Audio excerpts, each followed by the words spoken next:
Hey there, folks. Welcome to our cozy nook of tales and adventures. Today, like every episode, we're unlocking the doors of imagination to explore new worlds, meet fascinating characters, and experience unique emotions. I promise to take you on an unforgettable journey through the power of words. So get comfy, grab your favorite drink, snuggle into that perfect spot, and get ready to lose yourself in a new story. Leave the outside world behind for a while and dive with me into the depths of storytelling. If you enjoy our content and want to support the channel, consider hitting the subscribe button and giving the video a thumbs up. Now, without further ado, let's dive into today's story.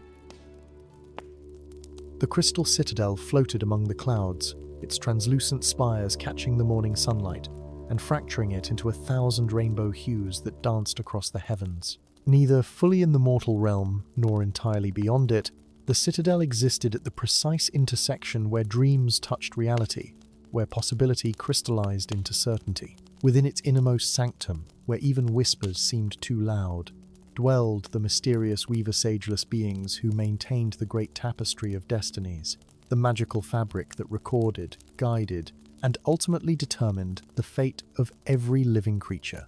Hobbit knelt in the gardens that ringed the citadel's lower terraces, his small fingers gently tending a bed of moonflowers whose luminous petals opened only in twilight. Though barely reaching the height of a human child, he moved with the confidence of one who understood his purpose in the grand design. The weavers had discovered him as an orphan in the mundane world below, recognizing immediately his rare gift, the ability to see the threads of destiny with his naked eye, to perceive the interconnected strands that most beings never glimpsed throughout their lives.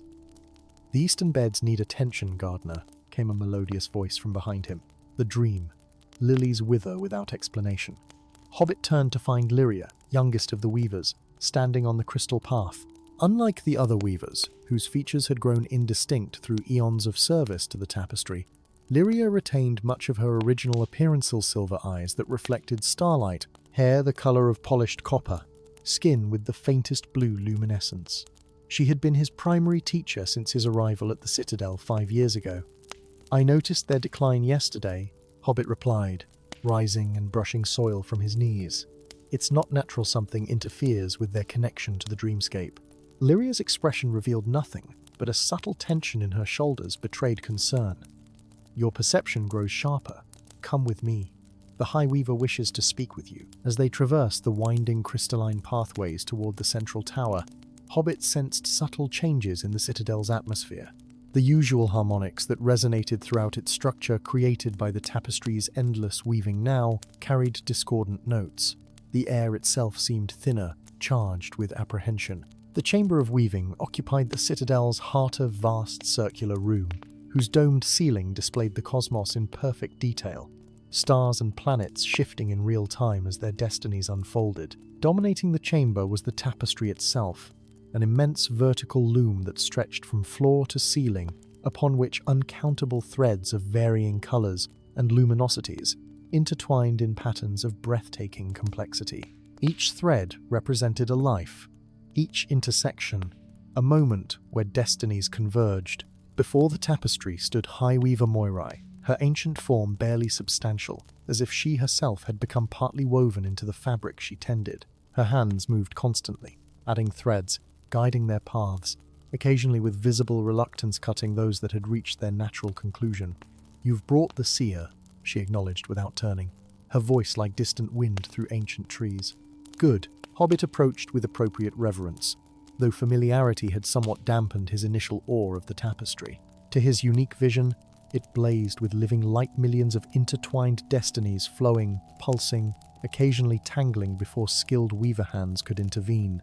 Yet today, something was different. With mounting concern, he noticed gaps in the fabric places where threads simply vanished mid-weave, leaving empty spaces like wounds in the pattern.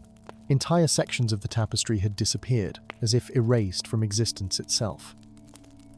"You see it," Moirai stated, finally turning to face him. What passed for her eye spools of swirling silver mist fixed upon his face. "The unraveling has accelerated." "What causes this?" Hobbit asked, stepping closer to examine a particularly large void in the fabric.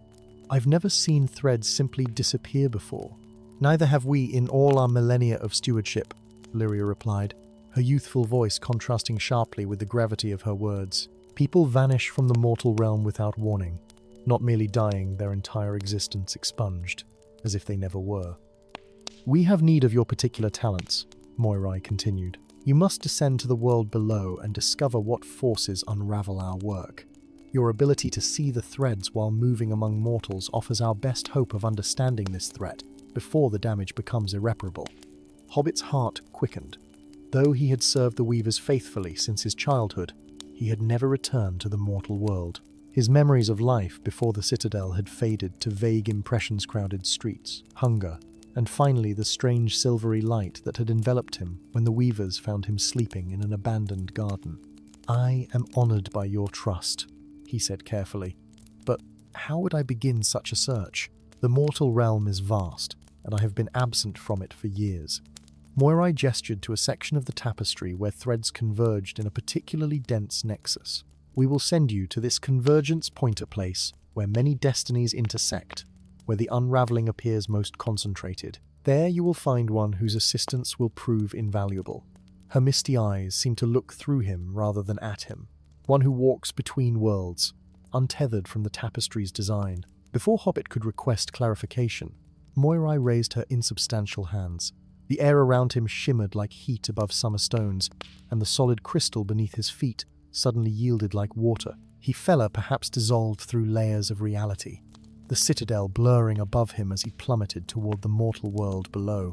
He landed ungracefully in a forest clearing, the impact softened by a thick carpet of moss. Night had fallen in this realm, the stars above partially obscured by ancient trees whose massive trunks supported a canopy that seemed to touch the heavens themselves. Whispers drifted through the darkness, not voices, but the secret language of wild things acknowledging an intruder in their domain. Disoriented but unharmed, Hobbit rose to his feet, instinctively reaching for his gardening tools only to find them absent. In their place, a small crystal pendant now hung from his neck, a miniature representation of the tapestry, glowing faintly with inner light. Touching it centered him, reconnecting his senses to the threads of destiny that surrounded all living things.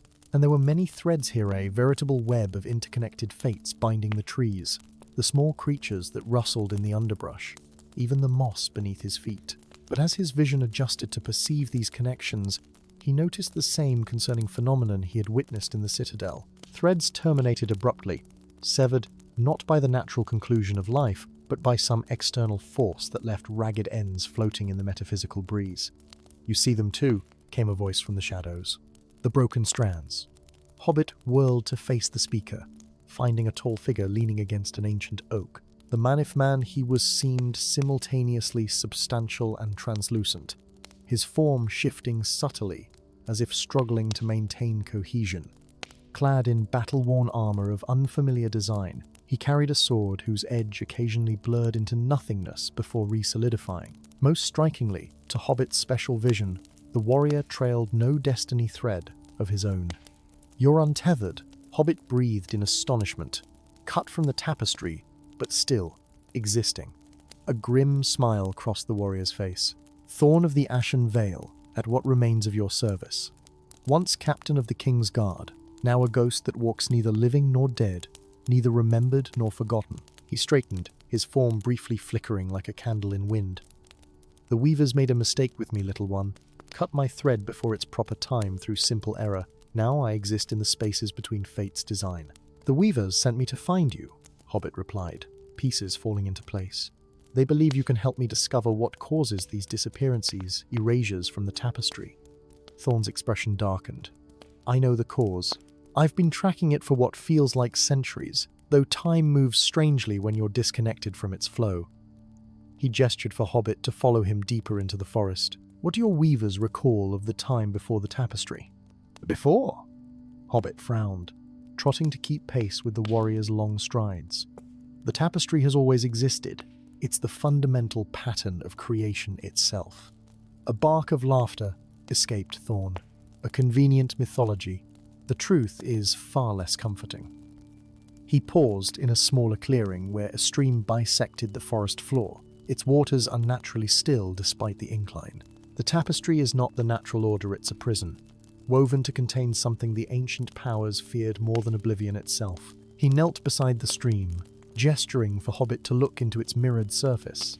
Instead of their reflections, the water showed a swirling darkness, in which shapes formed and dissolved with chaotic, abandoned beings with too many limbs, landscapes that defied physical laws, stars that screamed as they died. Before the ordered multiverse, there was only the void and its master Kairos, god of chaos and infinite possibility. Thorn's voice had taken on a rhythmic quality, as if reciting sacred text. The weavers were created to bind Kairos within a structure he could not escape, the tapestry itself, which established fixed destinies where once all possibilities existed simultaneously. The revelation struck Hobbit like physical force. The tapestry is a cage, the greatest cage ever created, Thorn confirmed. Each thread, each predetermined destiny, strengthens its walls. But Kairos never ceased fighting his imprisonment, and now, after eons of struggle, he's found disciples among mortals, individuals who resent having their fates decided for them, who willingly sacrifice their own threads to weaken the tapestry's integrity. As if summoned by his words, distant chanting drifted through the forest, voices raised in eerie harmony, speaking words in no language Hobbit recognized, yet somehow understood.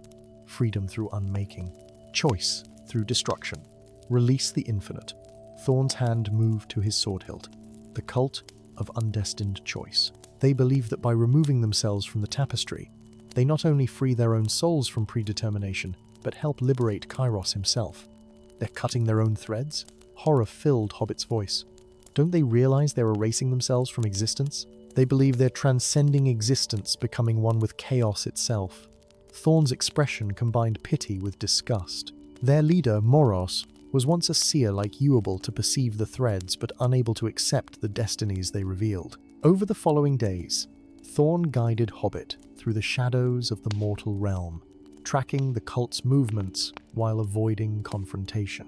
They witnessed 3 ceremonies where cultists willingly surrendered their destiny threads, their bodies dissolving into sparkling motes that swirled away on unnatural winds. After each ritual, the surrounding area changed subtly, physics behaving erratically, plants growing in impossible patterns, animals displaying behaviors foreign to their species. Reality itself was beginning to unravel. Their pursuit finally led them to an ancient temple half buried in a mountainside deer structure, older than civilization itself, its entrance carved with symbols that hurt the eyes to observe directly. Here, according to Thorn, the cult prepared for its greatest ritual, yet the simultaneous sacrifice of 100 willing souls, creating a breach in the tapestry large enough for Kairos to extend his influence more directly into the world. As they concealed themselves among ruins overlooking the temple entrance, watching robed figures stream inside, Hobbit noticed something alarming. His pendant, the crystal miniature of the tapestry, had developed cracks along its surface. When he touched it, seeking connection to the weavers, he received only fragmented impressions. The citadel trembling, sections of the great tapestry disintegrating, Lyria's desperate face as she fought to repair critical junctures in the pattern. "We're running out of time," he whispered to Thorn. "The tapestry weakens by the hour." The warrior nodded grimly. "Tonight, they attempt the great unraveling. If they succeed, the prison walls will crack enough for Kairos to reach through not full liberation, but enough to cause unprecedented havoc across all realms. "We must stop them," Hobbit declared, though uncertainty colored his voice. "But how can 2 stand against hundreds?" Thorn's hand rested briefly on Hobbit's shoulder, the touch cold and somehow incomplete, like mist attempting solidity, not through force, through understanding. His ghostly eyes held ancient wisdom. "I've had centuries to contemplate my unique position outside fate's design. Perhaps the Weaver's error with me was no error at all, but preparation for this moment."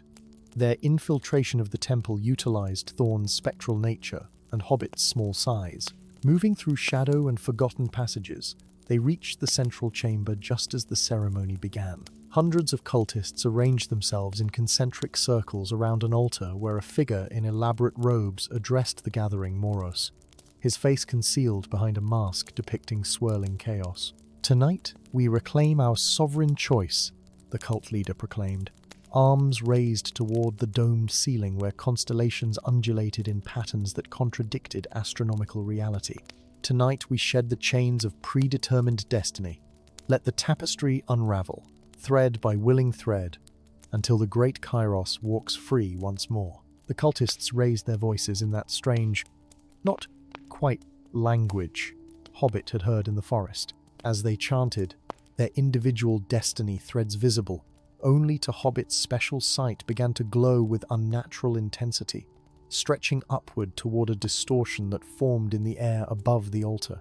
Within this rippling vortex, something moved, something vast and incomprehensible, even in the tiny fraction that became momentarily visible. Kairos, reaching through the weakened barriers of his prison. In that crucial moment, as the ritual reached its crescendo and cultists prepared for simultaneous self-erasure, Hobbit made his decision. Breaking from concealment, he dashed toward the altar, the crystal pendant blazing against his chest. "Wait!" he cried, his voice somehow carrying above the chanting. "You don't understand what you're sacrificing." The ceremony faltered, hundreds of eyes turning toward the small figure who dared interrupt their transcendence. Moros stepped forward, righteous anger emanating from behind his mask. "A servant of the Weavers," he hissed, recognizing the pendant. "Come to preserve our chains." "No," Hobbit replied, surprising himself with his steadiness. "I come with truth you deserve to hear before making your final choice," drawing upon his connection to the tapestry. Limited though it had become through the growing disruption, Hobbit projected his unique vision outward. Suddenly, every cultist could see what he saw: the intricate beauty of the destiny threads that connected them not only to their own futures but to one another, to the world around them, to possibilities both wondrous and terrible. "The tapestry isn't just chains," he explained, turning slowly to address the entire gathering. "It's connection, structure, the foundation that allows meaning itself to exist. Without it, without some constraints on infinite possibility, nothing can have significance." Murmurs rippled through the crowd as cultists beheld their own threadsome radiant with potential joy, others darker with coming sorrows, all interwoven with countless others in patterns too beautiful to deny. "Predetermined destiny isn't the whole truth," Hobbit continued, "but neither is absolute chaos. The Weavers don't control every aspect of your lives. They maintain the pattern that allows your choices to have consequences. That gives your stories coherence." From the distortion above came a sound like reality itself screaming in protest, Kairos sensing his opportunity slipping away. The temple shuddered, stone cracking as chaotic energy lashed outward. Thorn chose that moment to materialize fully beside Hobbit, his spectral form briefly solidifying into complete visibility. "I exist outside the pattern," he announced, "cut from the tapestry yet not dissolved into nothingness. I am living proof that destiny has flexibility, that exceptions exist within structure." His words struck home with many cultists, whose expressions revealed dawning uncertainty about their planned sacrifice. Moros, however, remained unmoved. "Lies," the cult leader shouted, raising a curved dagger above his head. "Kairos promises true freedom, all limitations dissolved, all possibilities simultaneous, and meaning lost forever," Hobbit countered quietly. "Purpose sacrificed for endless, meaningless potential." As Moros lunged forward, dagger aimed at Hobbit's heart. Thorn intercepted the blow his partially corporeal form, absorbing the strike meant for the small gardener. The blade passed through the warrior with little apparent effect, but the impact seemed to stabilize his fluctuating existence, anchoring him more firmly to physical reality. What followed was chaos of a different sort, cultists choosing sides, some maintaining their commitment to unraveling, while others backed away from the precipice their leader had brought them to. The distortion above the altar writhed in frustrated fury as its gateway began to close, the collective will that had opened it now fractured and uncertain. In the end, when temple guards summoned by the commotion finally broke through the sealed doors, they found dozens of dazed cultists, a surprisingly solid Thorn binding Moros with his own ceremonial robes, and Hobbit kneeling beside the altar, carefully repairing his cracked crystal pendant with threads borrowed from his own destiny. Months later, in the gardens of the Crystal Citadel, Hobbit tended the dream lilies that once again bloomed with ethereal beauty. The tapestry had stabilized, though the weavers worked tirelessly to repair the damage caused by the cult's activities. Many threads had been lost forever, but the greater pattern remained intact, Kairos still imprisoned, if perhaps more restlessly than before. Lyria found him as twilight approached, her form slightly more substantial than he remembered, as if the recent crisis had required her to embrace more of her original nature. "The High Weaver asks if you've reconsidered her offer," she said without preamble. "A permanent position among us. Your actions saved not merely the tapestry, but the very concept of coherent reality." Hobbit looked up from the flourishing flowers, considering the invitation thoughtfully. The Weavers rarely accepted new members to their ancient order, preferring to maintain their distance from the destinies they supervised. Yet, his unique perspective having lived both within the pattern and worked to preserve it from outside offered something they had perhaps lacked for too long. "I will accept," he said finally, "on one condition." Lyria raised an eyebrow. "The Weavers do not typically negotiate terms." "Perhaps they should," Hobbit replied with gentle firmness. "My condition is this. Thorn must be rewoven into the tapestry properly, not as he was, but as he is now, with knowledge of what lies beyond the pattern." "And your reasoning?" Lyria asked, though her tone suggested she already understood. "Because the tapestry needs both structure and flexibility. It needs weavers who understand both the necessity of pattern and the value of exception." Hobbit gestured to the garden around them, just as these flowers need both sunlight and shadow to thrive. As stars appeared in the darkening sky above the citadel, Lyria's subtle smile confirmed his wisdom. The tapestry would continue, maintaining the precious balance between predetermined destiny and chaotic possibility, not perfect, perhaps, but perfect in its imperfection, creating space for meaning in a universe that might otherwise dissolve into infinite, purposeless potential. And somewhere far below, a former ghost warrior began a new journey along a thread woven with his full participation, a destiny chosen rather than merely assigned. Story 2. The fog rolled in from the whispering sea each evening, curling through the narrow streets of Marinell like spectral fingers, caressing the weathered stone buildings and ancient docks with misty breath. But this fog, unlike the natural maritime mists of seasons, past carried with it an uncanny silence. No gulls cried, no stray cats prowled, no drunken sailors sang their bawdy tunes as they staggered back to their ships. The city port of Marinell, once vibrant with the cacophony of 1,000 daily lives, had grown progressively quieter with each passing month. In his workshop nestled within the artisan's quarter, Hobbit hunched over his workbench, small fingers expertly carving delicate features into a block of applewood. Though barely reaching the height of a human child, his reputation as a master toymaker had spread throughout the coastal regions. Kings and merchants alike commissioned his intricate mechanical birds, his perfectly balanced spinning tops, and most especially his expressive wooden puppets that seemed to capture the very essence of the characters they portrayed. The shop bell tinkled as the door swung open, admitting a gust of fog along with his younger brother Twig. "Mistress Wren says her daughter still can't sleep," the boy announced without preamble, placing a wooden doll on Hobbit's workbench. "She hopes you can make it smile more naturally. Says the current expression gives her nightmares." Hobbit examined the doll with a critical eye. True, there was something slightly off about the curve of its lips, a subtlety most would miss, but one that might indeed unsettle a sensitive child. "I'll fix it tonight," he promised, setting it aside. "But now it's well past dark, Twig. You shouldn't be wandering the streets alone." The boy 12 summers old, and possessing the same diminutive stature as his brother, rolled his eyes, with all the magnificent disdain of early adolescence. The fogs barely reached the street corners. Besides, I promised Pip and Corby I'd meet them at the old lighthouse. They say they found something strange washed up on the shore. "Absolutely not," Hobbit replied firmly. "Have you forgotten the town crier's warnings? 3 more children vanished just yesterday. The harbour master has declared a dusk curfew for anyone under 16. Twig's expression fell. "You sound like the parents who've locked their children in cellars. It's just fog, Hobbit. Not some child-snatching monster from the old tales." "Perhaps not," Hobbit conceded, "but something is happening in Marinell, something beyond natural explanation."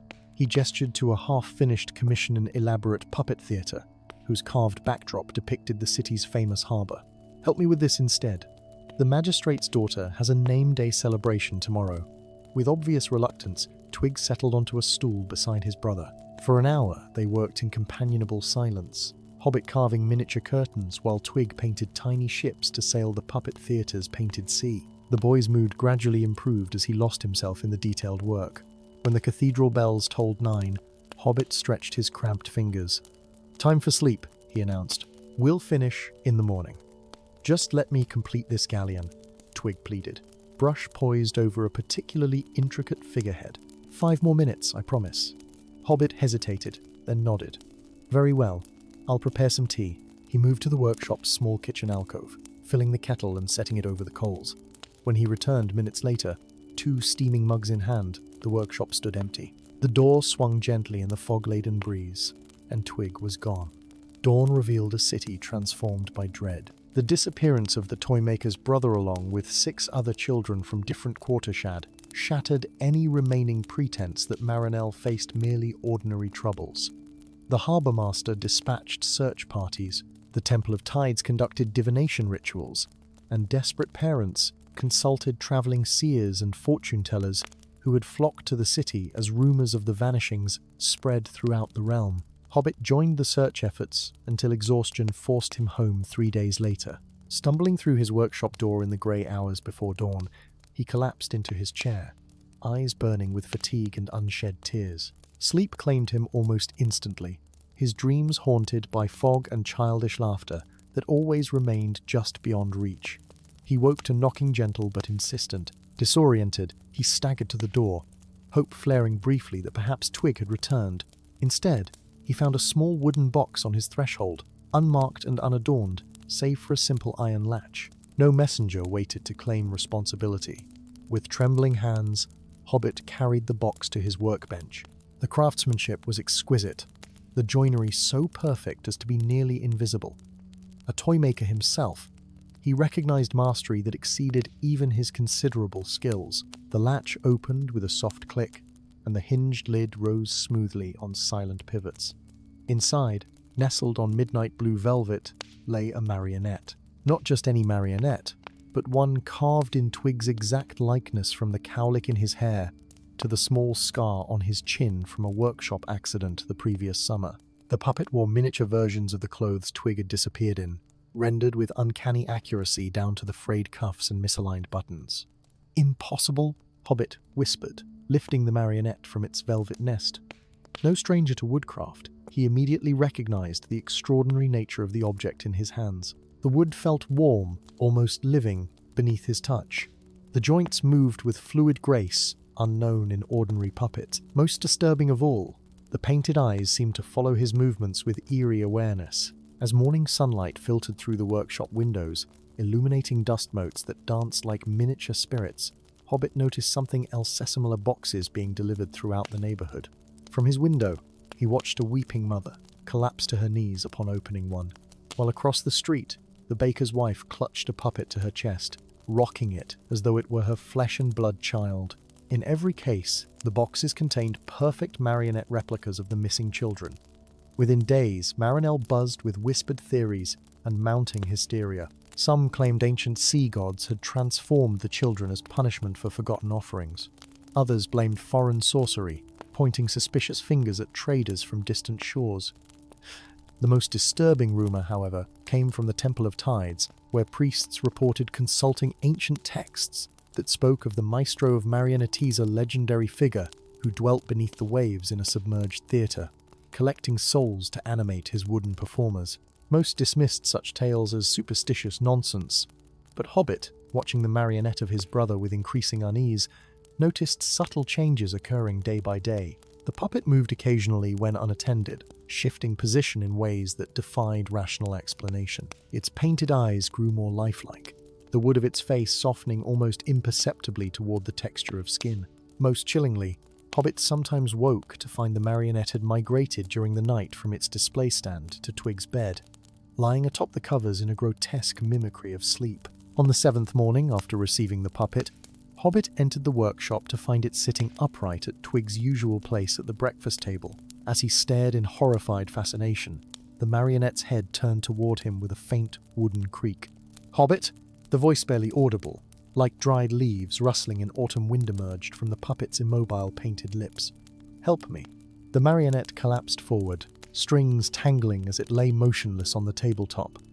Hobbit remained frozen, convinced he had imagined the macabre animation until a sharp knock at his door broke the spell.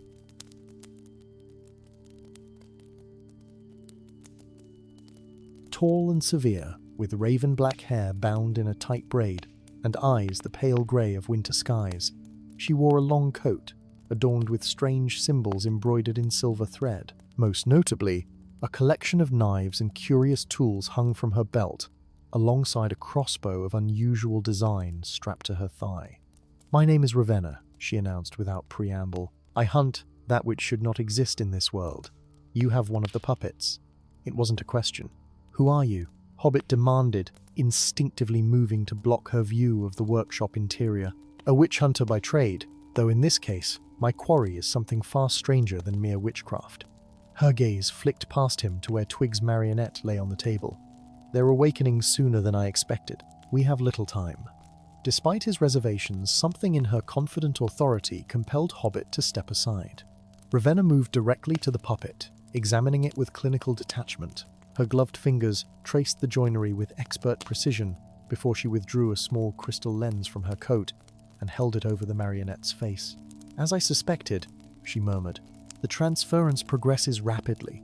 Another week, perhaps less, and the integration will be complete." "What transference?" Hobbit asked, torn between hope and dread. "What's happening to my brother? To all the children?" Ravenna straightened, fixing him with a penetrating stare. "Their souls are being transferred into these vessels while their bodies serve another purpose. This is the work of the Maestro, a being who once ranked among the greatest healers in the realm before his descent into darker arts." She gestured at the marionette. "He believes he's saving them, preserving them in more perfect forms. Eternal childhood, in bodies that never sicken, never age, never disappoint. But the process is flawed. The wooden vessels can temporarily house the children's essences, but eventually the souls try to transform the wood itself, warping the material in ways it was never meant to exist. "Can they be restored?" Hobbit asked, his voice breaking. "Can Twig be returned to his true form?" "Perhaps," Ravenna replied, though her tone carried little optimism. "But only if we reach the Maestro's sanctuary beneath the harbour before the final transformation occurs. I've tracked him across 3 kingdoms, following the trail of disappearances and puppet deliveries. Marinel is where he perfects his grand performance, the submerged theatre, where reality and artifice merge." Hobbit looked at the marionette Twig with renewed determination. "Then we go together. I know these waters better than any outsider could, and if craftsmanship is involved, your skills might prove useful," Ravenna conceded, eyeing the intricate carvings adorning the workshop. "But understand this, the Maestro is no ordinary craftsman. His work crosses boundaries between artistry and abomination. Many who've confronted him have found themselves sympathizing with his vision, even assisting his terrible work." Something in her voice suggested personal knowledge rather than rumor. "You've encountered him before," Hobbit realized aloud. Ravenna's expression hardened, but she offered a curt nod. With deliberate movements, she removed her right glove, revealing a hand of perfect proportion and alabaster smoothness, too perfect, too smooth. In the morning light filtering through the workshop windows, her fingers gleamed with the unmistakable luster of polished wood. "I was his first success," she said quietly. 70 years ago, during the Grey Plague that swept the northern kingdoms, I was dying. He was a celebrated physician then, desperate to save children from the contagion. I became his proof of conceptor soul, successfully transferred to a crafted form that could grow and adapt over decades." Hobbit stared in fascination and horror. "You're a puppet who cut her strings," Ravenna finished for him. What began as mercy in the Maestro's mind became obsession. When the plague ended, he couldn't stop his work. Perfection became his religion, the improvement of flawed human children into ideal wooden simulacra. "My existence proved it possible," so he continued, each creation more advanced than the last. That night, they descended into Marinel's forgotten Undercity ancient sections of the port that had sunk beneath sea level over centuries, now submerged in the rising tides. Ravenna navigated the flooded passages with the confidence of one who had walked them before, leading Hobbit through a labyrinth of drowned streets and collapsed buildings. The journey culminated at a massive structure that might once have been a cathedral, but now resembled a grotesque theatre. Barnacles and sea growth covered its lower portions, while the upper reaches rose into darkness beyond the illumination of their lanterns. Music drifted from within, a haunting melody played on waterlogged instruments that should have been silent after so long beneath the waves. Inside, rows of empty seats faced a stage upon which dozens of marionettes danced with unsettling grace performances, with no audience save the maestro himself. He stood at the center of the stage, an impossibly ancient figure whose fingers moved with the precision of youth as they directed the puppet's every motion. His face, beneath a theatrical mask of painted porcelain, remained hidden, but his voice carried clearly as he called directions to his wooden performers. Among the dancing marionettes, Hobbit recognized the newly missing children of Marineltha, movements still awkward, as their souls adjusted to wooden limbs. Behind them, on an elaborate mechanical carousel, hung dozens of small, motionless bodies suspended in crystalline pods, the children's original forms, preserved but empty, waiting. "Their bodies remain alive," Ravenna whispered, "but their essence transfers more completely each day. The maestro keeps them as contingencies. Should a puppet prove imperfect, he can reverse the process, though it rarely ends well for the child." The maestro paused in his direction, head tilting like a curious bird. "Visitors to my performance?" His voice echoed with the resonance of deep underwater caverns. "How extraordinary and familiar." His gaze fixed on Ravenna. "My first masterpiece returns. Have you finally recognized the gift I bestowed upon you, child?" "I've come for the children," Ravenna replied coldly, stepping into the light. "Your experiments end tonight." "Experiments?" The maestro Lafeda sound like water rushing through hollow chambers. "I craft perfection from imperfection, permanence from transience. These children would have lived brief, fragile lives vulnerable to disease, to injury, to time itself. I offer eternity. You offer imprisonment," Hobbit interjected, moving to stand beside Ravenna. "A soul needs its true vessel, not a facsimile, no matter how skillfully crafted." The maestro's attention shifted, studying Hobbit with sudden interest. "A toy maker," he observed. "I know your work, those charming little puppets you create to amuse children for a season before being discarded. How limited your vision. I take your crude concept and elevate it to art that transcends mortality itself." With a dramatic gesture, the maestro swept his hand toward the carousel of suspended bodies. "Even now, your brother's essence transfers to his improved form. Soon he will join my permanent company, performing beautifully for all eternity. Would you deny him such perfection?" Hobbit felt a moment of terrible understanding the seductive appeal of the maestro's twisted logic. As a craftsman himself, hadn't he sometimes wished his creations could capture more of the life he attempted to imbue them with?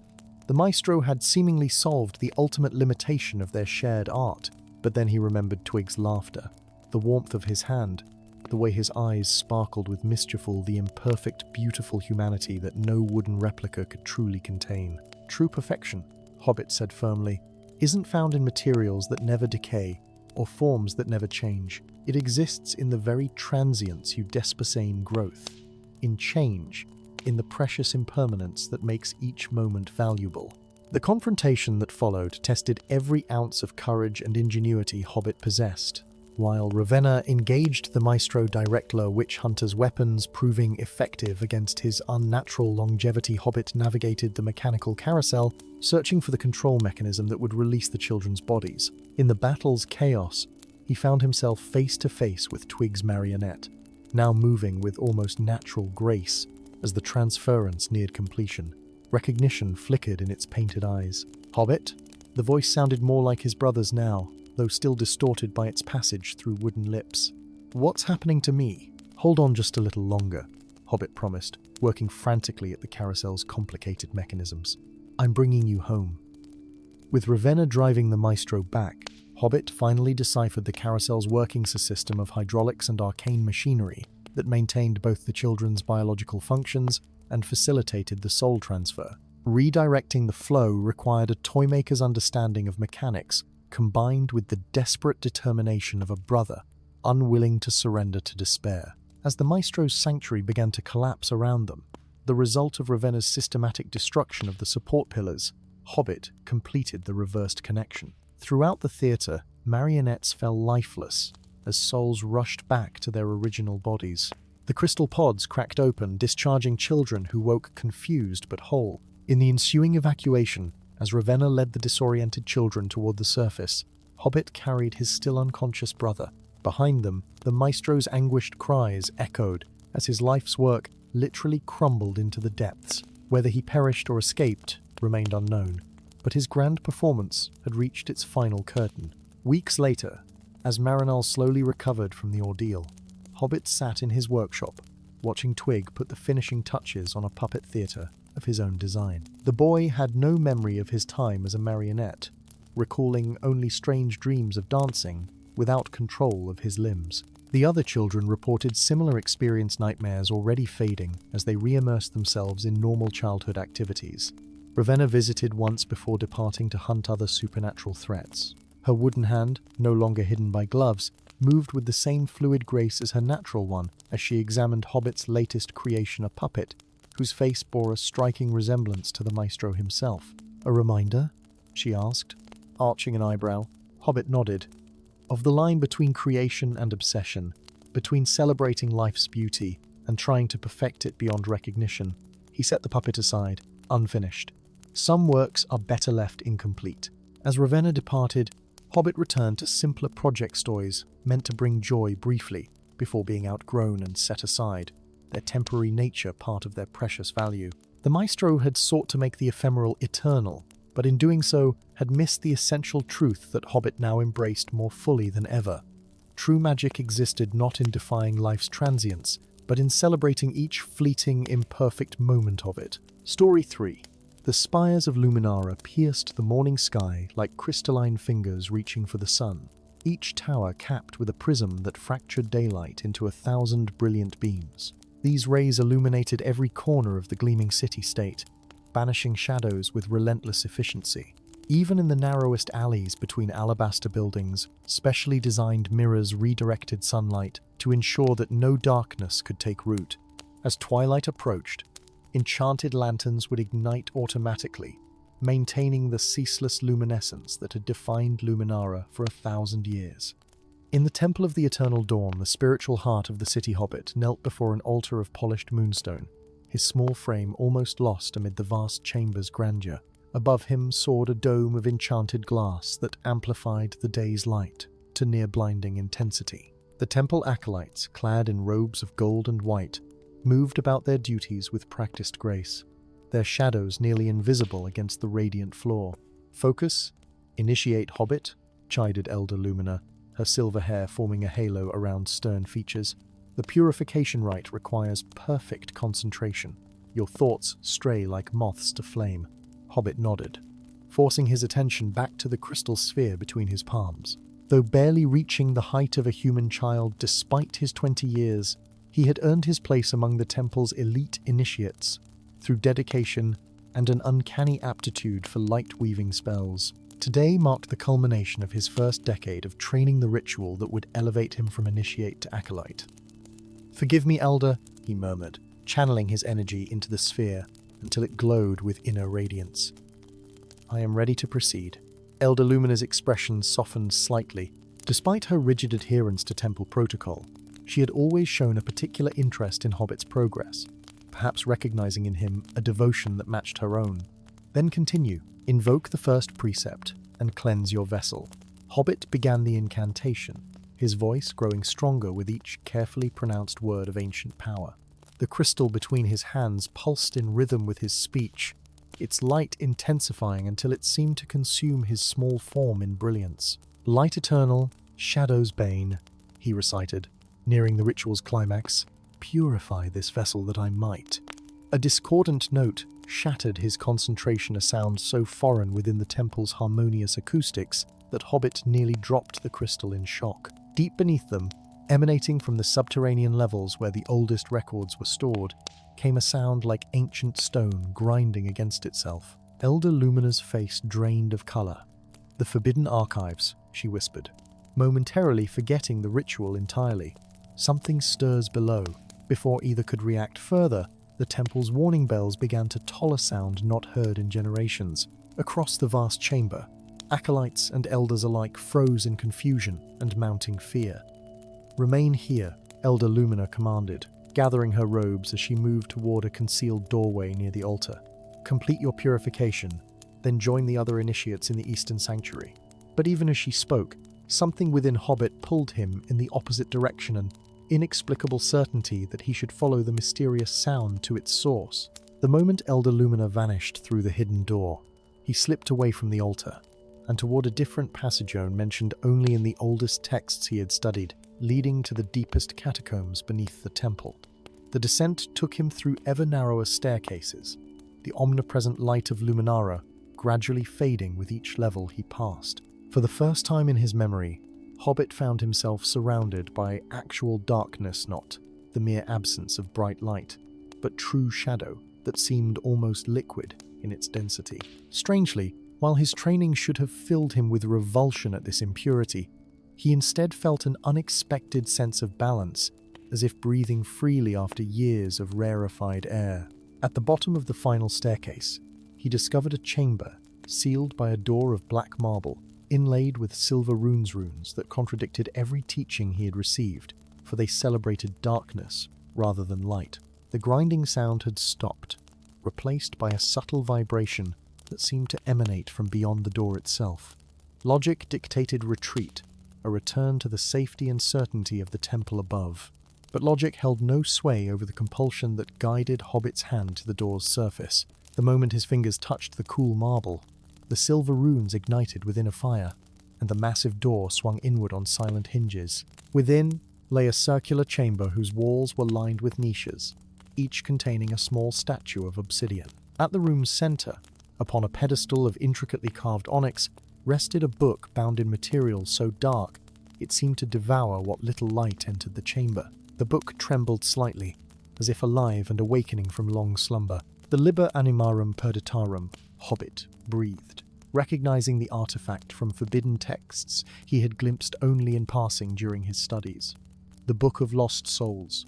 According to hushed legend, the book contained the essence of those who had been erased from history, beings whose very existence had been deemed incompatible with Luminara's devotion to absolute light. Their names, their deeds, their very souls had been carefully excised from all records, preserved only within this tome as a cautionary archive for the highest echelons of the temple hierarchy. As if responding to its name, the book's trembling intensified. Its cover slowly opened, revealing pages that shimmered with a darkness that somehow contained infinite depth, like gazing into a midnight sky filled with invisible stars. Words formed and dissolved across these pages, written in ink that shifted between silver and shadow. Transfixed, Hobbit extended his hand toward the open book, his scholarly curiosity overcoming years of cautious training. The moment his fingers made contact with the ancient parchment, a surge of cold energy raced up his arm and throughout his body. He tried to pull away, but found himself frozen in place, as knowledge poured into his mind, knowledge of shadow arts, of darkness shaped to purpose, of balance destroyed in the name of purity. Most shockingly, he received the truth of Luminara's founding, not the glorious enlightenment described in temple teachings, but a calculated sundering of power. The first mages had not banished darkness as a corrupting force. They had deliberately separated light from shadow, claiming one while condemning the other, dividing what had once existed in harmonious balance. When Hobbit finally managed to break contact with the book, he collapsed to his knees, gasping for breath. Raising his trembling hands before his face, he watched in horror and fascination as darkness gathered around his fingers, not merely shadow cast by his form, but living darkness that he could feel and manipulate as easily as the light he had trained with for years. "Heresy," he whispered, understanding the full implications of what had happened. "By temple law, I am now anathema." As if summoned by this realization, voices echoed from the stairwell temple guards descending, alerted to the breach of the forbidden archive. With dawning terror, Hobbit realized his options had narrowed to one: flight. The temple would never understand or forgive his transgression. The touch of shadow upon an initiate was grounds for immediate purification, a process few survived with mind intact. With instincts he hadn't possessed moments before, Hobbit wrapped shadows around his small form like a cloak, and moved toward a section of wall that resonated differently to his newly awakened senses. A gentle push revealed a narrow passage and escape route, perhaps built by the very souls whose essence now resided in the book. As temple guards burst into the chamber behind him, Hobbit slipped into the passage, darkness embracing him like a long-lost friend. The passage led him through the foundations of the city itself, eventually emerging in an area of Luminara he had never visited, nor even known existed the Umbral District. Here, in the only part of the city where the omnipresent light was somewhat dimmed, lived those who served necessary but unacknowledged functions in Luminaran society. Tanners, butchers, gravediggers, and others whose work involved aspects of life that the light worshippers preferred to ignore. These citizens existed on the periphery of Luminara's radiant society, tolerated but never celebrated. Overwhelmed by exhaustion and the shock of his transformation, Hobbit collapsed against the wall of an alley, darkness instinctively gathering around him for concealment. He might have remained there until the temple guards found him had a voice not cut through his despair. Well now, what have we here? A temple initiate trailing shadows like a comet's tail. How wonderfully unexpected.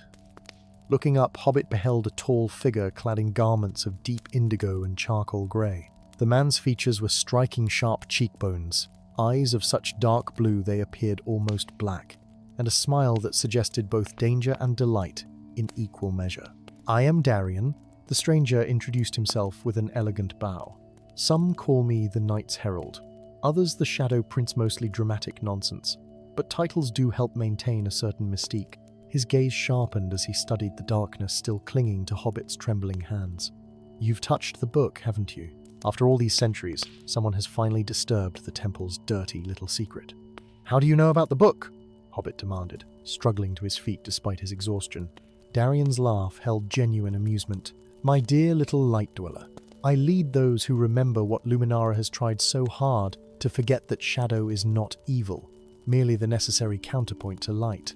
We are the children of the night, keepers of the balance that your temple shattered a millennium ago." Before Hobbit could respond, the sound of temple horns carried across the district the signal for a citywide hunt. His expression must have betrayed his panic, for Darian's demeanor immediately shifted from amused to decisive. "Come," the shadow worker offered, extending his hand, "unless you prefer to experience the temple's idea of merciful purification. I promise you, their definition differs significantly from the common understanding of mercy." With temple guards mobilizing throughout Luminara, and nowhere else to turn, Hobbit accepted the offered hand. Darian immediately pulled him into the deeper shadows of the alley, which seemed to fold around them like fabric, transporting them instantly to a location that felt miles distant from their previous position. They emerged in a vast underground chamber, illuminated by crystals that emitted a soft, blue-tinged light entirely unlike the harsh brilliance of Luminara's streets. Dozens of people moved through the space, practicing what could only be shadow-working, manipulating darkness into shapes both beautiful and functional. Along the walls, ancient texts filled shelves carved directly into the bedrock, their spines marked with symbols similar to those Hobbit had seen on the door to the Forbidden Archive.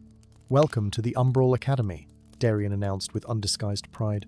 "For 1,000 years, we have preserved the knowledge of shadowcraft that your temple attempted to erase from history, and now, at long last, we are blessed with one who can wield both light and shadow."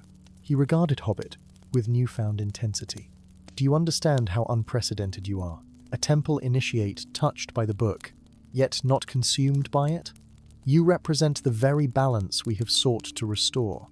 Over the following weeks, Hobbit found himself immersed in an education contrary to everything he had been taught. Under Darian's personal tutelage, he learned to embrace, rather than fear, the shadow abilities awakened by the book. More importantly, he discovered the truth behind Luminara's founding hell. The original mages, seeking to control all magical power, had artificially severed the primal forces of light and shadow, claiming the former as divine while condemning the latter as corrupt. The separation was never natural, Darian explained during one of their sessions. Light and shadow existed in harmony since the dawn of creation. Their division has created 1,000 years of increasing imbalance, light growing ever more harsh and intolerant, shadow becoming increasingly bitter and reactive. Without intervention, this polarization will eventually tear reality apart. Yet, as Hobbit grew more comfortable with his unique abilities, He began to notice troubling patterns within the Umbral Academy as well. While Darian spoke of balance, his actions and those of his inner circle increasingly focused on accumulating power to overthrow the Temple of Eternal Dawn entirely. Their goal seemed less about restoring harmony, and more about replacing light's dominance with shadow's rule.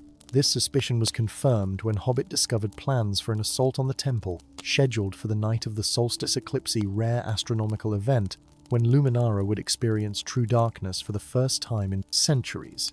The attack would target the temple's light-focusing prisms, shattering them beyond repair and plunging the city into perpetual gloom. That same evening, while contemplating this disturbing revelation in his quarters, Hobbit received an unexpected visitor, Elder Lumina, who materialized in a column of pure light, despite the Umbral Academy's protections against such transportation. "We have little time," she said without preamble. "The High Priest knows you've touched the book and developed shadow affinities. He prepares a ritual to extract this power from you forcibly, using your connection to eliminate all shadow magic permanently. The purifying flame has already been kindled." "You're helping me?" Hobbit asked incredulously. "Why?" A sad smile crossed Lumina's face. "Because I've spent decades studying our true history, not the sanitized version taught in the temple. The separation was wrong, the balance must be restored, but not through Darian's planned dominance, nor through the High Priest's purification. Both paths lead to destruction." She extended her hand. "You alone possess the potential to wield both forces in true harmony. Will you try?" Faced with extremism on both sides, the temple seeking to eradicate shadow entirely, the Umbral Academy plotting to extinguish light's prominence, Hobbit realized his unique position carried both opportunity and obligation. Neither faction understood that true balance required not the victory of one force over the other, but their reintegration into the harmonious whole they had once been. With Elder Lumina's help, he formulated a third path. During the solstice eclipse, while the temple prepared its purification ritual and the shadow cultists readied their attack, Hobbit would return to the Forbidden Archive and use the Book of Lost Souls to reverse the ancient sundering spell. Neither light nor shadow would triumph. Instead, they would be reunited as they existed before ambitious mages tore them asunder. The fate of Luminara, perhaps of the world it's now, rested in the hands of one who had never fit perfectly into either realm of light or shadow, but who might, through that very uniqueness, restore a balance lost for 1,000 years. Story 4. Dust motes danced like golden stars in the slanted beams of afternoon light that penetrated the ancient stacks of the Great Library. The scent of parchment, leather, and time itself hung in the air, a perfume no alchemist could ever hope to bottle. Deep within the labyrinthine corridors of shelves, far below the public galleries where scholars debated philosophical principles, Hobbit ran his small fingers along book spines that few had touched in centuries. The world believed the Library of Alexandria had perished in flames nearly 2,000 years ago. In truth, the greatest repository of knowledge in the ancient world had merely descended literally into the subterranean chambers prepared by foresighted librarians who had anticipated the threat.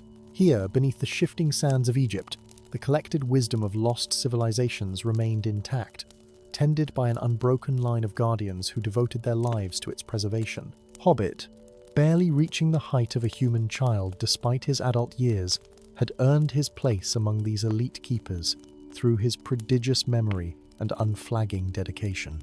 Where others saw his small stature as a limitation, the chief librarian had recognized an advantage. Hobbit could navigate the narrowest passages of the oldest archives, accessing sections that had remained untouched for generations. The cosmographical treatises should be catalogued by dawn, Hobbit muttered to himself, adjusting the small crystal lamp that illuminated his work. Then perhaps Master Thoth will finally grant me access to the sealed collection. The sealed collection, 13 volumes bound in metal rather than leather, their contents rumoured to contain knowledge so profound or dangerous that only the highest-ranking librarians could consult them. For 3 years, Hobbit had methodically worked his way through increasingly sensitive archives, proving his discretion and judgment, while quietly nurturing his dream of one day studying the collection himself. As he reached for a particularly dusty tome on the highest shelf he could manage, his foot caught on an uneven flagstone. The resulting stumble sent him careening against a nearby bookcase, which shifted with a grinding sound that echoed ominously through the silent archives. Hobbit froze. expecting the immediate appearance of stern-faced senior librarians to investigate the disturbance. When no one arrived, he cautiously examined the bookcase he had disturbed. It had moved several inches, revealing a narrow gap in the wall behind Eater Gap, through which emanated a faint light that pulsed with colors he had no names for. Curiosity, that most powerful force in any librarian's soul, overcame caution. Hobbit squeezed through the gap, finding himself in a roughly circular chamber whose walls were inscribed with symbols unlike any language he had ever encountered in his studies. At the chamber's center stood a door, or at least something door-shaped that appeared to be made of solid light, its surface rippling like the reflection of sun on water. "Impossible," he breathed, approaching with the reverent caution of a scholar confronting something that challenged all previous understanding. "This chamber appears on no library schematic." The rippling door pulsed more intensely as he neared, as if responding to his presence. A rational voice in his mind urged Retretto report this discovery to Master Thoth and await proper authorization. But another voice, one that whispered of wonders beyond imagining, urged him forward. His fingers extended, almost of their own volition, to touch the shimmering surface. The moment contact occurred, the light enveloped him entirely. Hobbit experienced a sensation of falling sideways through honey, a stretching, flowing movement that seemed to last both an instant and an eternity. Then solidity returned beneath his feet, and he found himself standing in a plaza paved with iridescent stone that shifted patterns with each footstep. Above him soared impossible architecture spires that twisted in directions that should have defied physics, bridges connecting floating islands, structures that appeared simultaneously ancient and futuristic. "Welcome to Nexus, unregistered traveler," announced a melodious voice that seemed to come from everywhere and nowhere. "Please remain where you are for processing." Before Hobbit could respond, figures materialized around the plaza's perimeter, tall, elegant beings wearing flowing robes that mirrored the shifting patterns of the stonework beneath him. Their features were almost human, yet possessed a symmetry and perfection that seemed somehow manufactured rather than natural. "An unauthorized transit," observed one, her voice like chiming crystals. "From reality designation AX7, the Alexandria continuity." "Curious," remarked another, circling Hobbit with analytical intensity. "A subvariant genetic manifestation, yet possessing sufficient consciousness resonance to activate a dormant gateway." Hobbit gathered his courage, drawing himself up to his fullest, unimpressive height. "I am a junior archivist of the Great Library of Alexandria. I demand to know where I am, and by what authority you detain me." A ripple of something like amusement passed through the gathered figures. "He speaks with the certainty of the unenlightened," noted the first speaker. "Bring him to the council chamber.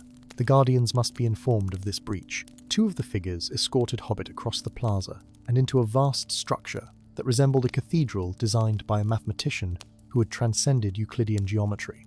Its interior opened into a circular chamber, dominated by a table around which sat 7 beings, the Guardians.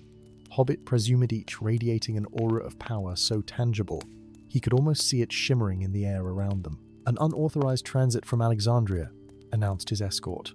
"The mortal activated Gateway 17, which has been dormant for 700 cycles." The central guardian distinguished by a circlet of shifting constellations that hovered above his brow leaned forward, studying Hobbit with eyes that contained galaxies.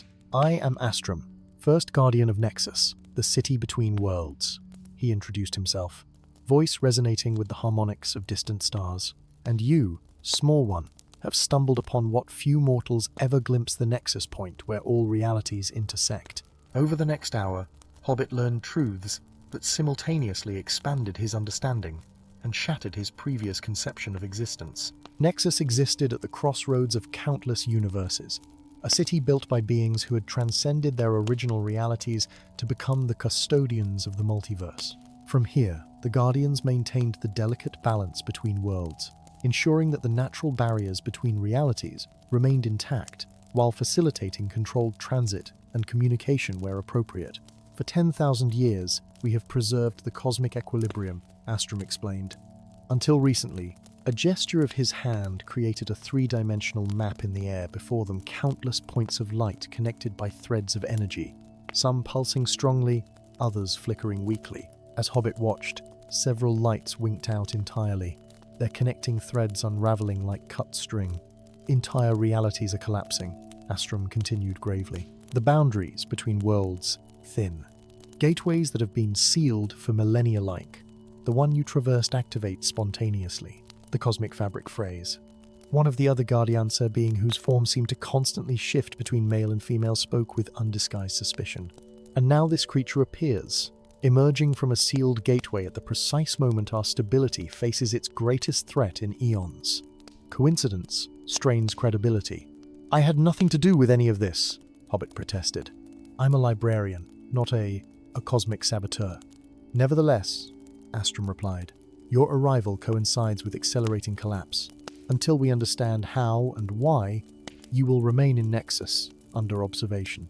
With that pronouncement, Hobbit found himself escorted to a chamber that, while clearly designed as comfortable accommodation, featured no discernible exit once the door dissolved back into solid wall behind his escorts. A window overlooked the impossible cityscape of Nexus, where beings from 1,000 worlds moved through plazas and along aerial walkways, some humanoid, others defying any terrestrial category of life. 3 days passed in this luxurious confinement. Hobbit was provided with extraordinary meals by servants who appeared and disappeared through temporary doorways, but his questions went largely unanswered. On the 4th day, as he gazed out at the city contemplating his situation, he noticed something unusual, a subtle distortion in the air near his window, like heat shimmer on a summer day. The distortion intensified, then parted like a curtain, revealing a figure who stepped through with the casual confidence of one accustomed to bending the rules of reality. Tall and lean, with silver-streaked hair and eyes that shifted between green and gold, the newcomer pressed a finger to his lips in the universal gesture for silence. So you're the alleged cosmic destabilizer? The stranger remarked, his voice carrying an accent Hobbit couldn't place as if he spoke all languages simultaneously and none specifically. Somehow, I expected someone larger. Who are you? Hobbit demanded, keeping his voice low despite his indignation. Another guardian come to accuse me of crimes I don't understand. A smile quirked the corner of the stranger's mouth. Quite the opposite. I am Kronos' former guardian of temporal harmonics, current exile and persona non grata among my self-righteous former colleagues. He performed an elegant, mocking bow, and I am absolutely certain you're being framed. Framed? By whom? For what purpose? Kronos glanced at the sealed doorway, then back to Hobbit. We have perhaps 3 minutes before the temporal distortion I've created alerts the monitoring systems. Listen carefully, realities are indeed collapsing, but not by accident or natural decay. They're being deliberately destabilized, their energies harvested and redirected. By whom? Hobbit repeated. By Astrum himself, Kronos replied grimly. The first guardian has grown tired of maintaining balance. He seeks to collapse all realities into a single, perfect universe with himself as its absolute architect. The accusation seemed so outlandish that Hobbit might have laughed had he not witnessed the genuine pain in Kronos' shifting eyes. I discovered his early experiments a century ago, the exiled guardian continued. He was collapsing small, seemingly insignificant realities, absorbing their essence into artifacts of power. When I confronted him, he convinced the other guardians that I had attempted to alter the flow of Timea cardinal sin among our kind. I was stripped of most of my powers and exiled. If what you say is true, why would he bring me before the council? Why not simply eliminate me if I accidentally discovered evidence of his plan? Kronos' expression became calculating. Because your arrival presents an opportunity he couldn't resist. You emerged from a sealed gateway one connected to the Alexandria continuity, a reality with unusual significance in the multiverse network. By framing you for the disturbances, he creates a convenient scapegoat while positioning himself as the savior who will restore order. The air around them shimmered more intensely, and Kronos glanced over his shoulder with sudden urgency. They've detected my presence sooner than expected. I must go, but I'll return tonight. Your knowledge of the mortal world, combined with what remains of my temporal abilities, may be the only hope of exposing Astrum before he collapses everything into his twisted vision of perfection. With that, he stepped back through the rippling distortion, which sealed itself behind him as if it had never existed. That evening, as promised, Kronos returned this time bringing tools to help Hobbit escape his comfortable prison. Together, they slipped through temporal rifts in Nexus's security systems, making their way to an ancient archive that predated the current Guardian Council. "The evidence we need lies in the original codex," Kronos explained as they navigated forgotten passages beneath the city. "The foundational document that established Nexus and the Guardian's mandate. Astrum has removed all accessible copies, but one remains in the first Volta location he believes only he can access. And yet you know of it," Hobbit observed. A ghost of a smile crossed Kronos' face. "Before I was Guardian of Temporal Harmonics, I was Nexus's chief archivist. Some secrets become part of one's soul. The first vault lay at Nexus's very foundation, a perfectly spherical chamber whose walls displayed a real-time map of the entire multiverse. Here, Hobbit witnessed the true scale of Astrum's scheme. Nearly a third of the lights representing individual realities had already winked out, their energies flowing along new channels toward a central point where a new universe gestated Astrum's perfect creation. "We're running out of time," Kronos murmured, leading Hobbit to a pedestal at the chamber's center where a single crystalline book lay open. "The Codex will reveal Astrum's violations, but we must bring this evidence before the remaining Guardians immediately." As they reached for the ancient text, the air before them shimmered and parted. Astrum stepped through, his expression a mixture of disappointment and cold fury. "My old friend," he addressed Kronos, ignoring Hobbit entirely, "still meddling in affairs beyond your understanding. I had hoped you would witness the birth of perfection from your exile, perhaps even find a place within it. A single reality governed by a single will is not perfection," Kronos replied. "It is tyranny masked as order." "Order is perfection," Astrum insisted, his voice resonating with power that made the chamber vibrate. "I have watched for eons as countless realities repeated the same mistakes, squandered the same opportunities, destroyed themselves through the same flaws. The multiverse is an exercise in cosmic futility. My new creation will break this cyclone perfect world, guided by perfect wisdom." "Your wisdom is not perfect," Hobbit interjected, his small voice somehow cutting through the tension between the immortal beings. "No single perspective can encompass all truth. That's the first principle of library science. Knowledge requires multiple viewpoints, even contradictory ones, to approach completeness." Astrum regarded him with the mild surprise of one finding a mouse giving lectures on astronomy. "You speak of library principles to one who has witnessed the birth and death of galaxies. Your reality, your precious Alexandria, is but a single grain of sand on an infinite shore. Yet that grain contains unique wisdom," Hobbit persisted. "As does every reality you've destroyed. In erasing them, you don't create perfection, you diminish the sum of all possible knowledge." Something shifted in Astrum's expression. Not doubt exactly, but perhaps the first hint that certainty had fractured. Before he could respond, the chamber doors dissolved, admitting the remaining Guardians, their faces registering shock as they beheld the multiverse map and the evidence of Astrum's manipulations. What followed was a confrontation of cosmic proportions, powers beyond mortal comprehension clashing in a battle that transcended physical space. Throughout, Hobbit remained by the Codex, his librarian's instincts driving him to protect the knowledge it contained, even as reality itself seemed to warp around him. In the end, it was neither Kronos' remaining powers nor the other Guardians' combined might that defeated Astrum. It was evidence. The Codex, responding to Hobbit's touch, revealed the original purpose of Nexus, not to control or direct the multiverse, but to preserve its infinite diversity. Each reality, no matter how flawed or seemingly insignificant, contained unique expressions of existence that enriched the whole. With Astrum's scheme exposed and his powers temporarily bound, the process of restoration began. Kronos, partially vindicated, worked with the other Guardians to stabilize the boundaries between worlds and re-establish connections where possible, though many realities had been lost beyond recovery. On what would be his final evening in Nexus, Hobbit stood with Kronos on a balcony overlooking the city, watching as points of light, representing countless universes, once again pulsed with healthy energy across the night sky. "The Council offers you a position here. The greatest library of the ancient world still flourished in secret beneath the desert sands." "I'm honored," he replied finally, "but my place is among my own books, in my own reality. Perhaps someday, when I've properly catalogued the cosmographical treatises and earned access to the sealed collection, I might reconsider." Kronos Lafeda sound like time itself unspooling with joy.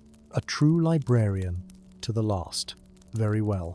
But know that the gateway will recognize you now. Should you ever wish to visit, or should we ever need the particular wisdom of a small being with a librarian's soul, the door between worlds will open. The following morning, Hobbit returned through the shimmering gateway, to the exact moment he had left, finding himself once more in the secret chamber beneath the great library.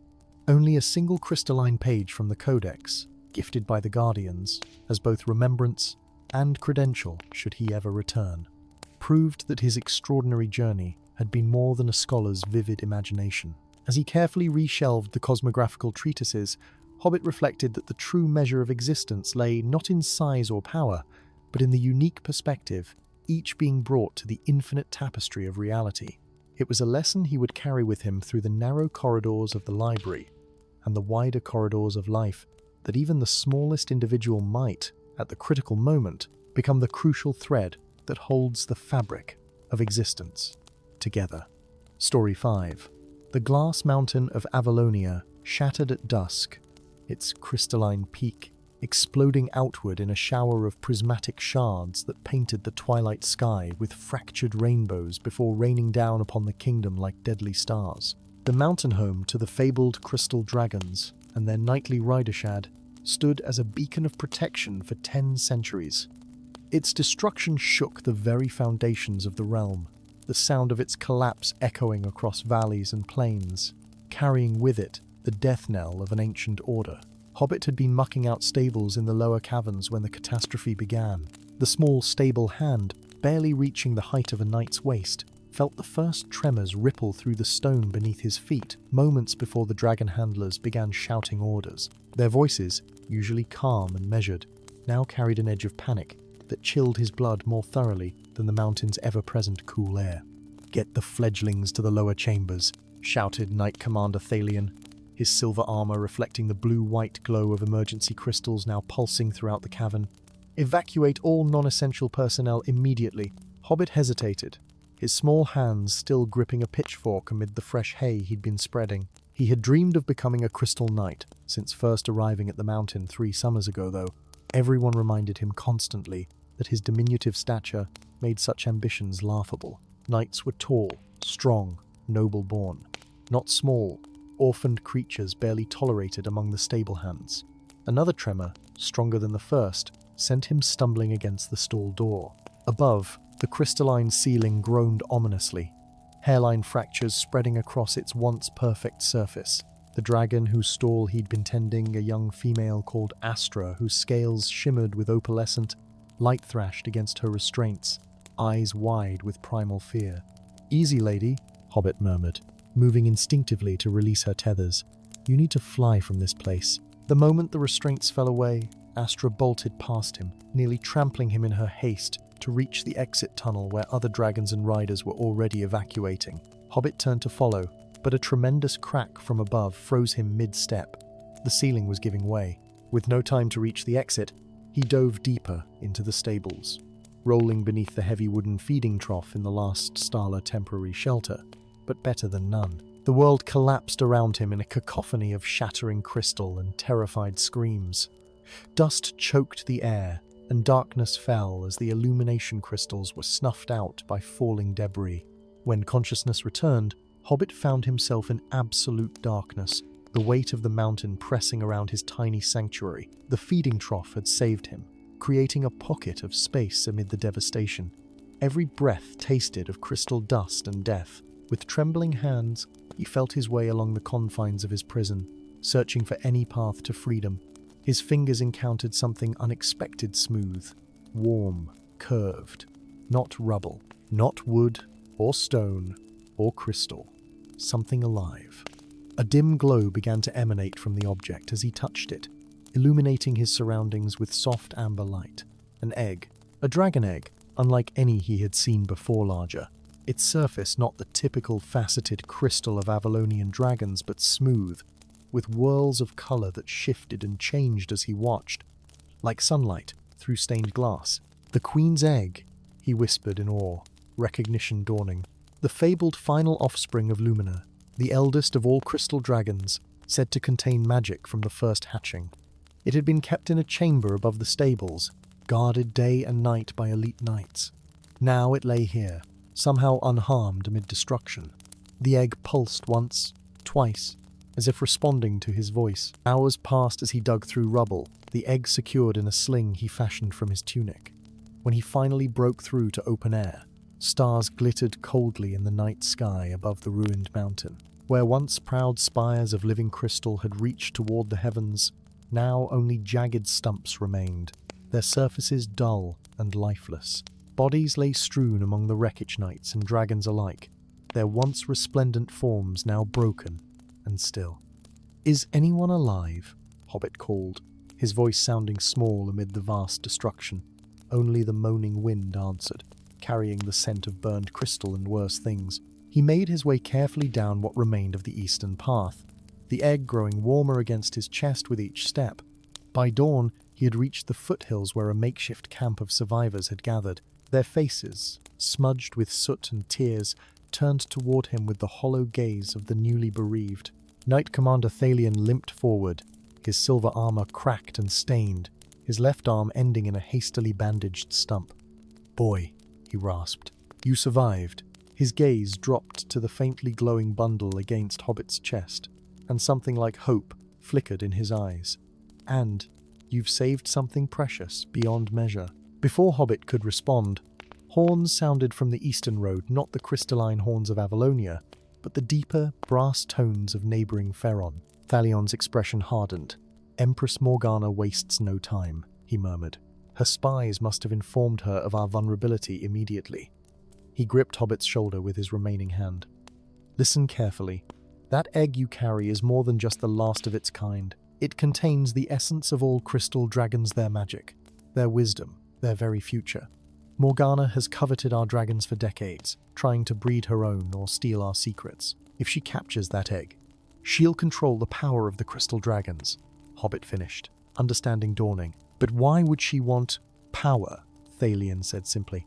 "Pure, unchallenged power.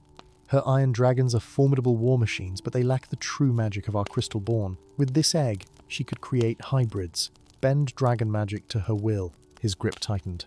"You must take it far from here to the sanctuary of ancient flames in the Emberwood Forest. Only there can it safely hatch." "Me?" Hobbit's voice cracked. "But I'm just a stable hand. I'm not even a squire." A sad smile crossed Thalion's weathered face. "Perhaps that's why you survived when better knights perished. The mountain chose you." He removed a crystal amulet from around his neck and placed it over Hobbit's head. "This will guide you to the sanctuary. Now go, through the western pass. We'll delay Morgana's forces as long as possible." With these words, he turned away, calling the few surviving knights to prepare for one final stand. Hobbit hesitated only briefly before slipping away from the camp, the precious egg secure against his chest, the amulet growing warmer as he oriented himself toward the distant Emberwood. For 3 days, he travelled across the rolling foothills that separated Avalonia from the dense forests beyond. The egg required constant warmth, forcing him to travel by day despite the risk of being spotted by Ferron's scouts. He fashioned a nest of his remaining clothes inside his pack, keeping the egg cushioned and protected from the increasingly cold autumn air. On the 4th day, as he crested a hill overlooking the first dark green sentinels of the Emberwood, he spotted a figure slumped beside a small stream below. Caution suggested avoiding any encounters, but something about the stillness of the form and a smear of what looked like blood on pale fabric compelled him forward. The figure proved to be a young woman, perhaps 20 summers old, with hair the colour of burnished copper and skin pale as milk. Her fine clothing, though muddied and torn, spoke of wealth, as did the jeweled dagger clutched in her white-knuckled grip. She startled as Hobbit approached. The dagger, rising defensively before pain, made her wince and lower it again. "Stay back," she warned, her accent unmistakably Ferronite, though lacking the harsh edges common to their speech. "I'm armed and dangerous." "You're injured and alone," Hobbit countered, keeping a respectful distance nonetheless. "As am I. I mean no harm." Her gaze softened slightly as she registered his small stature and open expression. "You're Avalonian," she noted. "A survivor of the mountain's fall?"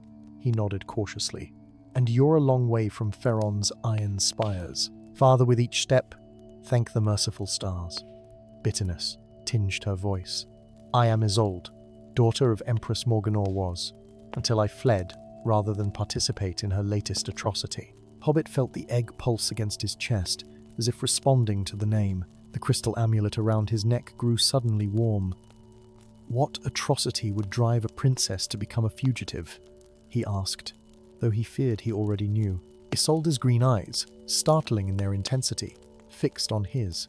My mother has always desired the crystal dragons, but even I didn't realize the depths of her obsession until I discovered her role in the Glass Mountain's destruction. Her agents planted destabilizing devices throughout the lower caverns, timed to detonate simultaneously.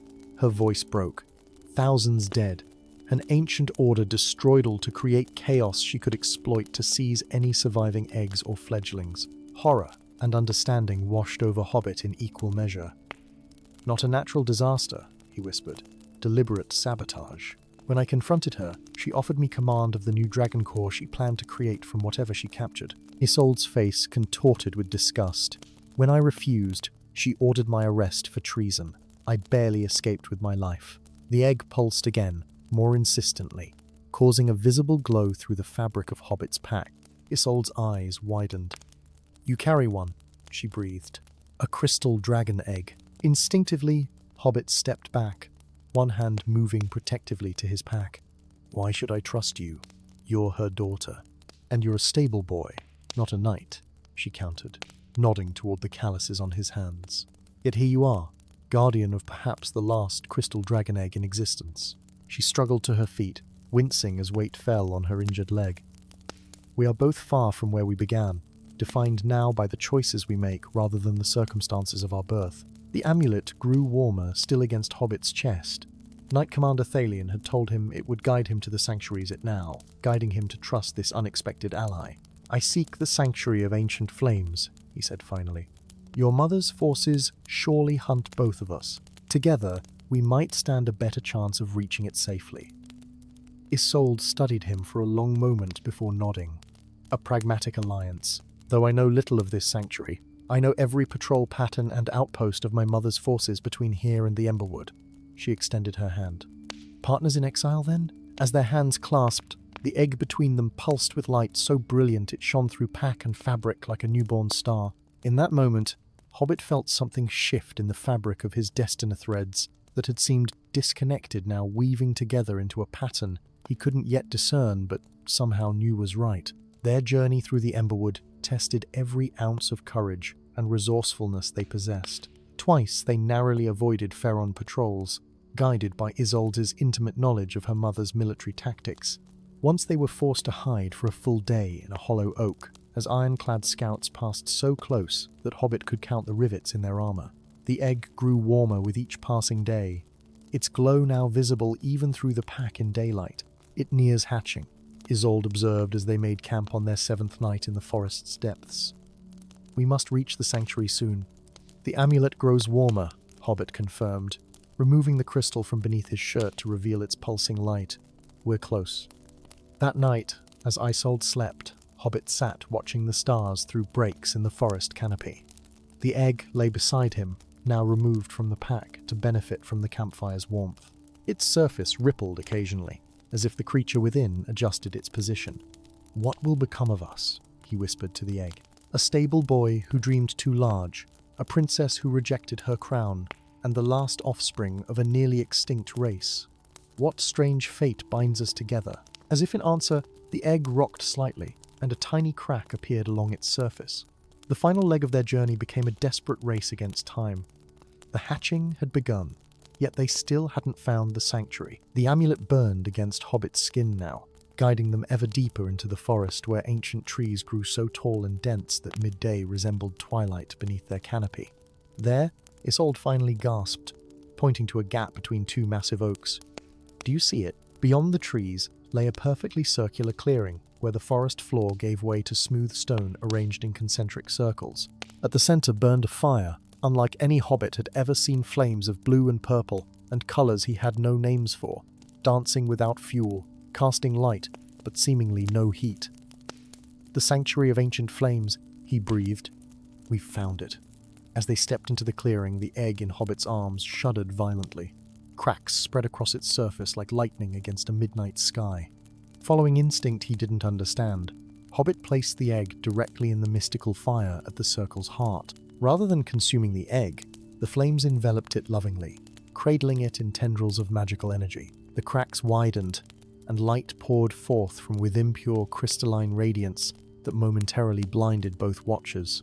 When their vision cleared, a small dragon hatchling sat amid the flames, its scales shifting through every color imaginable as it gazed at them with ancient wisdom in newly opened eyes. The dragono, larger than a house cat, stepped from the fire and approached Hobbit, head tilted inquisitively. Then, with a movement too swift to follow, it leapt upward and settled around his neck like living jewelry, a warm weight that felt somehow familiar and right. "She's chosen you," came a voice from the forest's edge. Both Hobbit and Isolde whirled to find Knight Commander Thalion emerging from the trees, his armor replaced by simple traveling clothes, his missing arm now a stump wrapped in healing herbs. "How?" Hobbit began. "I followed," Thalion admitted. "Not closely enough to endanger you, but near enough to help if needed. I had to see the egg safely delivered." His gaze shifted to Isolde, hardening slightly, even if it meant watching for betrayal. "Then, you know who I am," she said steadily. "The Empress's daughter." "Yes." His expression remained guarded. "Though your actions suggest you've chosen a different path than your mother." "I renounced her the moment I learned what she'd done," Isolde replied, her voice carrying the weight of that painful decision. "The destruction of the Glass Mountain was deliberate her doing." Thalion's face registered shock, then a grief so profound it seemed to age him years in moments. "We suspected sabotage but had no proof. To think that all those lives..." He steadied himself with visible effort. "Then our mission becomes even more critical. That hatchling represents not just the future of crystal dragons, but justice for those murdered at the mountain." The dragon chirped, as if in agreement, its scales briefly shifting to a deep, determined blue before cycling through colors again. Hobbit stroked its small head, feeling an unexpected sense of purpose settle over him. "What happens now?" he asked. "Now you begin training," Thalion replied, not as a stable hand pretending at knighthood, but as the first of a new order of crystal riders. The old ways died with the mountain. We must forge new traditions, find new paths forward. He looked between Hobbit and Isolde. "Both of you have proven yourselves worthy guardians of this legacy, though in ways none could have foreseen." As moonlight filtered through the ancient trees surrounding the sanctuary, casting silver light across the mystical flames that had welcomed the dragon into the world, Hobbit felt the weight of destiny upon his small shoulders.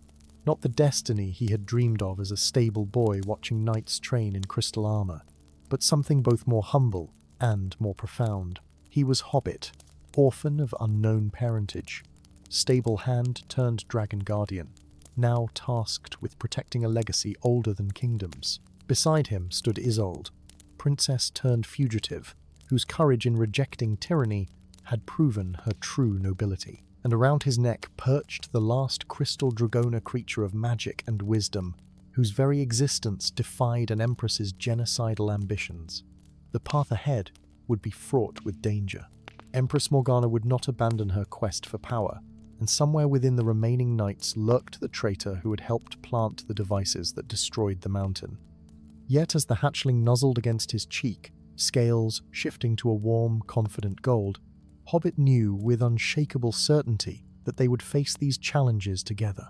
A stable boy, a princess, and a dragon an unlikely fellowship forged in tragedy, bound by purpose, destined to either restore what was lost or create something entirely new from the ashes of an ancient order. Story 6.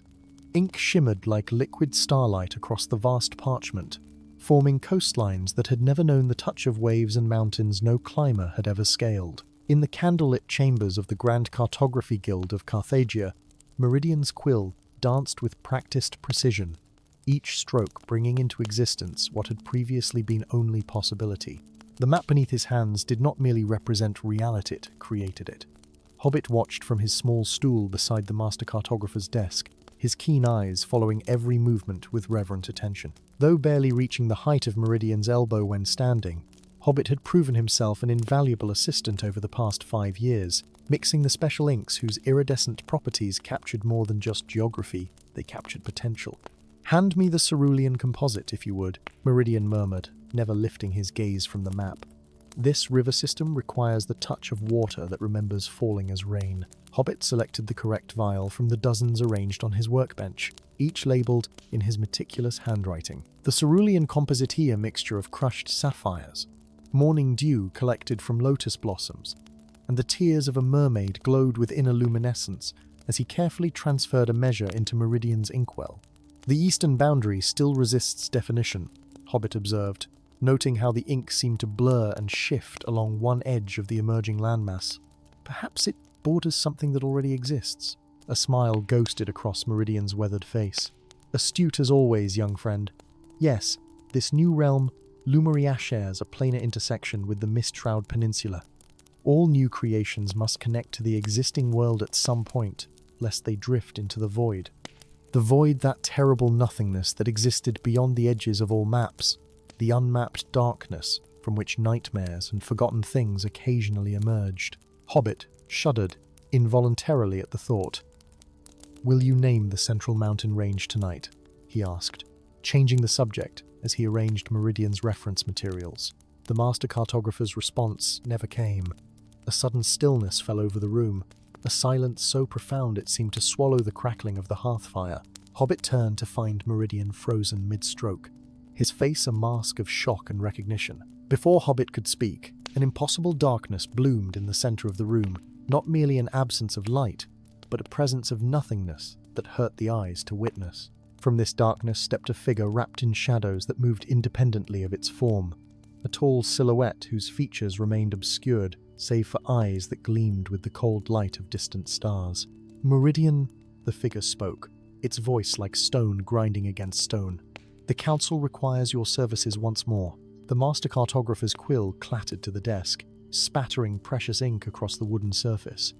"Shadowmaster Vrex," he acknowledged, voice barely above a whisper, "I've fulfilled my obligations to the merchant syndicate. The contract was completed 3 seasons past."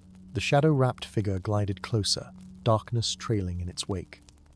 "Contracts with the syndicate are never truly completed, old friend, merely paused between assignments." A parchment materialized in its hand, unfolding to reveal complex script that glowed with sickly green luminescence. "Your presence is required immediately. Bring your special implements." Meridian's shoulders slumped in resignation. "And if I refuse?" The Shadowmaster's laugh chilled the room. "Then we shall see how well your assistant fares without a mentor."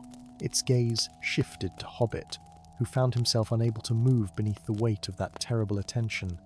Or perhaps, how well he fares without hands. Such delicate appendages, so necessary for an apprentice cartographer. "Leave him out of this," Meridian snapped, his customary calm evaporating. "He knows nothing, then he shall continue knowing nothing," Rex replied dismissively. "Come, the expedition departs within the hour." Meridian gathered several instruments with trembling hands, his movements uncharacteristically clumsy. From a hidden drawer in his desk, he retrieved a small leather-bound journal, which he hastily tucked inside his coat. As the Shadowmaster opened another portal of darkness, Meridian turned to Hobbit with an expression of profound regret. "Complete the river system using the cerulean composite," he instructed quietly. "Then lock the workshop and tell no one what you've seen, if I haven't returned in 3 days." He hesitated, then withdrew the journal and slipped it into Hobbit's pocket. "Read this. Only this. Trust nothing else you hear." Before Hobbit could respond, Meridian stepped into the swirling darkness beside the Shadowmaster. The portal collapsed with a sound like indrawn breath, leaving Hobbit alone in the suddenly too quiet workshop with an unfinished map that shimmered with half-realized potential. 3 days passed with excruciating slowness. Hobbit maintained the workshop, explained Meridian's absence to guild officials as a sudden research expedition, and tried not to stare at the unfinished map of Lumeria that seemed to pulse with increasing urgency each night, as if calling to be completed. On the evening of the 3rd day, with no sign of Meridian's return, Hobbit finally opened the leather journal. Its pages contained not the expected cartographical notes, but a desperate confession written in Meridian's unmistakable hand. "The maps I create are more dangerous than anyone realizes. Years ago, the Merchant Syndicate discovered my talent for creating realms rather than merely charting them. They forced me to craft Void Harbor Hidden Port from which they conduct unsanctioned trade with entities beyond the known world. But my greatest mistake was Lumeria. I began it as a sanctuary, a perfect realm free from suffering. The Syndicate learned of it and realized it could serve as the perfect prison for something they've captured, a dream-devouring entity they call the Nightmare Weaver. They intend to contain it there, feeding it dreams harvested from sleeping citizens to prevent it from breaking free. If you read this, I've been taken to complete Lumeria as a prison realm. This must not happen. The Nightmare Weaver cannot be contained only temporarily satiated. Eventually, it will consume Lumeria entirely and emerge stronger than before. You have a gift. My friendo and I recognized the moment you first touched one of my maps and it responded to you. You can finish Lumeria, but change its nature. Create a trap rather than a prison. The Syndicate has only half the map. I hid the other portion with someone they would never suspect. Seek the desert nomads. Ask for the Prince of Thieves. Tell him the cartographer remembers the stars above the glass sea. Trust no one else. The Syndicate has eyes everywhere. Hobbit closed the journal with trembling hands, his mind reeling. The responsibility now resting on his small shoulders felt crushing. Yet Meridian had believed in him, had seen something in him that he himself had never recognized. That night, Hobbit gathered essential supplies: special inks, finest quills, Meridian's portable drawing tools, and most importantly, the unfinished map of Lumeria. Slipping past the guild's night guards required all the natural stealth his diminutive stature afforded, but by dawn, he had left Carthagia behind, heading west toward the vast Serpent Waste Desert, where the nomadic tribes made their shifting homes. The journey tested every ounce of Hobbit's courage. Unused to travel beyond the city walls, he navigated by stars and landmarks, avoiding main roads where Syndicate agents might lurk. Twice he narrowly escaped bandits, his small size allowing him to hide in places larger folk would never fit. When provisions ran low, he traded his skills in ink mixing to village apothecaries in exchange for food and water. 2 weeks into his journey, as Hobbit made camp in the shadow of wind-carved rock formations marking the desert's edge, he noticed he was being watched. Silent figures on dusky-colored horses surrounded his small campsite, materializing from the gathering twilight like ghosts. Their faces remained hidden behind indigo veils, only their eyes visible sharp and assessing. A long way from the guild, little mapmaker observed the central rider, his horse stepping forward with soundless grace. Carthagia's comforts lie many leagues behind you. Hobbit rose to his feet, summoning courage despite his pounding heart. I seek the Prince of Thieves, he declared, keeping his voice steady. I bring a message. The cartographer remembers the stars above the glass sea. A profound silence followed his words. Then, with fluid motion, the central rider dismounted and approached. Towering over Hobbit's small form, the nomad knelt to meet his gaze directly, lowering his veil to reveal a face of startling youth, marked by a single scar running from temple to jaw. Meridian sent you, he stated rather than asked, which means he cannot come himself. Which means the Syndicate has finally moved openly against him. The young man's eyes hardened. I am Thief, though Prince is a title the Syndicate gave me in mockery. Meridian is the closest thing to family I have left. Where is he? Taken, Hobbit explained, withdrawing the journal. Forced to complete a map that will imprison a dangerous entity but might ultimately destroy us all if completed, as the Syndicate intends. As night fell completely, Hobbit shared Meridian's written confession and explained the unfinished map of Lumeria. Thief listened without interruption, occasionally exchanging glances with his silent companions, the desert nomads, a people said to be descended from the original inhabitants of lands the Syndicate had unmade, centuries ago when they first discovered cartographers with Meridian's rare talent. Show me the map, Thief finally requested. Hobbit hesitated only briefly before carefully unrolling the parchment. Even incomplete, Lumeria glowed with inner life in the Firelight Mountain ranges of silver ink, forests of emerald that seemed to sway with an unfelt breeze, and the partially finished river system of cerulean that Meridian had instructed Hobbit to complete before his abduction. Thief studied it with the careful eye of one who understood far more than he revealed. Beautiful, he murmured. Even unfinished, I can see why the Syndicate covets it. From within his robes, he withdrew a cylindrical case of polished bone. And now, the piece Meridian entrusted to me. The case contained the eastern half of the Lumeria map, the portion Meridian had separated from the main work before the Syndicate could seize it. Where Hobbit's half showed mountains, forests, and rivers, this section revealed coastlines, islands, and a peculiar circular structure at the center of what appeared to be a vast bay. The Dreaming Citadel. Thief identified it. The place where the Syndicate intends to house their captured entity. Meridian designed it with multiple nested chambers, each theoretically able to contain the creature should it break through the previous barriers. His finger traced the intricate design. But he also included something the Syndicate doesn't know about: a final chamber that can serve as either prison or trap, depending on how the map is completed. Hobbit studied the eastern portion with growing understanding. The geography creates a funnel, he observed. Everything channels toward the Citadel. If the entity breaks free within Lumeria, it would inevitably be drawn to the Citadel's heart, Thief confirmed, where Meridian placed a portal framework. Depending on how it's activated, it could either perpetually cycle the entity through Lumeria in an endless loop, or send it somewhere else entirely, Hobbit finished, realization dawning. Somewhere prepared specifically to neutralize it. Precisely. Thief's expression grew solemn, but to complete the map correctly requires Meridian's special talent or someone with the same gift. He believed I have it, Hobbit admitted, doubt evident in his voice. But I've never created anythingly assisted. Thief studied him thoughtfully. Have you ever tried? Really tried? The question lingered between them as desert winds whispered across the dunes beyond their camp.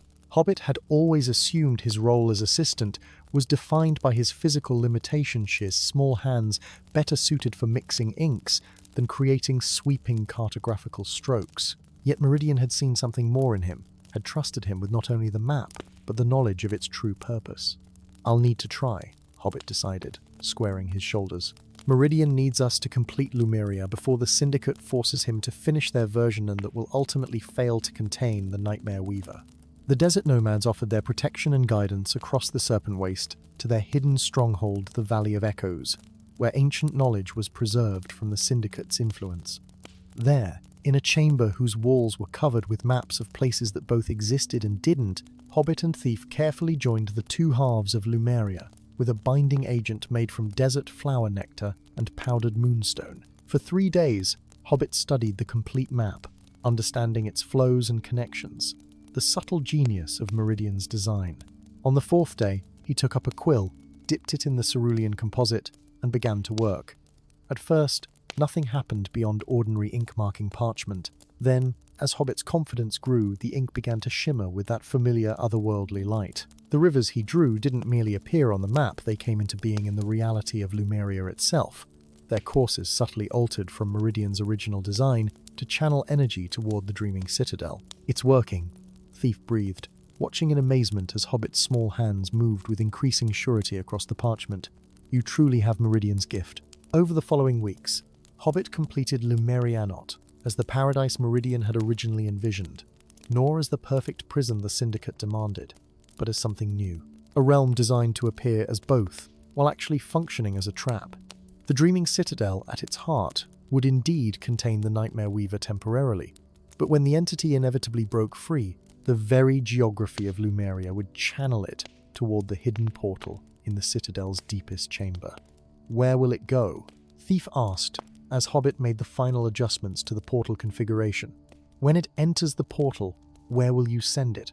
Hobbit's expression was grim, yet determined.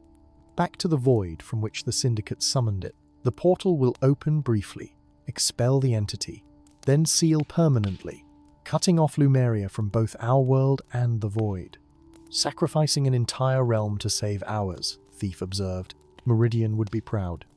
As the final ink dried on the completed map, a pulse of energy rippled outward, confirming that Lumeria now existed fully a realm connected to their own but distinct, with mountains and forests, rivers and coastlines.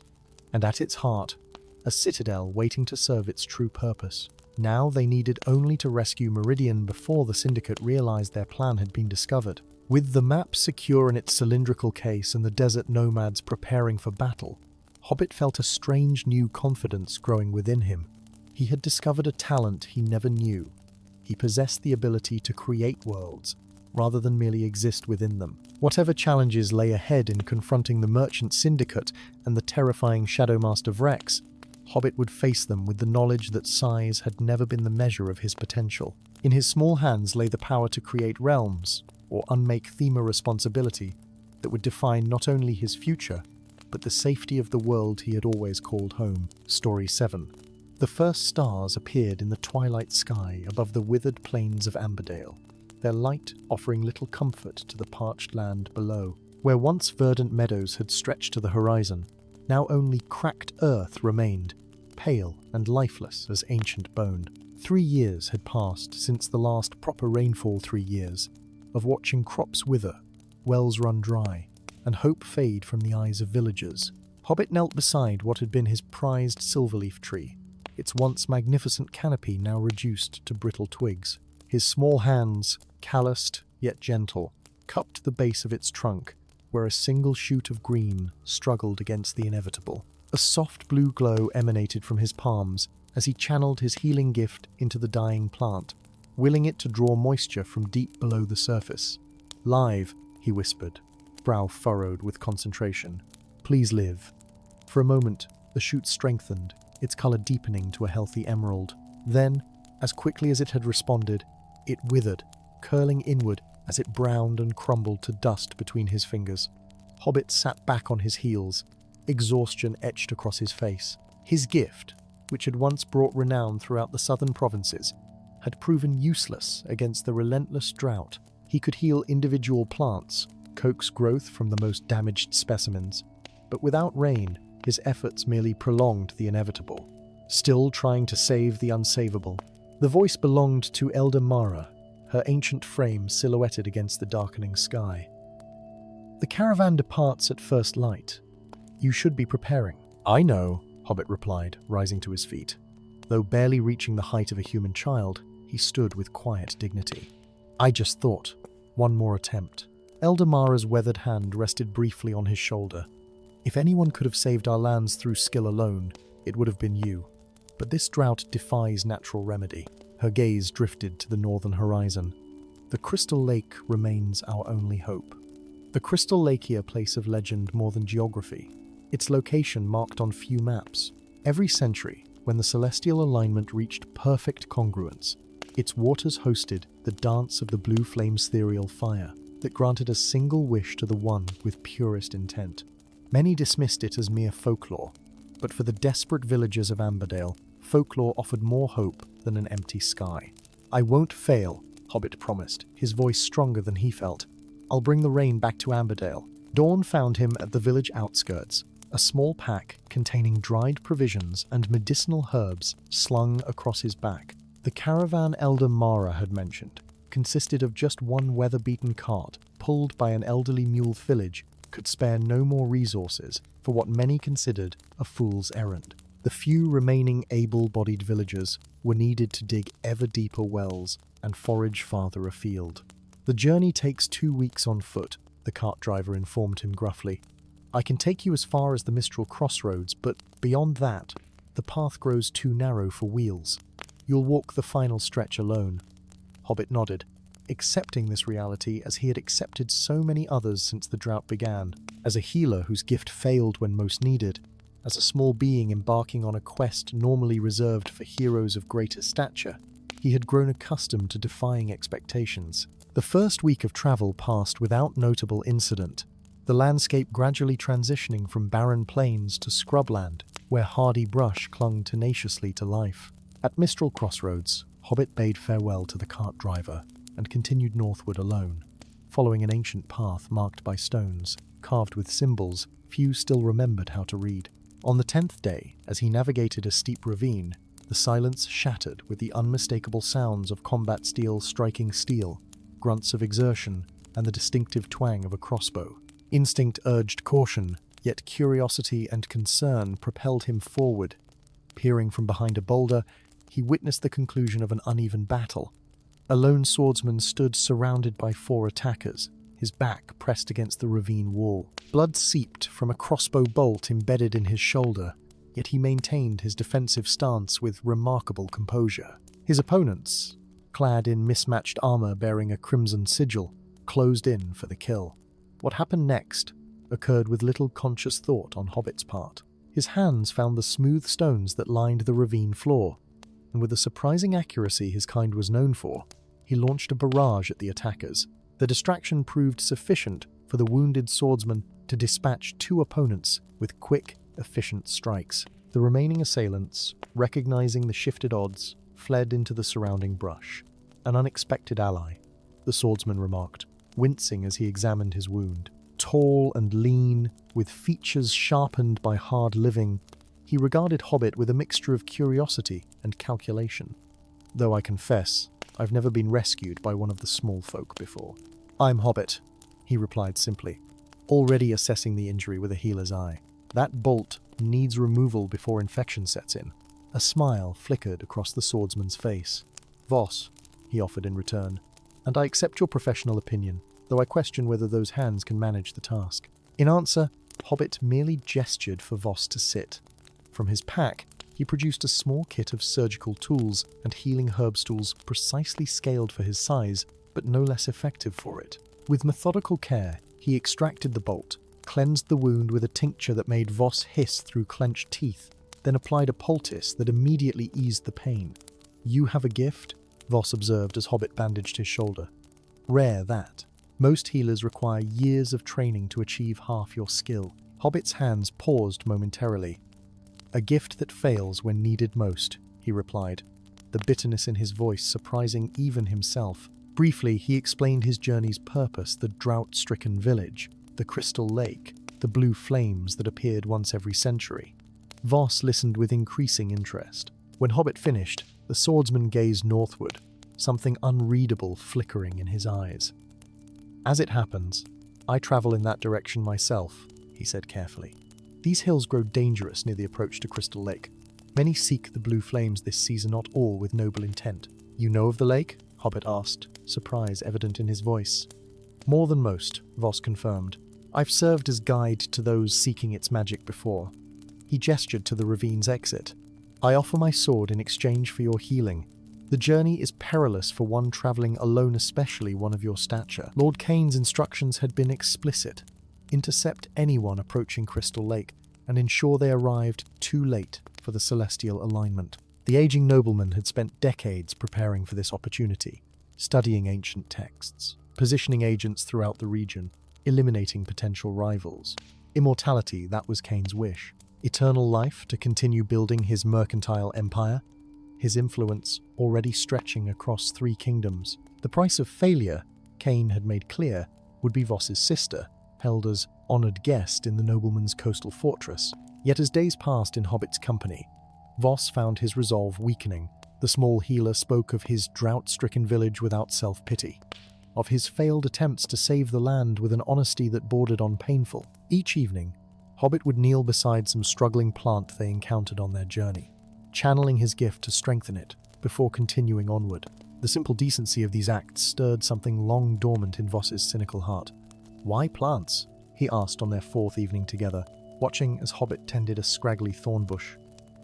Of all possible gifts, strength, speed, mastery of elements, why healing plants? Hobbit's hands never paused in their work, the familiar blue glow illuminating his thoughtful expression.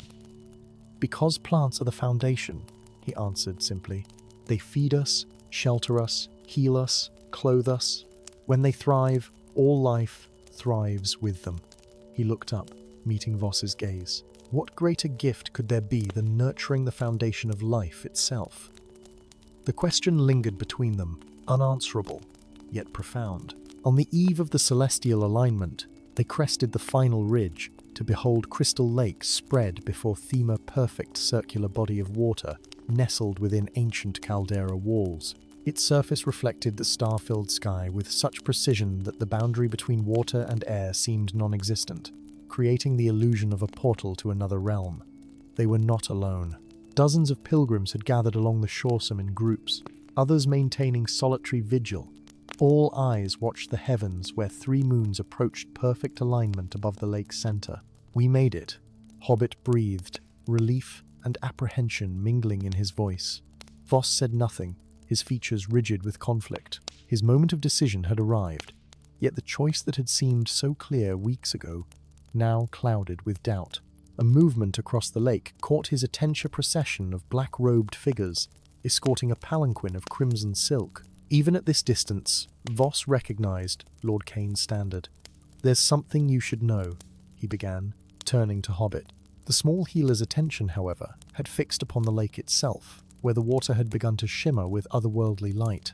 As the three moons aligned overhead, spectral flames erupted from the lake's surface, not red or orange, but a deep, mesmerizing blue that cast all onlookers in its ethereal glow. "The dance begins," someone whispered nearby, voice hushed with awe.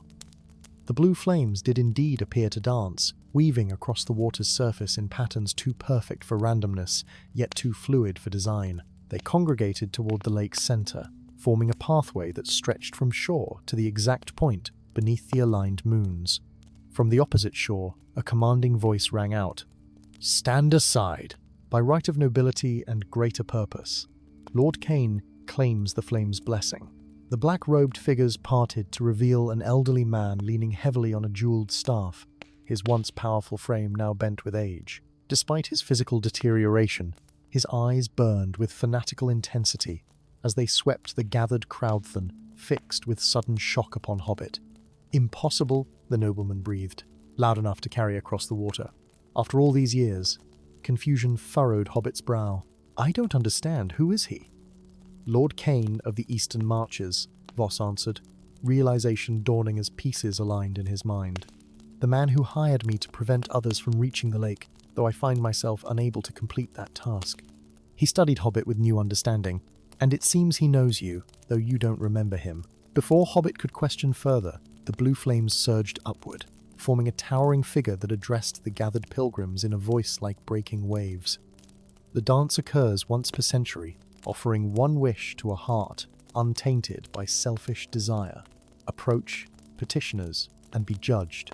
Several pilgrims stepped forward tentatively, walking onto the flaming pathway that somehow supported their weight. Yet none progressed far before the flames beneath their feet dimmed, the path dissolving and returning them gently to shore. Their wishes, though perhaps noble in intent, carried too much personal desire to satisfy the ancient magic's requirements. Lord Kane strode forward with surprising vigor, his black-robed attendants attempting to follow until the flames flared warningly, permitting only the nobleman himself to proceed. He advanced farther than any previous petitioner before the pathway began to dissolve beneath him.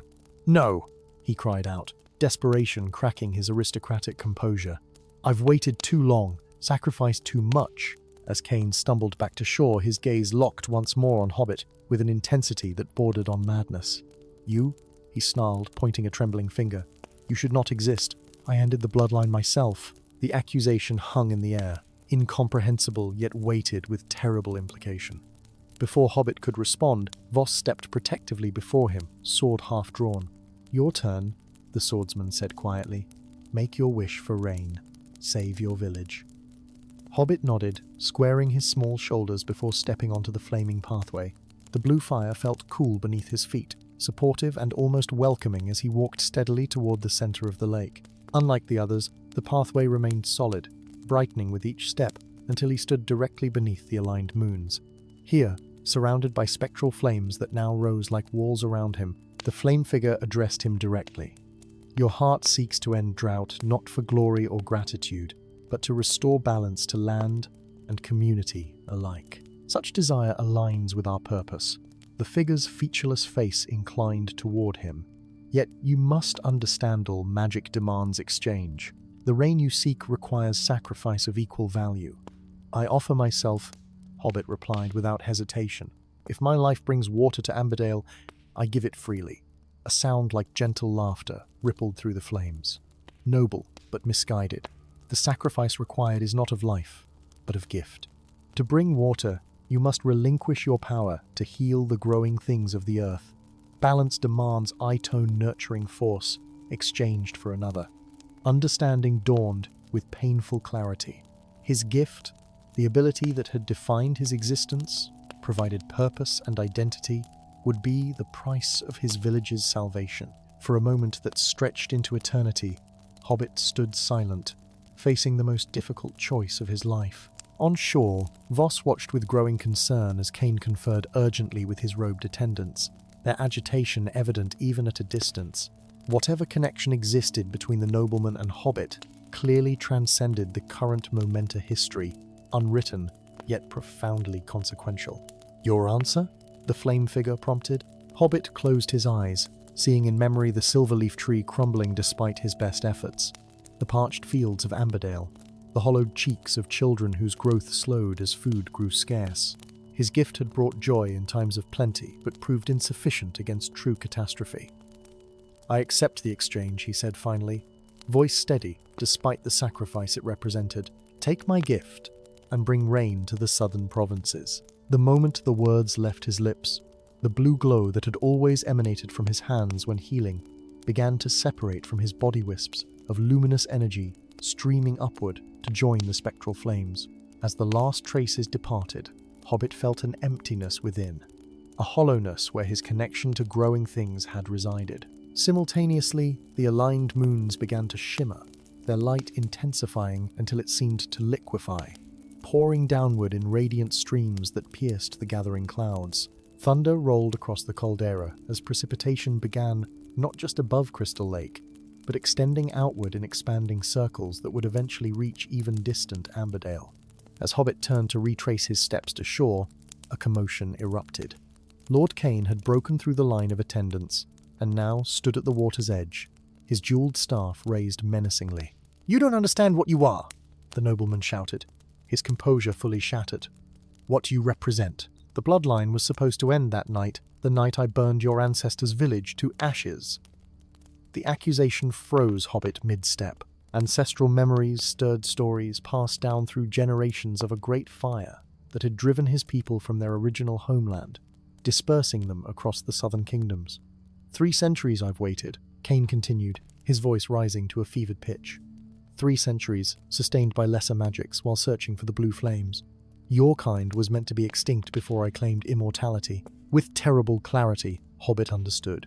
Kane was no ordinary nobleman. He had survived 3 centuries through magical means, committing genocide against Hobbit's ancestors to eliminate potential rivals for the blue flames' blessing. Yet somehow, his bloodline had survived, culminating in Hobbit's unwitting arrival at this precise moment. The dance concludes, the flame figure announced as the spectral pathway began to dissolve. The wish is granted, the exchange complete. In desperation, Kane lunged forward into the shallows, ancient words of forbidden magic spilling from his lips as he attempted to seize control of the fading blue flames. For a moment, the flames wavered, responding to his arcane knowledge with reluctant obedience. Voss reacted without thought, his sword flashing as he intercepted the nobleman.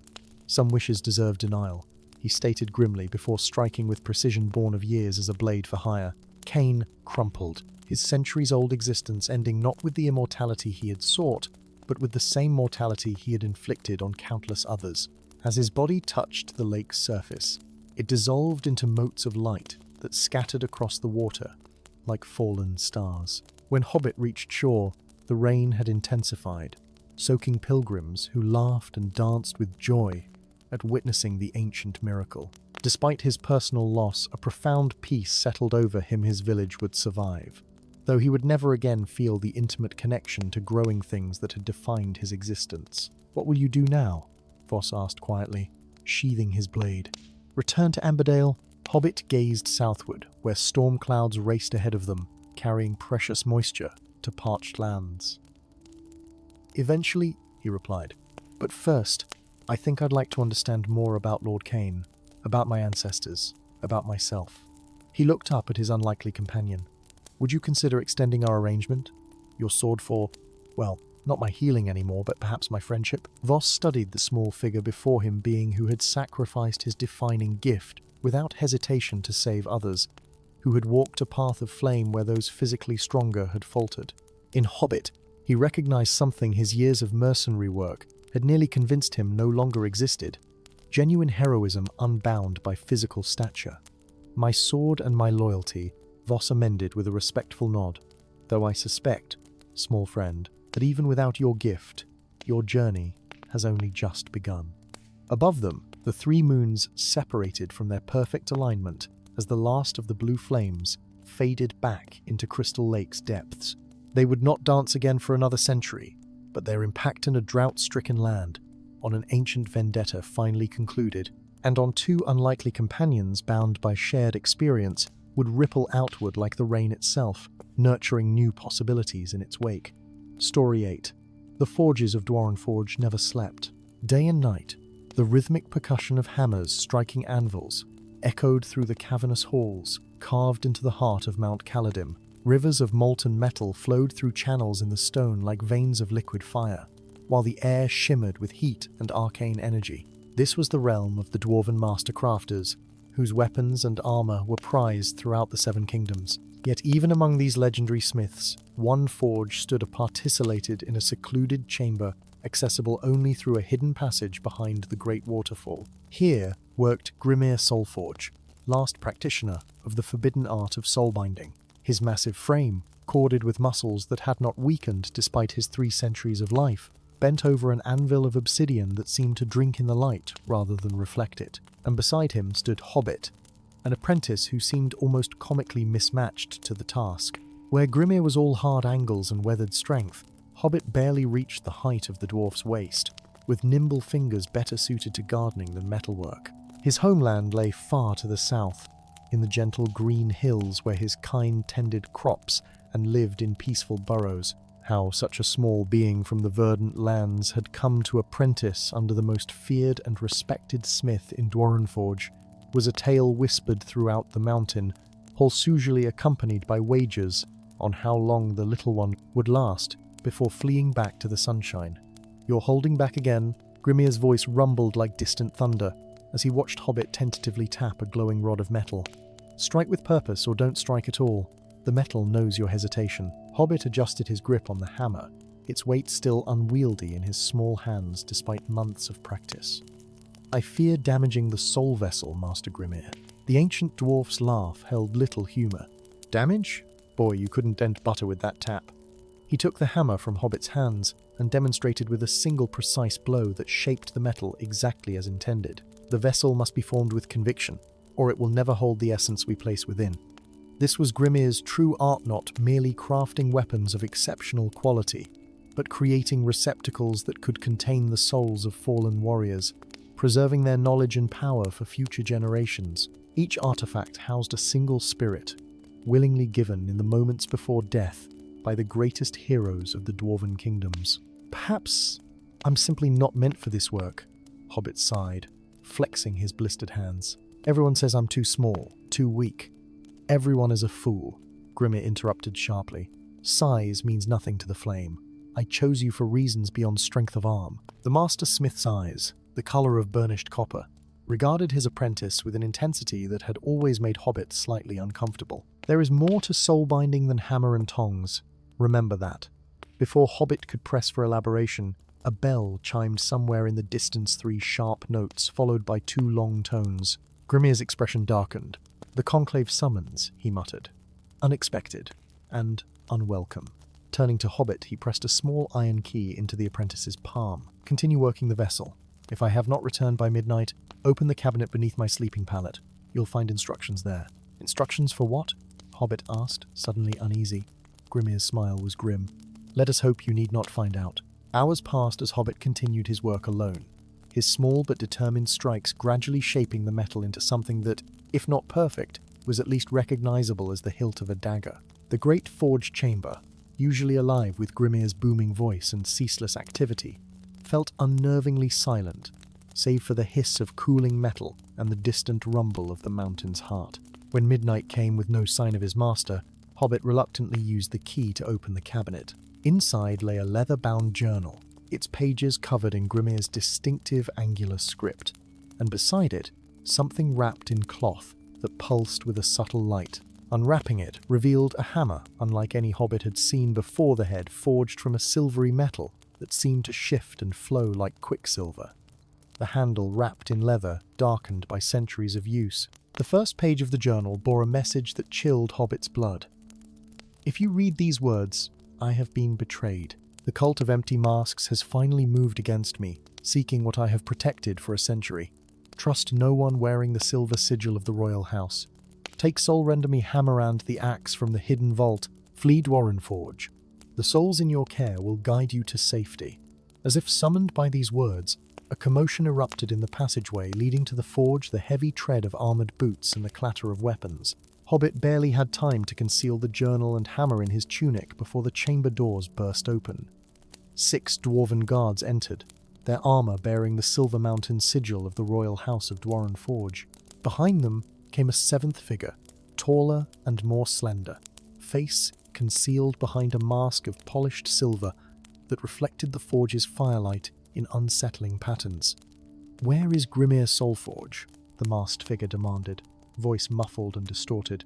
"The master was summoned to the conclave," Hobbit replied, struggling to keep his voice steady. "I've been alone since then." "The master will not be returning," the figure stated with cold finality. "The crime of soul binding has finally been answered with justice. The abomination ends tonight." A gloved hand gestured toward the various soul-bound weapons displayed on the forge's walls. "Collect them all, leave nothing." As the guards moved to obey, a terrible understanding dawned on Hobbit. Grimir was dead, murdered by those who had feared and envied his power, and now they sought to claim the fruits of his forbidden art for themselves. "Wait," Hobbit stepped forward. "These weapons are dangerous to handle without proper training. I can help." "The apprentice comes with us," the masked figure interrupted. "His knowledge may prove useful during the transition." One of the guards approached Hobbit, shackles ready. Acting on instinct, Hobbit pulled Grimir's hammer from his tunic. The weapon, absurdly oversized in his small hands, suddenly lightened, as if recognizing its wielder. Power surged up his arms, not his own, but Grimir's essence transferred through the hammer itself in his final moments. "Use me well, little one," a familiar voice rumbled in his mind. "The true heir to my craft."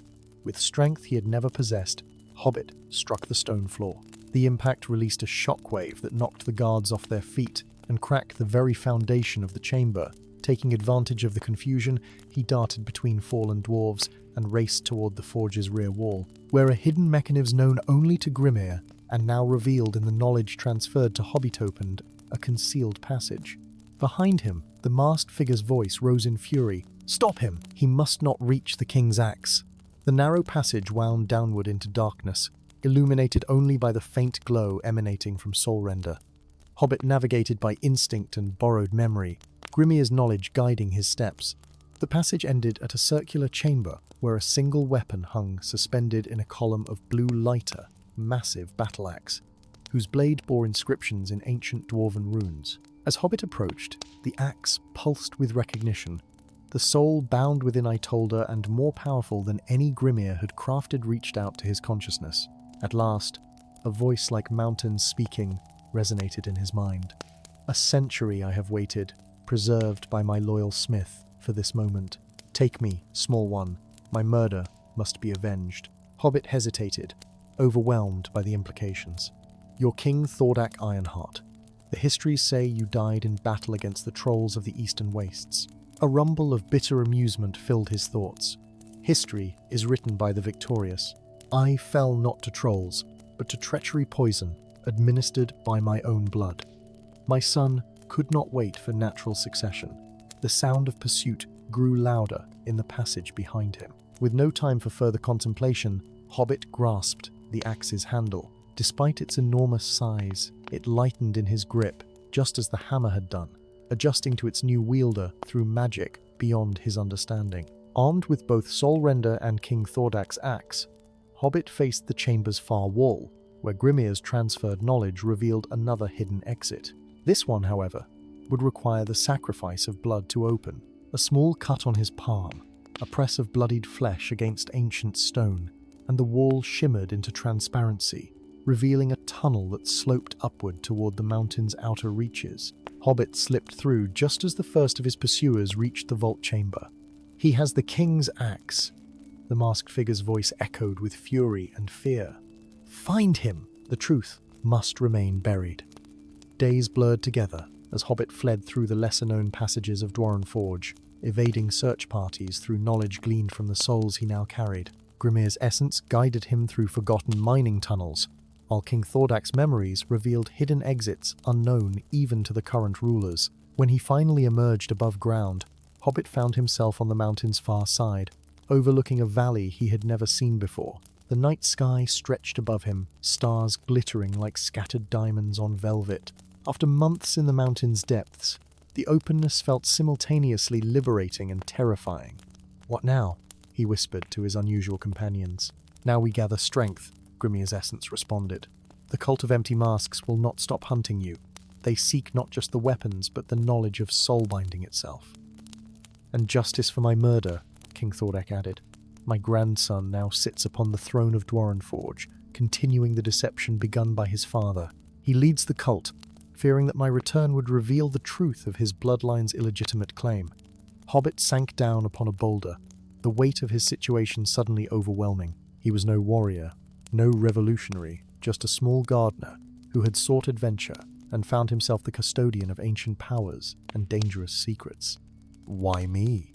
he asked finally. "Of all possible apprentices, why choose someone so ill-suited to smithing?"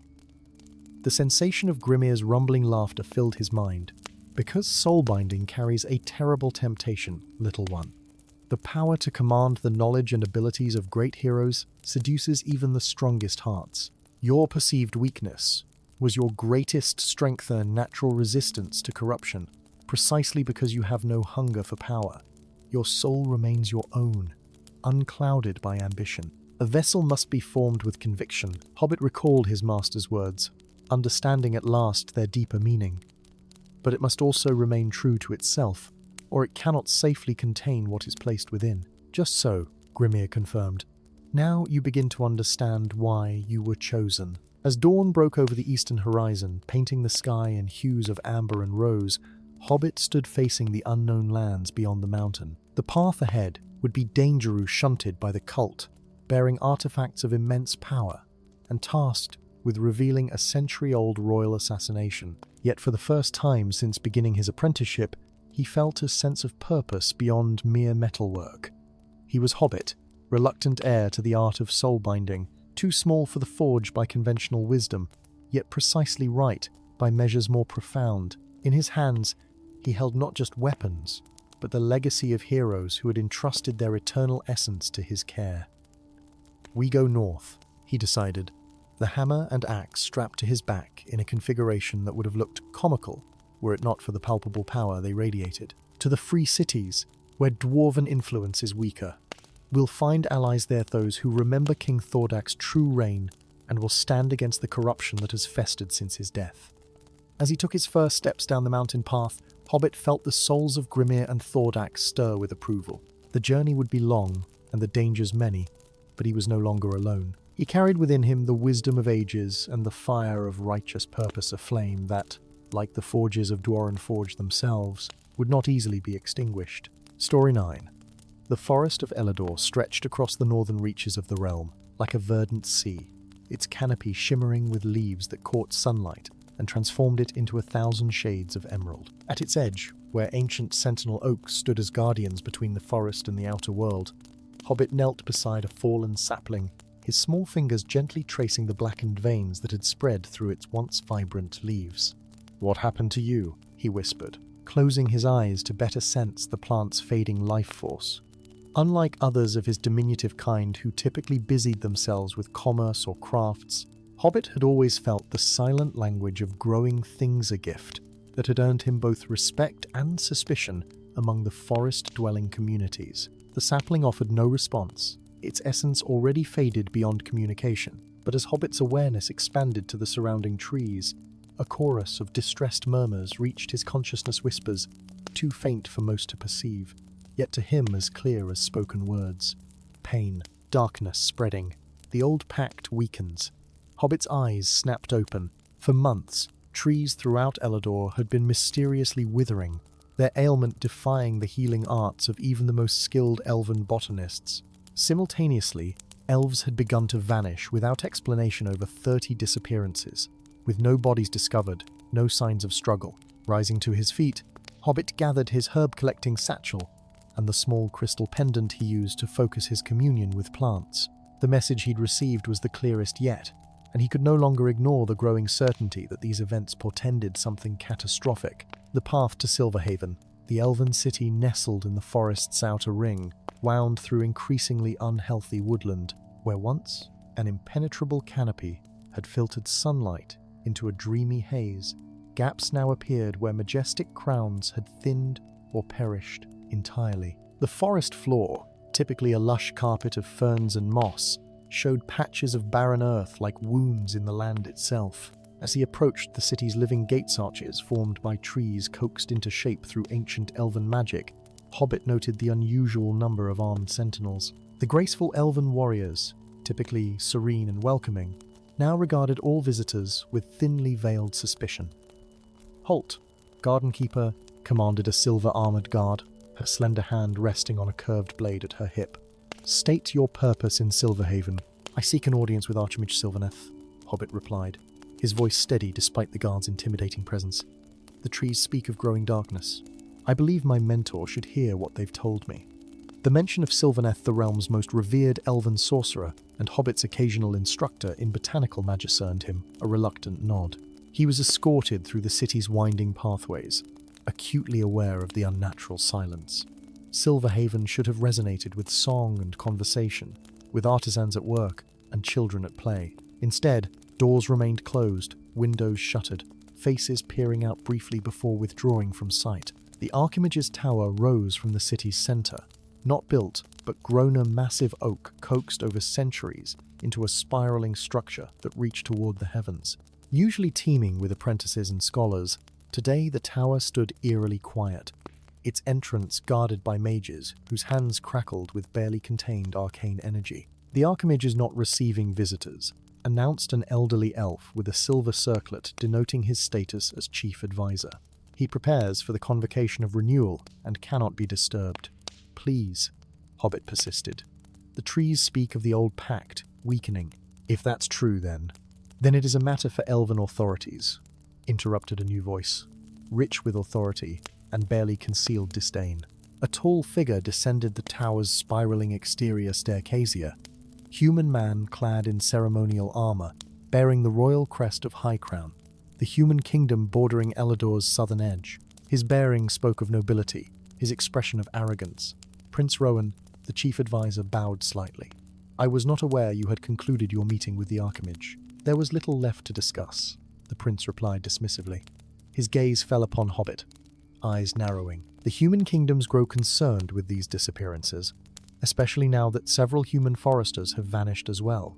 My father sent me to investigate, but it seems the elves prefer secrets to cooperation." "We hide nothing," the advisor insisted. "We suffer these losses alongside you." Rowan's attention remained fixed on Hobbit. "And what's this? I didn't realize the elves employed garden gnomes now." Hobbit met the prince's gaze without flinching, too accustomed to such prejudice to show reaction. "I'm a botanical empath, Your Highness. The trees of Elador speak to me, and they tell of an awakening darkness tied to the ancient pact between elves and humans." Something flickered in the prince's expression, a momentary break in his haughty demeanor. "What do you know of the pact?" "Only legends," Hobbit admitted. "That after centuries of war, your ancestor Queen Elora and the elven High Scion Caladrius sealed peace by together, binding something terrible at the forest's heart. The treaty established Elador as sanctuary for both peoples, a symbol of coexistence." "Quaint stories for children," Rowan scoffed, yet his eyes betrayed deeper interest. "If you truly commune with plants, perhaps you might prove useful." "My royal scouts report the disturbances worsen near the forest's central region. The elves suspiciously declare forbidden to me." The chief advisor stepped forward anxiously. "The heart of Elador is sacred ground, prohibited to all but the highest elven ceremony. And yet, something there threatens both our peoples," Rowan countered. "I intend to investigate with or without elven blessing." He gestured to Hobbit. "You will accompany me. If the trees indeed speak, I would hear their testimony through you." Before Hobbit could respond, a tremor shook the ground beneath their feet. Throughout Silverhaven, elves looked skyward in alarm as birds erupted from the canopy in panicked flight. From deep within the forest came a sound like the groan of a wounded giant, the collective cry of ancient trees in distress.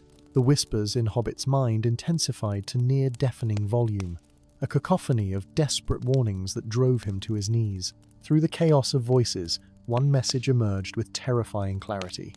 The binding weakens. The devourer stirs.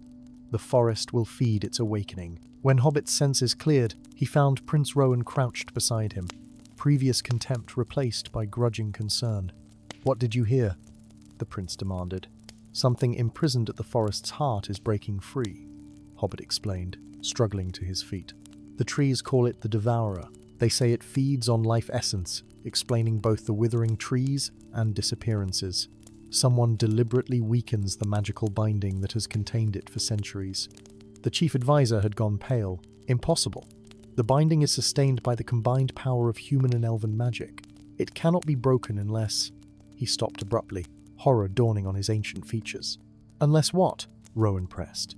"Unless one side of the pact deliberately undermines it," the advisor whispered. "But no elf would ever." Another tremor interrupted him, stronger than the first. In the distance, a column of sickly green light erupted from the forest's depths, piercing the canopy and staining the sky with its unnatural glow. "We leave now," Rowan declared, turning toward the city gates. "Advisor, I require your fastest scouts to guide us to the heart." "I cannot authorize. This is no longer a diplomatic request." The prince cut him off. "Either assist us or stand aside." With reluctance born of desperation, the advisor summoned 2 elven rangers who agreed to lead them to the forest's forbidden center. As they departed Silverhaven, Hobbit noticed the strange absence of Archimage Sylvaneth. During the commotion, a troubling detail that nagged at him as they journeyed deeper into Elador's increasingly twisted landscape. The forest's transformation grew more pronounced with each league they traveled inward. Trees bent at unnatural angles, their bark split to reveal pulsing veins of that same sickly green light. The air grew thick with spores that drifted like malevolent fireflies, forcing the party to cover their faces with dampened cloths. Most disturbing were the cocoon-like growths hanging from twisted branches objects, roughly the size and shape of bodies, their surfaces undulating with slow, rhythmic movement. The missing elves and humans, Hobbit realized with horror, reaching out with his botanical senses. They live still, but their life force drains into the earth itself. Prince Rowan's face hardened. "Cut one down. Perhaps they can be saved." The elven scout who attempted this approach screamed as vines erupted from the forest floor, wrapping around his legs and waist with shocking speed. Only Rowan's quick sword work prevented the elf from being dragged beneath the soil. "The forest actively defends these cocoons," Rowan observed grimly. "Whatever consumes their essence considers them valuable resources." As night fell, they made camp in a small clearing, though none expected restful sleep. Hobbit found Prince Rowan sitting apart from the others, studying a locket containing miniature portraits of an elegant elven woman on one side, a stern-faced human king on the other. "My mother," Rowan explained without prompting, noticing Hobbit's curious gaze. "She was elven, a diplomat to my father's court. Their marriage was to symbolize the continued strength of the pact." His expression darkened. "She died when I was young, her life unnaturally shortened by bonding with a human. Many in my father's court whispered that elven blood had weakened me, making me unfit to rule." Understanding dawned on Hobbit. "So you despise anything that seems small or weak?" "Because I cannot afford to appear either," Rowan finished, snapping the locket closed. "Yet here I am, relying on one smaller than a human child to save 2 kingdoms." "Size rarely determines importance," Hobbit replied. "The smallest seed often yields the mightiest oak." Their conversation ended abruptly as the trees around them began to whisper with increased urgency. Hobbit pressed his palm to the ground, concentrating on the messages flowing through root networks that spanned the entire forest. "We're close," he announced. "The heart lies just beyond the ridge ahead, but we must hurry. The ritual nears completion." "What ritual?" one of the scouts demanded. Hobbit's expression grew troubled. "The trees speak of the unmaking, the deliberate dissolution of the binding. They name the one responsible." He hesitated, pain evident in his eyes. "Archimage Sylvaneth." Dawn revealed the heart of Eladora, perfect circular clearing, dominated by an immense white tree, whose trunk spanned the width of 20 ordinary oaks. Upon its bark, intricate runes had been carved, now pulsing with alternating silver and gold light elven and human magic intertwined. At the tree's base stood Archimage Sylvaneth, his hands pressed against the trunk as he chanted in an ancient tongue. Surrounding him were dozens of elven mages, their life forces visibly draining into the ritual, their bodies withering even as they maintained their positions. "Sylvaneth," Hobbit called out, stepping into the clearing despite Rowan's warning grasp. "Master, what are you doing?" The Archimage turned slowly, his once youthful face now gaunt and stretched, eyes burning with feverish determination. "My faithful apprentice," he said, voice resonating with unnatural power. "You've come to witness our salvation." "This is madness," Rowan declared, drawing his sword as he followed Hobbit into the clearing. "You break the ancient pact and endanger both our peoples." Sylvaneth's laugh held no humor. "I save one people, the only one that truly matters. For centuries, elven kind has dwindled, our birth rates declining, our connection to natural magic weakening. Do you know why?" His gaze fixed accusingly on Rowan. "Because the binding requires sacrifice. To contain the devourer primordial entity of pure consumption, the pact draws constantly upon elven life force." "That cannot be true," Hobbit protested. "The pact bound both human and elf to shared guardianship." "So we believed," Sylvaneth snarled, "until I discovered Queen Alora's final deception. Her human magic redirected the burden almost entirely to elven shoulders, ensuring her kind would thrive while mine slowly perished. The records hidden within this very tree tell the truth. We sustain the prison, while humans expand across the world, unhindered by magical taxation." The ground beneath them trembled continuously now, the white tree's roots visibly shifting beneath the soil as something massive moved below. "Even if true," Rowan argued, "releasing this devourer condemns every elf and human alike." "Not everyone," Sylvaneth countered. "I've discovered the ancient method to control the entity. It requires tremendous sacrifice. Yes, the life essence of hundreds, but once harnessed, the devourer will serve elven kind exclusively. Humans will feed its hunger while we rebuild our civilization to greater heights than ever before." Hobbit pressed his hands to the soil, desperately seeking communion with the great white tree itself. Unlike the confused voices of the forest's outer reaches, this ancient sentinel spoke with crystal clarity, its consciousness vast and sorrowful. The Archimage's knowledge is incomplete. The devourer cannot be controlledly temporarily directed. It consumes without distinction, once fully awakened. "Master Sylvaneth," Hobbit pleaded, rising to his feet, "you've been deceived by incomplete knowledge. The white tree itself says the devourer cannot be controlled. It will consume elf and human alike once freed." Doubt flickered briefly in Sylvaneth's expression before hardening into resolve. More human lies. The tree's consciousness has been corrupted by centuries of contact with human magic. "Then why does it speak through me?" Hobbit countered. "I bear no human blood, yet I hear its warning clearly." The ritual had progressed too far to be easily stopped. The runes carved into the white tree flared brilliantly, then began to darken one by one, like stars being extinguished from the night sky. In that moment, Prince Rowan made a decision that would redefine the fate of both peoples. Sheathing his sword, he approached the tree with palms raised in peaceful intent. "If the pact was indeed imbalanced," he declared, "then let it be reforged with truth between us. I offer myself heir to the human throne, son of elven blooders, conduit for human contribution." Before Sylvaneth could intervene, Rowan pressed his hands to the trunk where the fading runes still flickered. Golden light surged from his touch, racing along the patterns carved in the ancient bark, reinvigorating the failing binding. "No," Sylvaneth cried, lunging forward only to be restrained by roots that erupted from the ground at Hobbit's silent command. The small gardener joined Rowan at the tree, adding his own innate connection to growing things to the renewed pact being formed. Through their combined effort, the white tree's consciousness guided them in reweaving the binding knot as two separate magical traditions working in parallel, but as a truly unified force. Beneath their feet, the entity called the Devourer raged against its renewed prison, its hunger temporarily thwarted.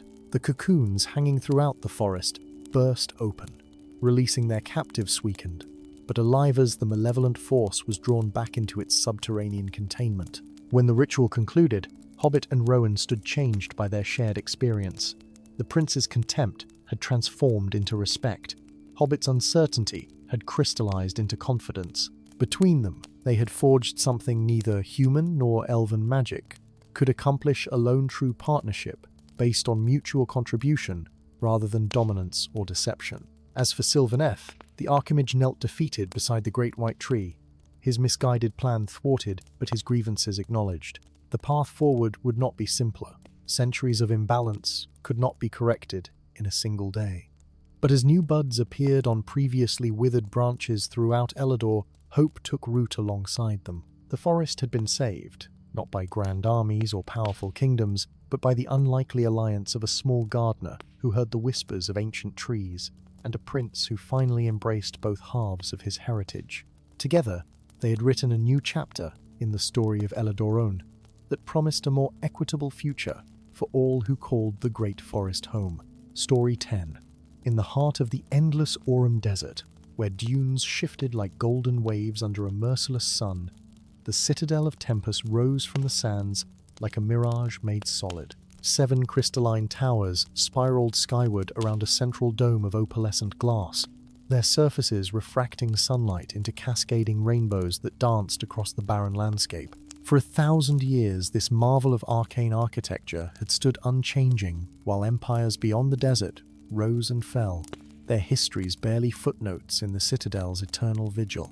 It was within this hallowed sanctuary that the eternal sand clock maintained the delicate balance of seasons throughout the known world, a divine mechanism that poured measured grains of enchanted sand, ensuring winter yielded to spring, summer mellowed to autumn, and the cycle continued unbroken across all lands.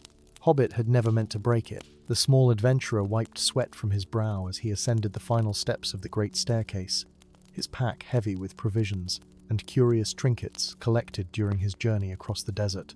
Unlike most pilgrims who sought the citadel's blessing from a respectful distance, Hobbit had been drawn by an insatiable curiosity about the sand clock itself, the legendary artifact said to contain grains of time harvested from the first moment of creation. Just one look, he assured himself, pushing open the unlocked doors of the central chamber with surprising ease. Surely that can't harm anything.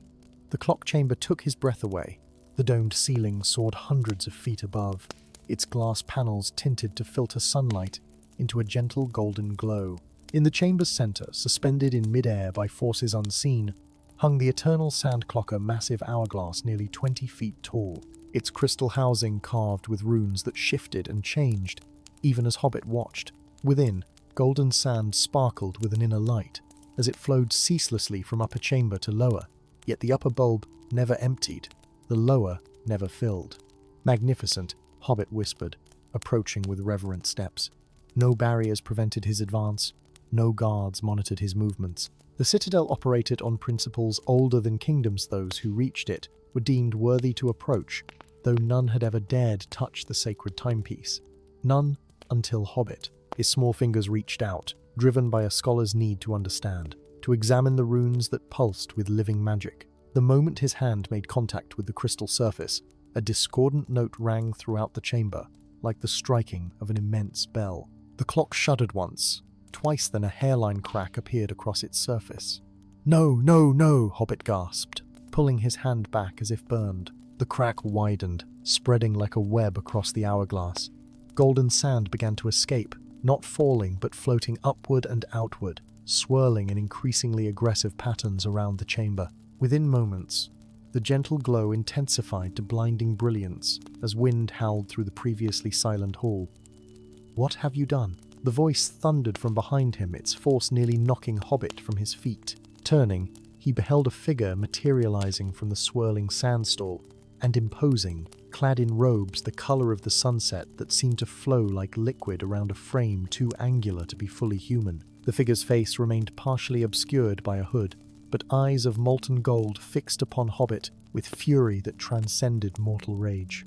"Two didn't mean to," Hobbit stammered, ducking as a stream of escaped sand whipped past his head like a striking serpent. "Intentions matter nothing in the face of consequences," the figure replied, gesturing sharply. The sand's chaotic movements calmed slightly, though the crack continued to widen. "I am Vizier, guardian of the eternal sand clock for 3 centuries, and you have accomplished what armies and sorcerers could not. You have broken that which maintains the very balance of the world." As if to punctuate this dire pronouncement, a violent tremor shook the citadel. Through the glass dome, Hobbit witnessed the once clear sky darken as sand from the desert rose in massive columns, forming a storm wall that stretched from earth to heavens. "The tempest begins," Vizier intoned gravely. "Without the clock's regulation, the sands will consume everything. First, the desert kingdoms, then the grasslands, eventually the mountains and forests and oceans themselves. All will become sand, eternally shifting, eternally hungry." "There must be something we can do," Hobbit pleaded. "Some way to repair it." Vizier's gaze sharpened. "There is one possibility, though it requires a journey no sane being would undertake willingly.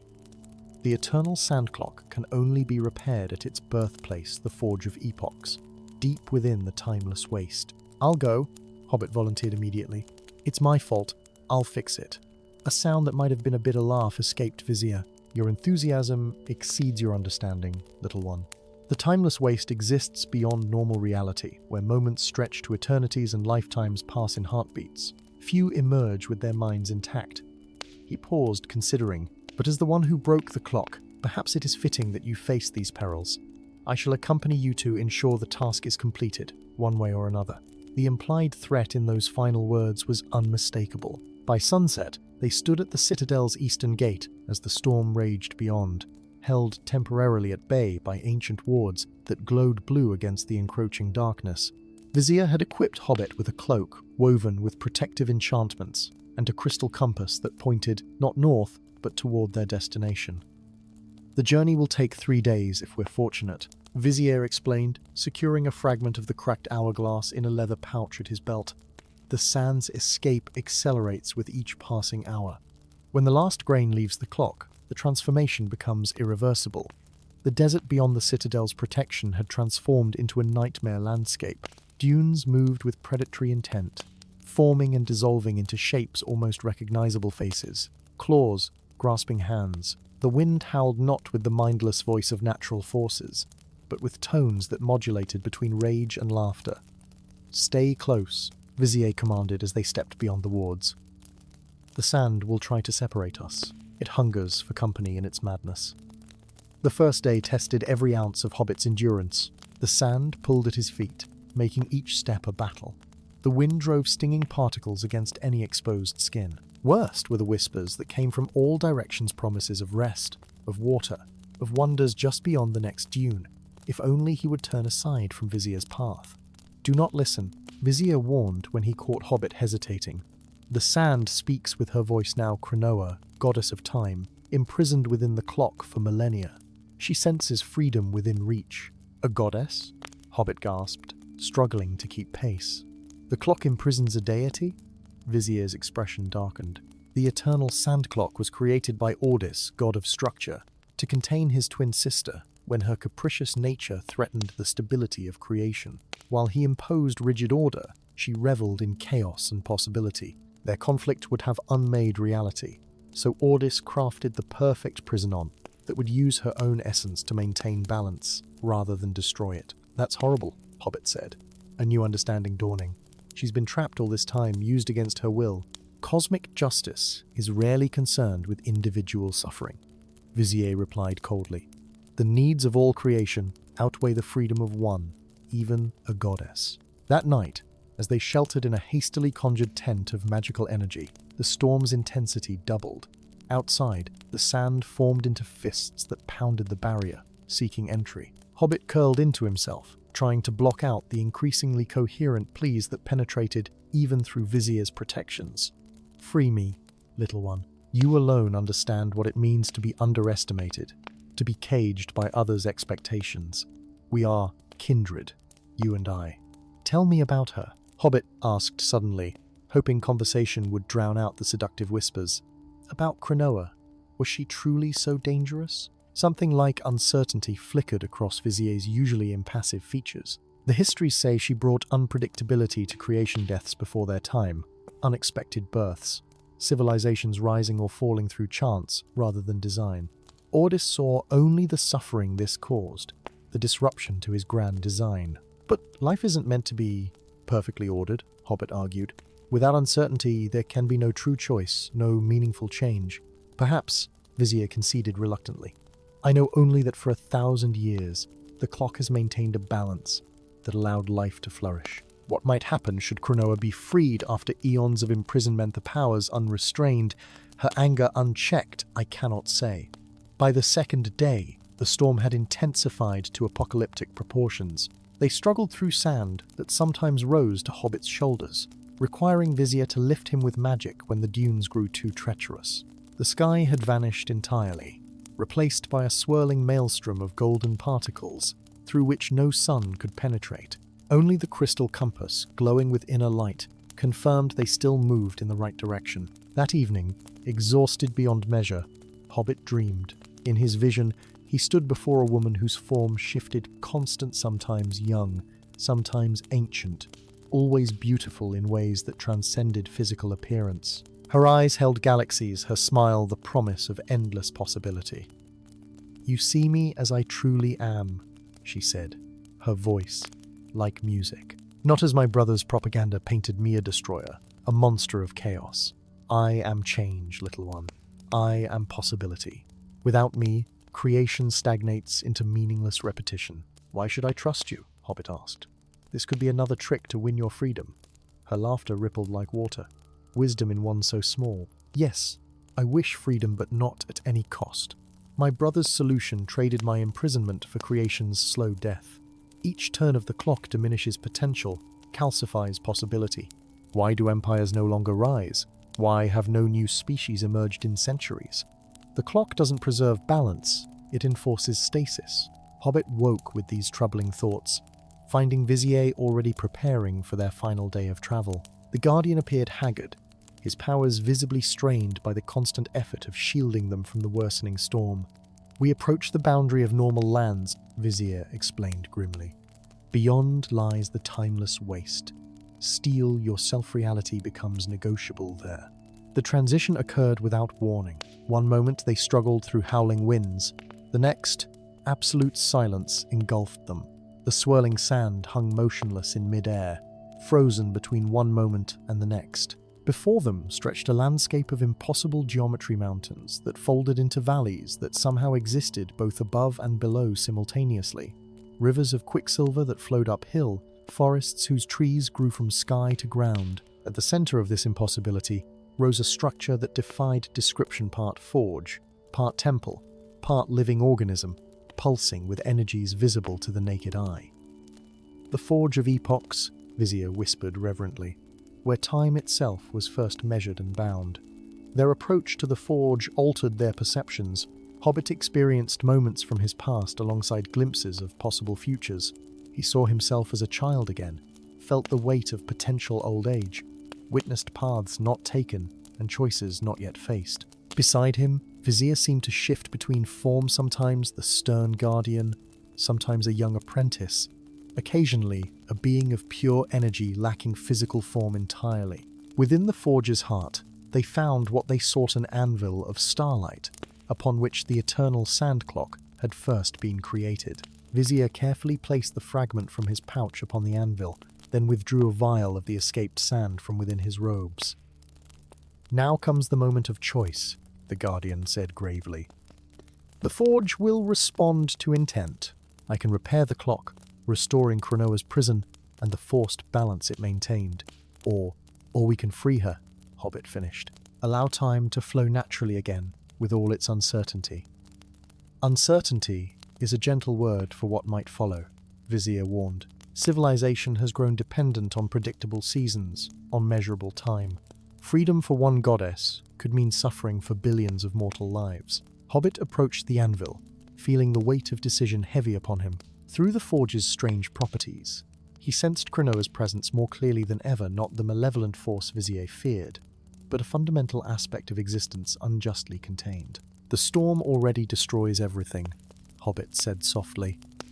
"The clock is broken beyond perfect repair. Whatever we choose, the world changes today."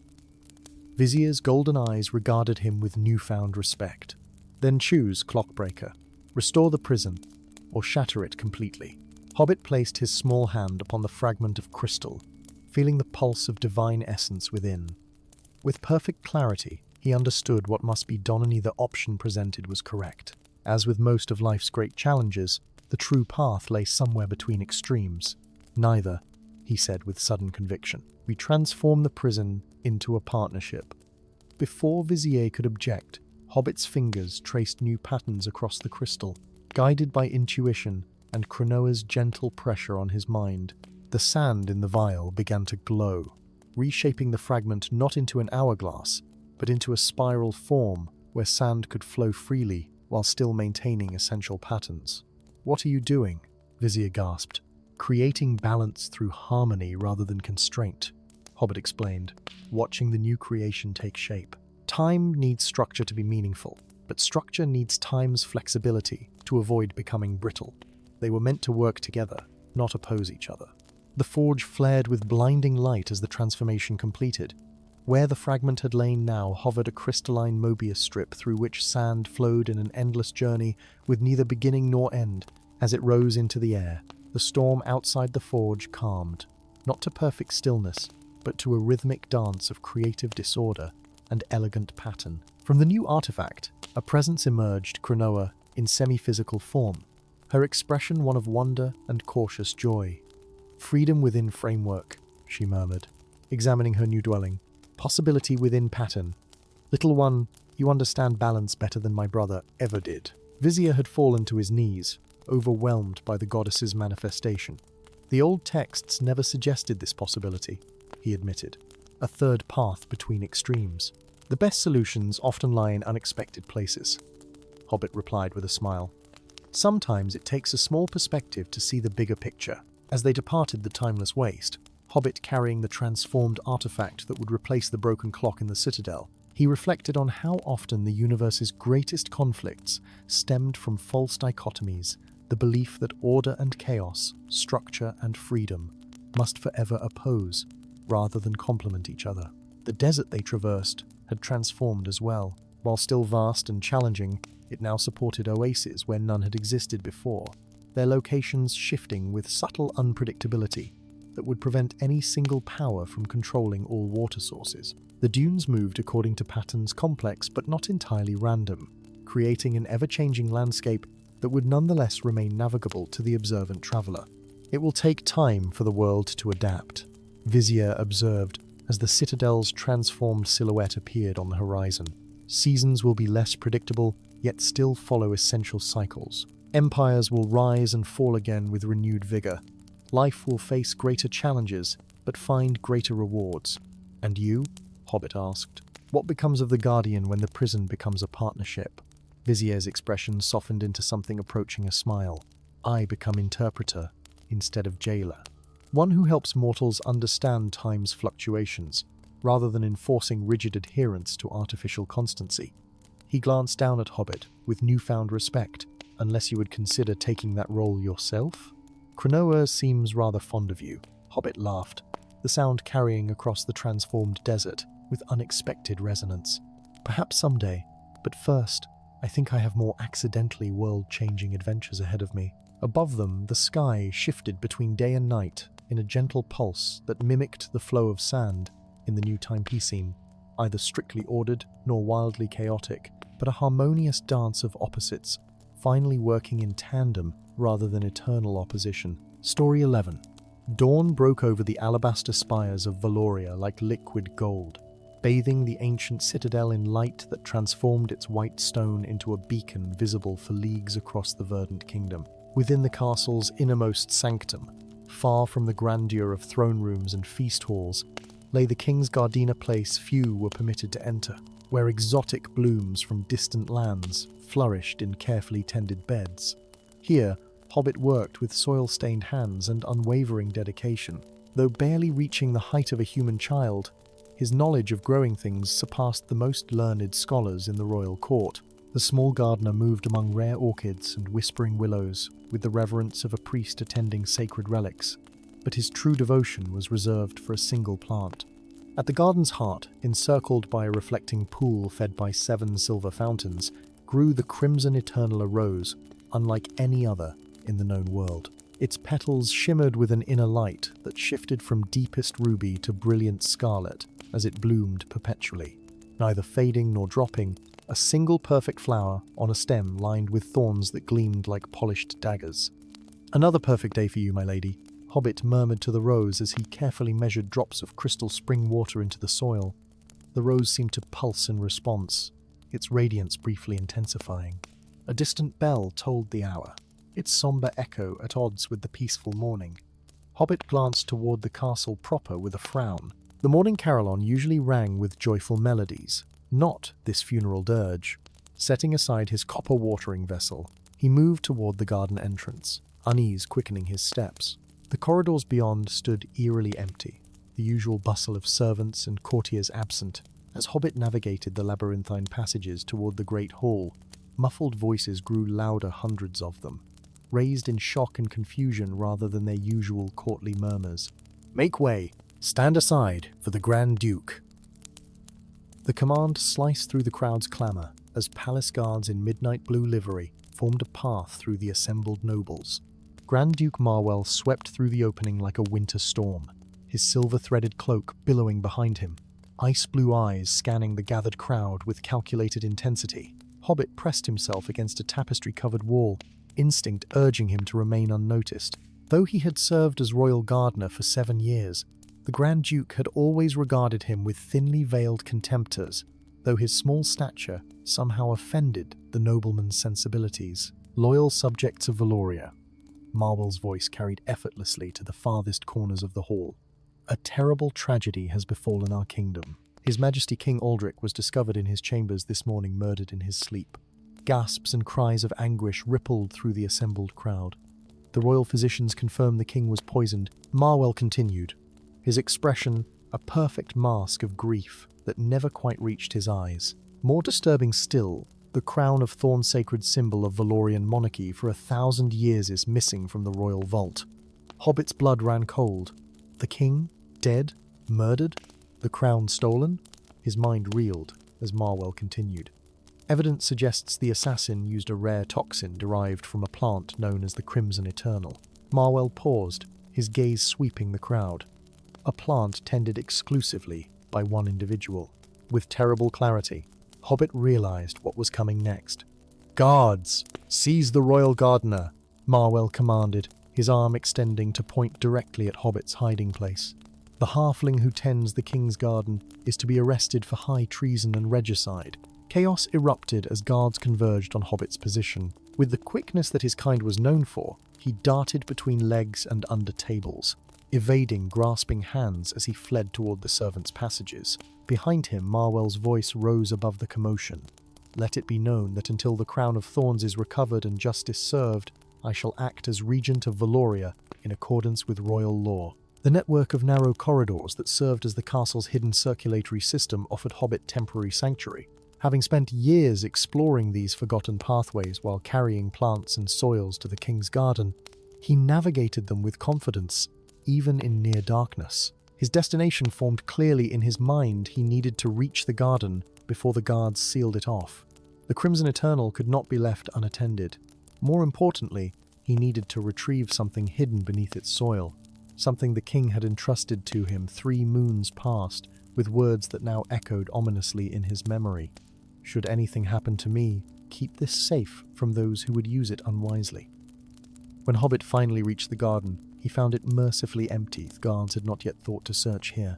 Moving with urgent purpose, he knelt beside the Crimson Eternal and carefully excavated the small crystal vial buried among its roots. Inside, a single petal from the rose floated in clear liquid, its glow pulsing gently like a tiny heartbeat. "Forgive the disturbance, my lady," he whispered to the rose as he secured the vial inside his tunic, "but I must leave you now." As if in response, the rose's thorns retracted slightly along its stem, allowing Hobbit to pluck the bloom without injury, something he had never dared do before. The moment the flower separated from the stem, its light intensified painfully, forcing him to shield his eyes. When the radiance subsided, the rose had transformed into a small crystal key of intricate design. "So that's what you truly are," Hobbit breathed, understanding dawning even as distant shouts announced the guard's approach. Escape from the castle required every ounce of Hobbit's knowledge of its secret ways. By midday, he had slipped past the outer walls and fled into the dense woodland that bordered the eastern edge of the capital city. He ran until his lungs burned and his legs trembled, finally collapsing beneath the spreading branches of an ancient oak as twilight descended. "Rather impressive stamina for one so small," came a voice from above. Hobbit scrambled to his feet, clutching the crystal key to his chest as he peered into the gathering darkness. A figure dropped silently from the oak's branches, landing with fluid grace before him. Tall and lithe, clad in forest green and earth brown, the stranger's features remained shadowed beneath a hood adorned with raven feathers. "You're either very brave or very foolish to flee directly into the Whispering Wood," the stranger continued, circling Hobbit with predatory assessment. "Most consider these forests haunted. I had limited options," Hobbit replied, striving to keep his voice steady. "The Grand Duke's men control the roads and city gates." "Ah, yes, the newly self-appointed regent." The stranger's tone dripped with disdain. "Grand Duke Marwell wastes no time claiming power, does he? You know of the king's death already? We have ears in many places." Little gardener, the stranger pulled back his hood, revealing a young man's face with sharp features and eyes green as summer leaves.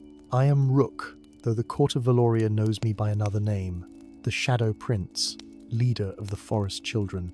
Hobbit's breath caught.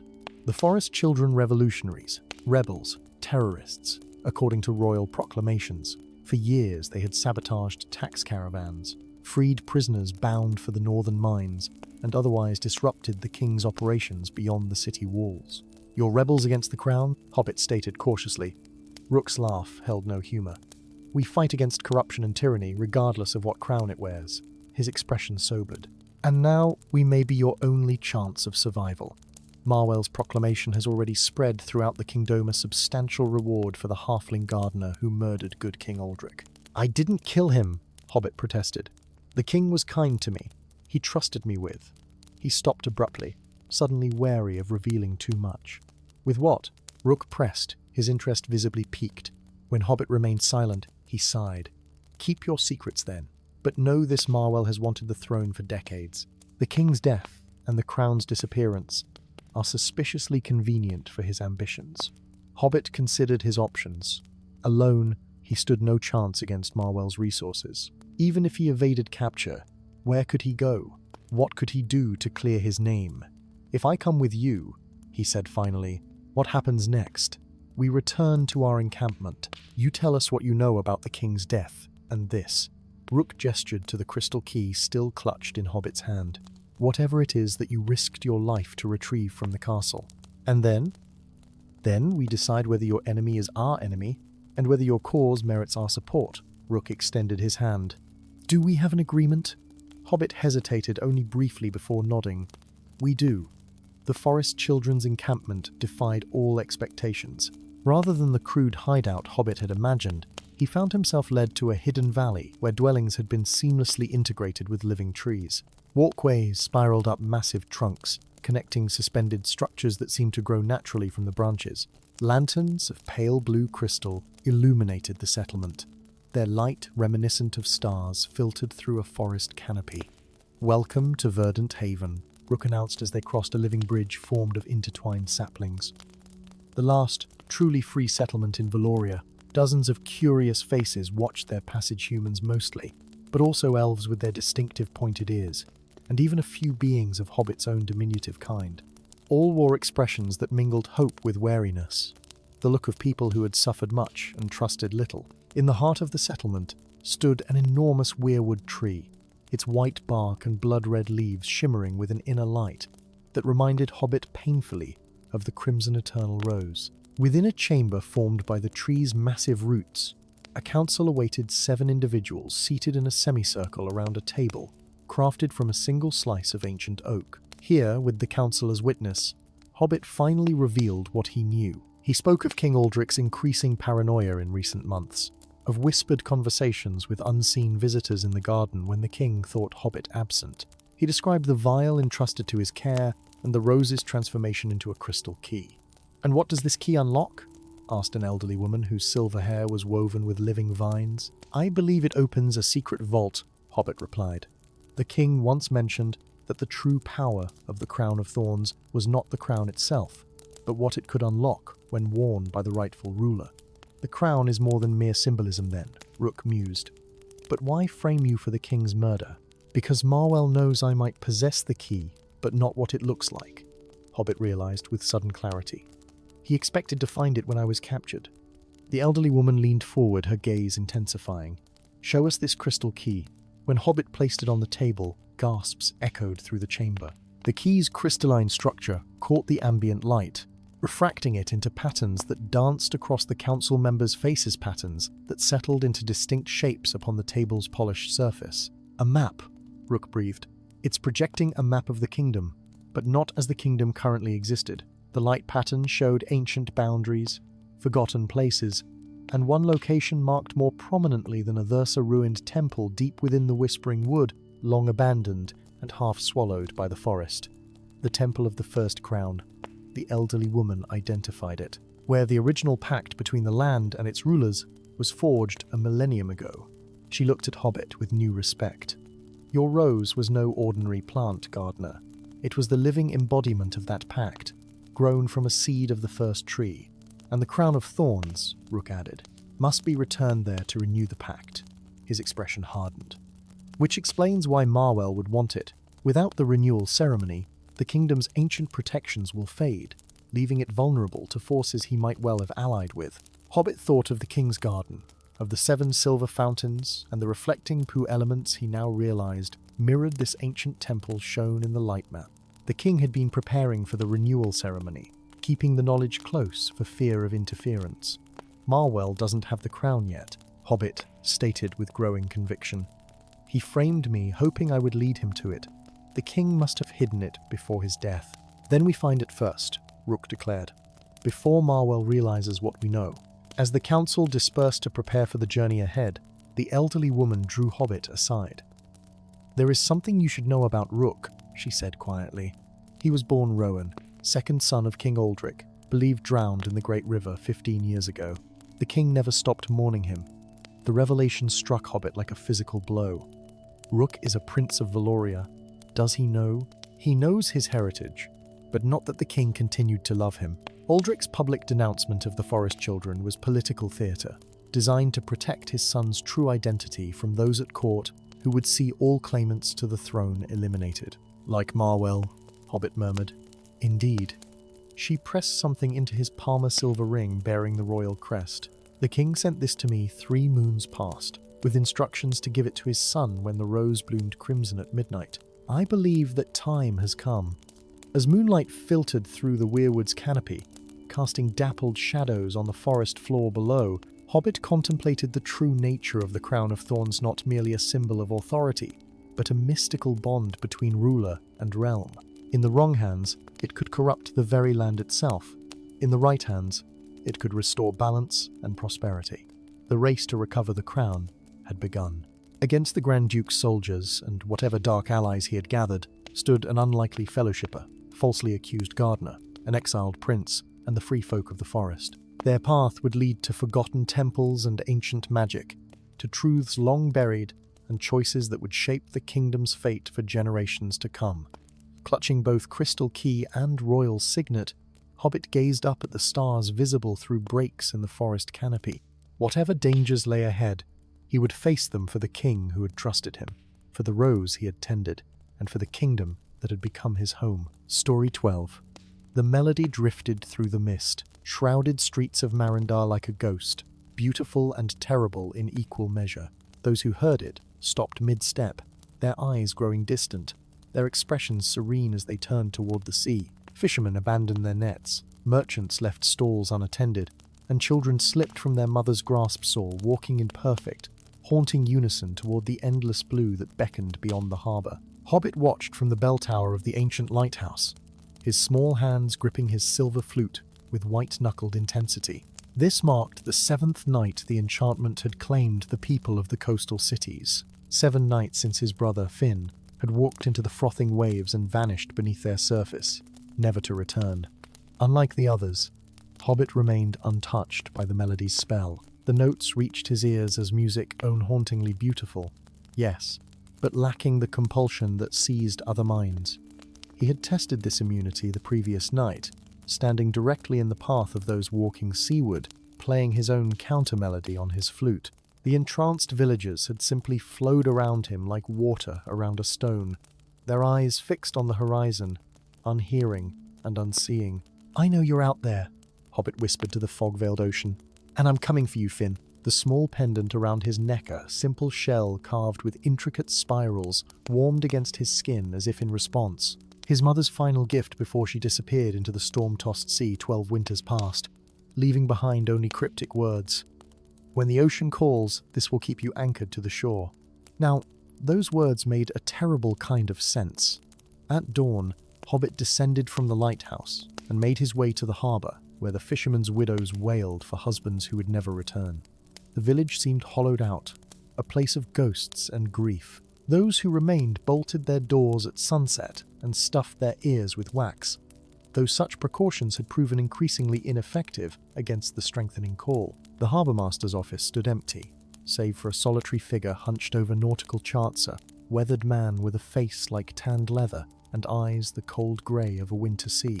A heavy crossbow rested within arm's reach, and a collection of harpoons lined the wall behind him. The man's left hand was missing, replaced by a hook of polished silver that gleamed with unnatural brightness in the dim room. "You're either brave or foolish to seek passage now, little one," the man said, without looking up. "The sea's hunger grows with each passing night." "I need a ship," Hobbit replied, his voice steady despite the fear coiling in his belly. "And someone who knows the deep currents." At this, the man's head snapped up, eyes narrowing. What would a flautist know of the deep currents? "Enough to know that's where the song comes from," Hobbit answered, fingering the shell pendant. "Enough to know that's where I'll find my brother." The man studied him with newfound intensity, his gaze lingering on the pendant. With a fluid motion at odds with his hulking frame, he stood and closed the shutters before lighting a lantern that cast strange blue shadows across the room. "My name is Kell," he said softly, "though in another life I was known as Kelathir, Hunter of the Abyssal Reach." He gestured to the hook that had replaced his hand, a title and a profession I abandoned after my last hunt. "You've hunted merfolk," Hobbit realized, instinctively stepping back. A bitter smile twisted Kell's face. "Not just hunted, captured, killed. Their tears crystallize into pearls of remarkable potency. Their scales can be forged into armor, impervious to any blade. Their voices." He trailed off, eyes distant with memory. "Their voices can command the very elements when properly extracted." Revulsion warred with desperation in Hobbit's heart. This man was a butcher, a harvester of intelligent beings. Yet he was also perhaps the only person in Marindar who might help. "What changed?" Hobbit asked. "Why did you stop hunting?" Kell's expression darkened. "Some prices are too high, even for the rarest treasures." His gaze fixed on Hobbit's pendant once more. "That shell. May I see it?" Reluctantly, Hobbit removed the pendant and placed it in Kell's outstretched palm. The moment it touched his skin, the hunter flinched as if burned. "Where did you get this?" he demanded, voice suddenly hoarse. "My mother gave it to me before she disappeared," Hobbit answered, 12 years ago during the spring tempest. Kell closed his eyes briefly, an expression like physical pain crossing his features.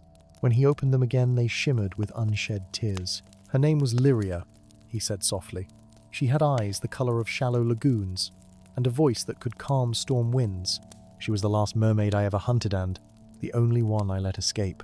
The world seemed to tilt beneath Hobbit's feet. You knew my mother? Knew her, pursued her, wounded her." Kell's voice was leaden with old guilt. "She fled to the surface world to escape me, found refuge with a lighthouse keeper. Your father, I presume." He handed the pendant back carefully. "That shell is a crown pearl, the rarest of merfolk treasures. It grants protection from their magic, including their songs." The pieces aligned in Hobbit's mind with terrible clarity. "Then the melody? It's merfolk magic? They're taking people from the coastal towns?" Kell nodded grimly. "But not for the reason you might think. The song you're hearing isn't a siren's call meant to drown sailors. It's a distress signal, a desperate plea for help. I've heard it only once before, when the abyssal horror stirred in the trench beyond the continental shelf." Abyssal horror? A creature ancient beyond reckoning. The merfolk keep it dormant through constant song, a duty passed from generation to generation for millennia. Kell traced a pattern on the chart before him, circling a region where the sea plunged to unfathomable depths. If they're calling surface dwellers now, something has gone terribly wrong in the deep court. Hobbit's thoughts raced. My brother, the others who walked into the sea, they aren't dead? Perhaps not, Kell admitted. The song may have called them to serve as voice-bearers, to help maintain the great chorus that keeps the horror sleeping. The merfolk wouldn't harm them intentionally. Hope flared in Hobbit's chest. Then I have to go there, find Finn, help them if I can. And why would the merfolk trust you? Kell challenged. Hobbit held up his flute, silver gleaming in the lantern light. Because I can join their song without falling under its spell. Because I have my mother's blood in my veins. His expression hardened. And because you're going to take me to them. Kell's laugh held no humor. The Queen of the Deep Court would have my head on a trident the moment I entered her waters. Then consider it penance, Hobbit countered. You hunted my mother. You're the reason she fled to the surface. The reason she eventually returned to the sea, leaving her children behind. You owe her this. The silence stretched between them, taut as a bowstring.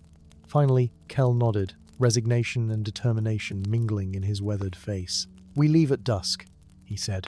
The passage to the deep court is treacherous in darkness, but more so in daylight when the sentinels patrol. They sailed as the last crimson rays of sunset stained the western horizon. Kell's vessel sleek and black and oddly sinuous in its movement scut, through the waves with unnatural silence. No ordinary wood formed its hull, Hobbit realized as they cleared the harbour. The surface felt warm to the touch, almost alive, and seemed to absorb the light rather than reflect it. Leviathan hide, Kell explained, noting Hobbit's fascination. Impervious to detection by merfolk sentries. A relic from my hunting days. The night deepened around them as they sailed beyond the sight of land. Above, stars wheeled in crystalline clarity. Below, the dark waters concealed unfathomable mysteries. Hobbit stood at the bow, flute ready, listening intently as the distant melody grew stronger. We approach the Vale, Kell announced sometime near midnight, his voice barely above a whisper, the boundary between surface waters and the realm below. If anything should happen to me, take the helm and steer due east until you reach shore. Before Hobbit could respond, the sea around them began to glow with an otherworldly phosphorescence. Shapes moved beneath the surface's sinuous, graceful forms that circled the vessel with increasing speed. The melody swelled, no longer distant, but immediate and overwhelming, vibrating through the very timbers of the ship. Hobbit raised his flute to his lips and began to play, matching the underwater song note for note, adding his own voice to the ethereal chorus. The circling shapes paused in their movement, then drew nearer, faces pressed against the surface hauntingly beautiful, with features both human and utterly alien, eyes large and luminous in the darkness. They're here, Kell whispered, the silver hook at his wrist gleaming in the otherworldly light. The Queen's Guard. Stay behind me. The sea erupted as figures launched themselves onto the deck merfolk warriors, armed with tridents of gleaming pearl and armor fashioned from iridescent scales. Their lower bodies were powerful tails that somehow supported them on the dry deck, muscular appendages moving with surprising agility. Their leader stepped forward, trident leveled at Kell's throat. Hunter, she hissed, the word dripping with venom. You dare enter our waters again? Your life is forfeit. I come as guide only, Kell replied, hands raised in surrender. For one of your own blood, who seeks a lost brother.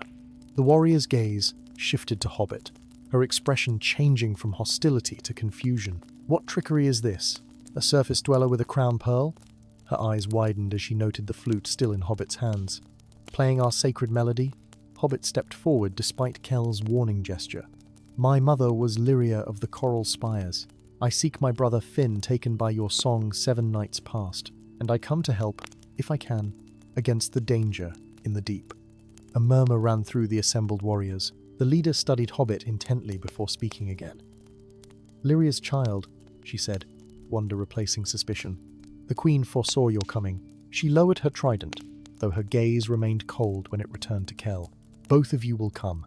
The hunter shall face the Queen's judgment. The child of two worlds shall face their destiny. As the warriors surrounded them, Hobbit felt the ship begin to descend, the sea closing over them in a perfect dome that somehow held air within. They sank into azure depths that gradually deepened to indigo, then violet, then a blue so profound it approached blackness. And in that darkness, lights began to appear first scattered like early stars, then in constellations, and finally, in dazzling profusion that revealed the impossible wonder of the deep court. Spires of living coral twisted upward, forming structures of such architectural complexity that they defied human understanding. Schools of luminescent fish darted like flocks of birds among the towers, their patterns creating ever-shifting mosaics of light. At the center of this subaquatic metropolis rose a vast structure that resembled a nautilus shell, spiraling inward and upward to a pinnacle that pulsed with soft, rhythmic lighter heartbeat in perfect time, with the melody that suffused the water around them. The harmonic spire, Kel breathed, awe momentarily overcoming his trepidation. The source of the great chorus. I never thought I'd see it with living eyes. As they approached this central wonder, Hobbit spotted figures gathered on a vast terrace, hundreds of merfolk, their voices raised in continuous song. Among them, scattered but unmistakable, were human forms, the taken ones from coastal villages. And there, near the terrace's edge, a familiar figure whose voice joined the ethereal chorus. "Finn?" Hobbit cried, heart leaping at the sight of his brother, alive and seemingly unharmed. But Finn didn't turn. Like the others, his gaze remained fixed on the distant darkness beyond the city's lights, where something vast and ancient and hungry stirred in abyssal trenchous awakening from millennial slumber as the chorus that bound it began to falter. The queen awaited on her coral throne, her ancient eyes holding wisdom and fear in equal measure. The melody of the deep court faltered around them, the great chorus weakening with each passing hour, and Hobbit, smallest of beings from the world above, clutched his silver flute, understanding at last why the sea had called him home. Story 13. The lonely mountain of Khazad, Dur stood sentinel against the twilight sky, its peak piercing the clouds like an ancient spear thrust into the heavens. Within its cavernous depths, in halls abandoned by all but memory and dust, something awakened. Ancient runes carved into the living stone of the mountain's heart began to pulse with an ethereal blue lighter warning unwitnessed for thousands of years. In the lush valley below, known to its inhabitants as the Green Vale, the smallest of beings sensed the change. Hobbit, his weathered hands closing the time-worn book he'd been studying by candlelight, looked up sharply as the flame beside him flickered in a sudden, inexplicable breeze. The very air tasted different, metallic, and charged with forgotten magic. Grandfather's warnings, he whispered to the empty room of his burrow home, its walls lined with scrolls and tomes collected over decades. They're coming true at last. Hobbit was an oddity among his kind of scholar, in a society of farmers and tradespeople, his mind perpetually wandering beyond the comfortable boundaries of the Vale. In his grandfather's journal from its honoured place on his shelf, he traced the illustrations with reverent, fingers-perfectly rendered copies of the same runes now glowing within the mountain. Runes his grandfather had discovered decades ago, whose meanings he had decoded through years of meticulous study before passing this forbidden knowledge to his curious grandson. The seal weakens. Hobbit read aloud, his voice steady despite the trembling of his hands. The 5 must be called when the stones awaken, lest darkness consume all. Dawn found him climbing the narrow path that wound up Khazad-dûr's western face, his small frame struggling against the biting wind. The journey that would have taken a dwarf half a day required nearly 2 for Hobbit, but determination drove him forward. The mountain's abandoned entrancia, massive doorway, carved with the symbols of a once mighty dwarf kingdom, stood, partially collapsed, yet offered enough space for one of his stature to slip inside. The halls beyond stretched vast and echoing, their grandeur undimmed by centuries of abandonment. Pillars carved to resemble ancient heroes supported ceilings lost in shadow. Hobbit's lantern cast dancing light across floors, inlaid with mithril and gold, tarnished by time yet still breathtaking. He navigated with confidence born of countless unauthorized explorations, heading ever deeper into the mountain's embrace. In the Chamber of Kings, where generations of dwarf rulers had been crowned beneath a ceiling painted to mimic the night sky, Hobbit found what he sought. The circular wall, once hidden behind ornate tapestries long since rotted away, now stood exposed, luminous. Thousands of runes, arranged in concentric circles, pulsed with blue-white light that cast Hobbit's shadow in multiple directions simultaneously. Setting his lantern aside, he approached the wall with reverence, journal open in his hands. His grandfather's translations guided him as he began to read the ancient script aloud, his voice gaining strength with each correctly pronounced syllable. But translated, the ancient language flowing from his tongue as though he'd spoken it all his life. Yet no prison endures eternal, no seal remains unbroken. When the runes awaken, seek the five, the warrior born of royal blood, but raised in ignorance, the hunter who walks between worlds, the seer who perceives truth through darkness, the smith who forges bonds stronger than iron, and the keeper who remembers what others forget. The final word had barely left his lips when a deep rumbling shook the chamber. Dust and small stones rained from the ceiling as a crack thin, but ominous split the runic wall from top to bottom. "It's begun," came a voice from the chamber entrance. Hobbit whirled to find a figure standing in the doorway, Valen, once his closest friend, now attired in the midnight robes of the Cult of Shadow. The human's face, once open and kind, had hardened into angles of fanaticism, his eyes gleaming with unsettling fervor. "The Great Lord stirs," Valen continued, approaching slowly. "Why resist what must come to pass? Azarath will purify this corrupt world with shadow and remake it into paradise." "That's not what the prophecy foretells," Hobbit replied, standing his ground despite his hammering heart. "Azarath doesn't seek to purify, seeks to consume. There would be nothing left to remake." Valen's laugh echoed unnaturally in the vast chamber. "Still believing those old warnings? Your grandfather was a fool, Hobbit, brilliant but misguided. The true texts speak of Azarath's glory, not his hunger." "Then why do the runes glow with warning?" Hobbit challenged. "Why does the mountain itself tremble at his stirring?" For an instant, doubt flickered across Valen's features. Then his expression hardened once more. "Give me the journal. The cult has sought it for years. With those translations, we can accelerate what is already inevitable." "You know I can't do that," Valen sighed, drawing a short, curved dagger from his belt. "Then I'll take it from your corpse, old friend. The great work cannot be delayed any longer."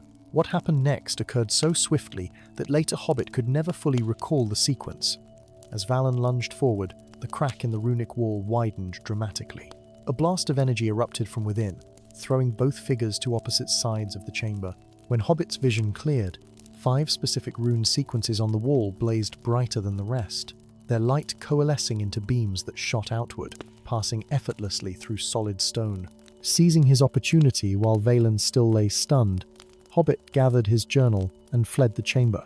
The mountain's passages had never seemed so labyrinthine, each intersection offering choices that could lead to escape or entrapment. Behind him, he heard voices. Valen had not come alone. The cult had been watching, waiting for the awakening. Hobbit emerged from the mountain as the sun reached its zenith, temporarily blinding him after hours in the dim passages. Without pausing to rest, he descended toward the vale with uncharacteristic haste. There would be no safety there. The cult knew where he lived, but he needed supplies for the journey ahead. He had nearly reached his burrow when a familiar figure stepped into his path. Briar, the herb witch who lived at the vale's edge, regarded him with knowing eyes too ancient for her youthful face. "The mountain speaks again," she said simply. "And you have answered." "I have to leave," Hobbit replied, glancing nervously over his shoulder. "The cult will be searching every road and path," she finished, "but not the ways between ways." From her pocket, she drew a small object wrapped in silk, pressing it into Hobbit's hand. "Your grandfather entrusted this to me years ago, to be given when the runes awakened." Unfolding the silk, Hobbit found a compass unlike any he had seen before. Instead of cardinal directions, 5 symbols adorned its fascia sword: a bow, an eye, a hammer, and a book. The needle spun restlessly before settling on the sword. "The 5 must be gathered," Briar said. "You alone possess the knowledge to convince them of their heritage and purpose." The warrior first followed the needle westward to the borderlands. There you'll find a sellsword with royal blood in his veins and arrogance in his heart. "Why me?" Hobbit asked, the weight of the task settling over him like a physical burden. "I'm not a hero from legends. I'm just small." Briar's smile held both compassion and certainty. Sometimes the greatest burdens fall to the smallest shoulders because they alone possess the strength to bear them. You are the keeper, Hobbit, the 5th guardian. Your grandfather passed more than knowledge to you, past his sacred duty. Before Hobbit could process this revelation, shouts erupted from the direction of the village. Dark-robed figures moved between the distant cottages, questioning residents who pointed toward Hobbit's burrow. "Go now," Briar urged, pressing a small pack into his hands. "Food, water, and a few herbs for healing. Take the hidden path through Whispering Hollow. It will give you a day's head start." Hobbit hesitated only a moment before embracing the herb witch fiercely. "Thank you," he whispered. "We shall meet again," she promised, "when the five stand united." The hidden path through Whispering Hollow lived up to its name, the ancient trees bending inward to create a shadowy tunnel of rustling leaves and murmuring branches. As Hobbit hurried westward, compass clutched firmly in one hand, and his grandfather's journal secure in his pack, he couldn't help but reflect on how quickly one's life could transform. Yesterday, a scholar obsessed with ancient mysteries.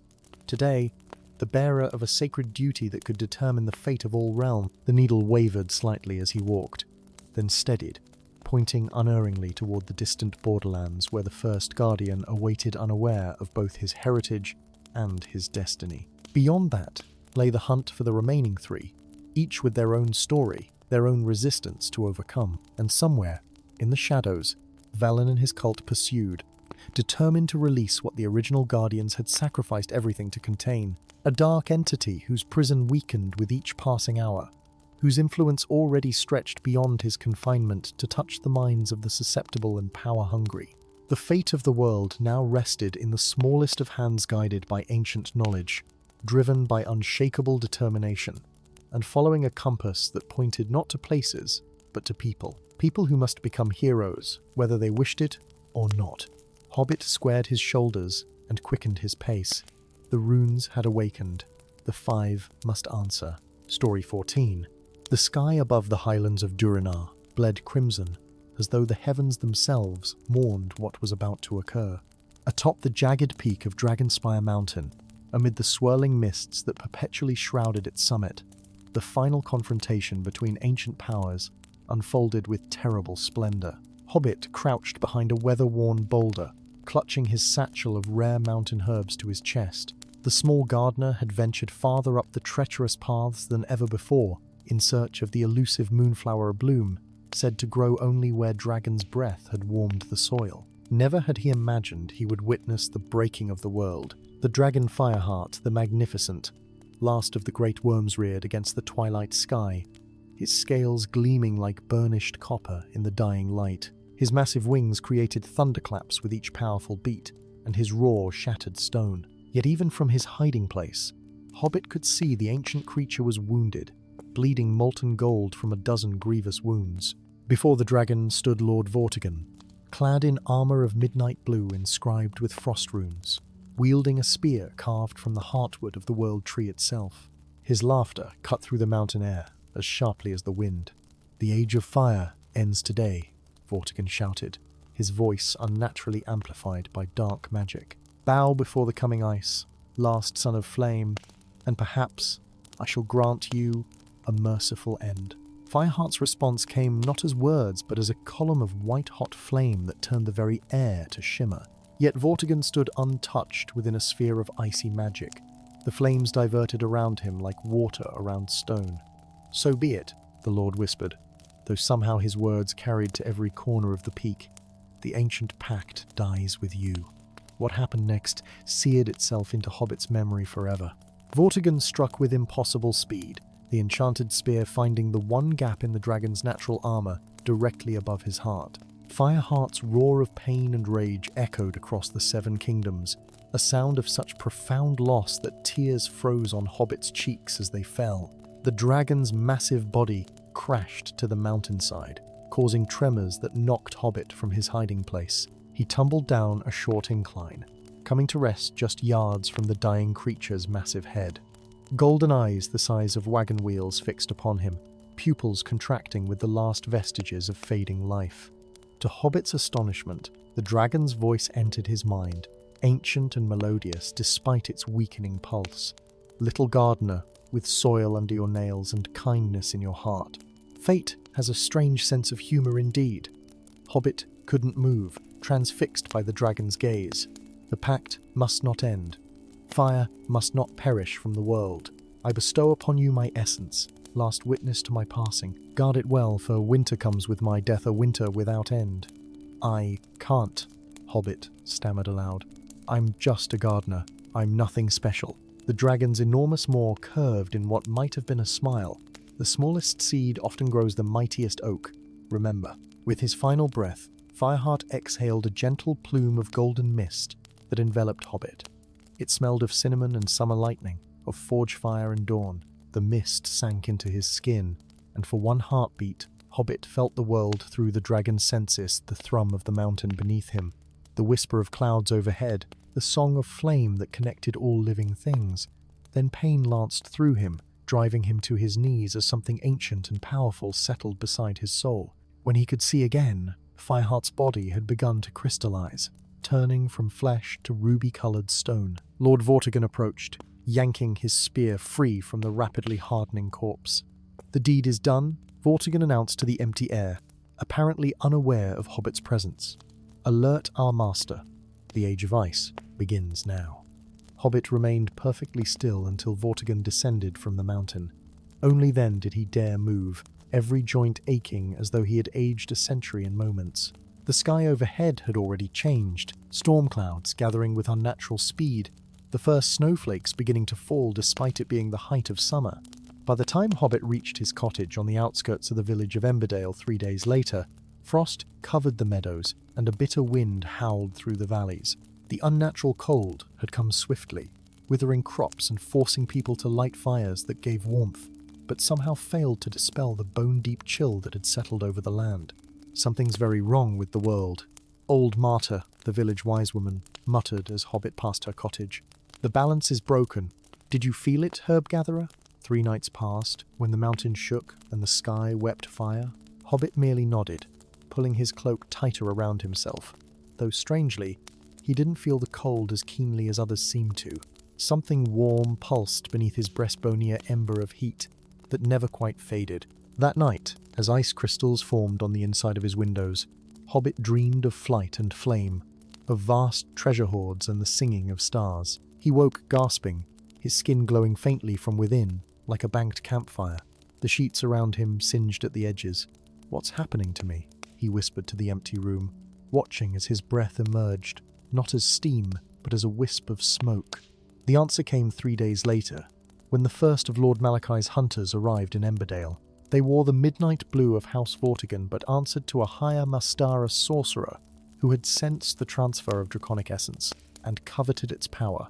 They asked questions throughout the village, describing a surge of magical energy on the night of the dragon's death, seeking anyone who might have been on the mountain. Hobbit fled under cover of darkness, taking only what he could carry in a small pack. He headed west toward the Mistral Woods, where the trees grew so dense that it was said even winter's touch would be kept at bay. He had barely reached the forest's edge when he realized he was being followed. Drawing the small gardening knife that was his only weapon, he turned to face his pursuer. From the shadows emerged not one of Malachai's hunters, but a young man with features that unnervingly resembled Lord Vortigern's, the same sharp cheekbones and ice-blue eyes, though his were filled with concern rather than cruelty. "Peace, little one," the stranger said, hands raised to show he carried no weapon. "I mean you no harm. My name is Varric, and I believe we share a common enemy." "You're Vortigern's son," Hobbit accused, keeping his knife raised. The resemblance is unmistakable. Varric's face darkened. "I am his son by blood only. I renounced him and his master the day I learned what they planned for the last dragon." He studied Hobbit intently. "You were there, weren't you? You saw Fireheart fall, and somehow he chose you." "I don't know what you're talking about." Hobbit lied, though even as he spoke, warmth flared in his chest, causing a faint glow to emanate through his simple shirt. Varric's eyes widened. "The Ember Transfer. The eternal winter has begun, and it will spread until all 7 kingdoms lie buried beneath ice and snow." Hobbit remembered the dragon's dying words. "Winter comes with my death, a winter without end." "What does this have to do with me?" he asked, though he already feared the answer. "You carry Fireheart's essence, his fire, his magic, his very soul. It chose you as vessel and guardian." Varric's voice dropped to a whisper. "Lord Malachai, my father's master, seeks to drain that power, to fuel his own magic, to rule over the frozen world he has helped create." "And why should I trust you?" Because I've spent the last 3 years of my life studying the ancient pact between dragons and humankind, trying to prevent exactly what has come to pass. Varric's eyes glittered with unshed tears. I failed to save Fireheart. I will not fail to protect what remains of him. Something in the young man's sincerity resonated with the draconic essence within Hobbit. A feeling not quite a memory surfaced from somewhere beyond his own experience. Fireheart, younger and more trusting, making blood oath with a human ancestor of Varric's line. The ancient pact. What must I do? Hobbit finally asked, lowering his knife. The dragon fire within you sleeps. We must journey to the 7 sacred forges of the old kingdoms to awaken it fully. Varric pointed eastward. The first lies beneath the ruins of Halamar, the city of Brass Bell. There you will learn to call forth the first flame. Snowflakes began to fall more heavily around them, the unnatural cold deepening with each passing hour. In the distance, horns sounded. Malachi's hunters had picked up their trail. They're coming, Varric warned, offering his hand. Will you trust me, Ember Bearer? The fate of all warm life rests within your heart now.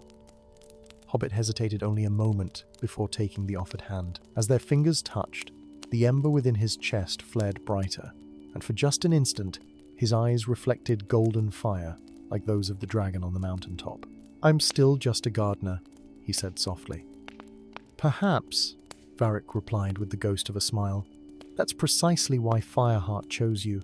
What better guardian for the last fire in the world than one who understands how to nurture even the smallest flame into abundant life?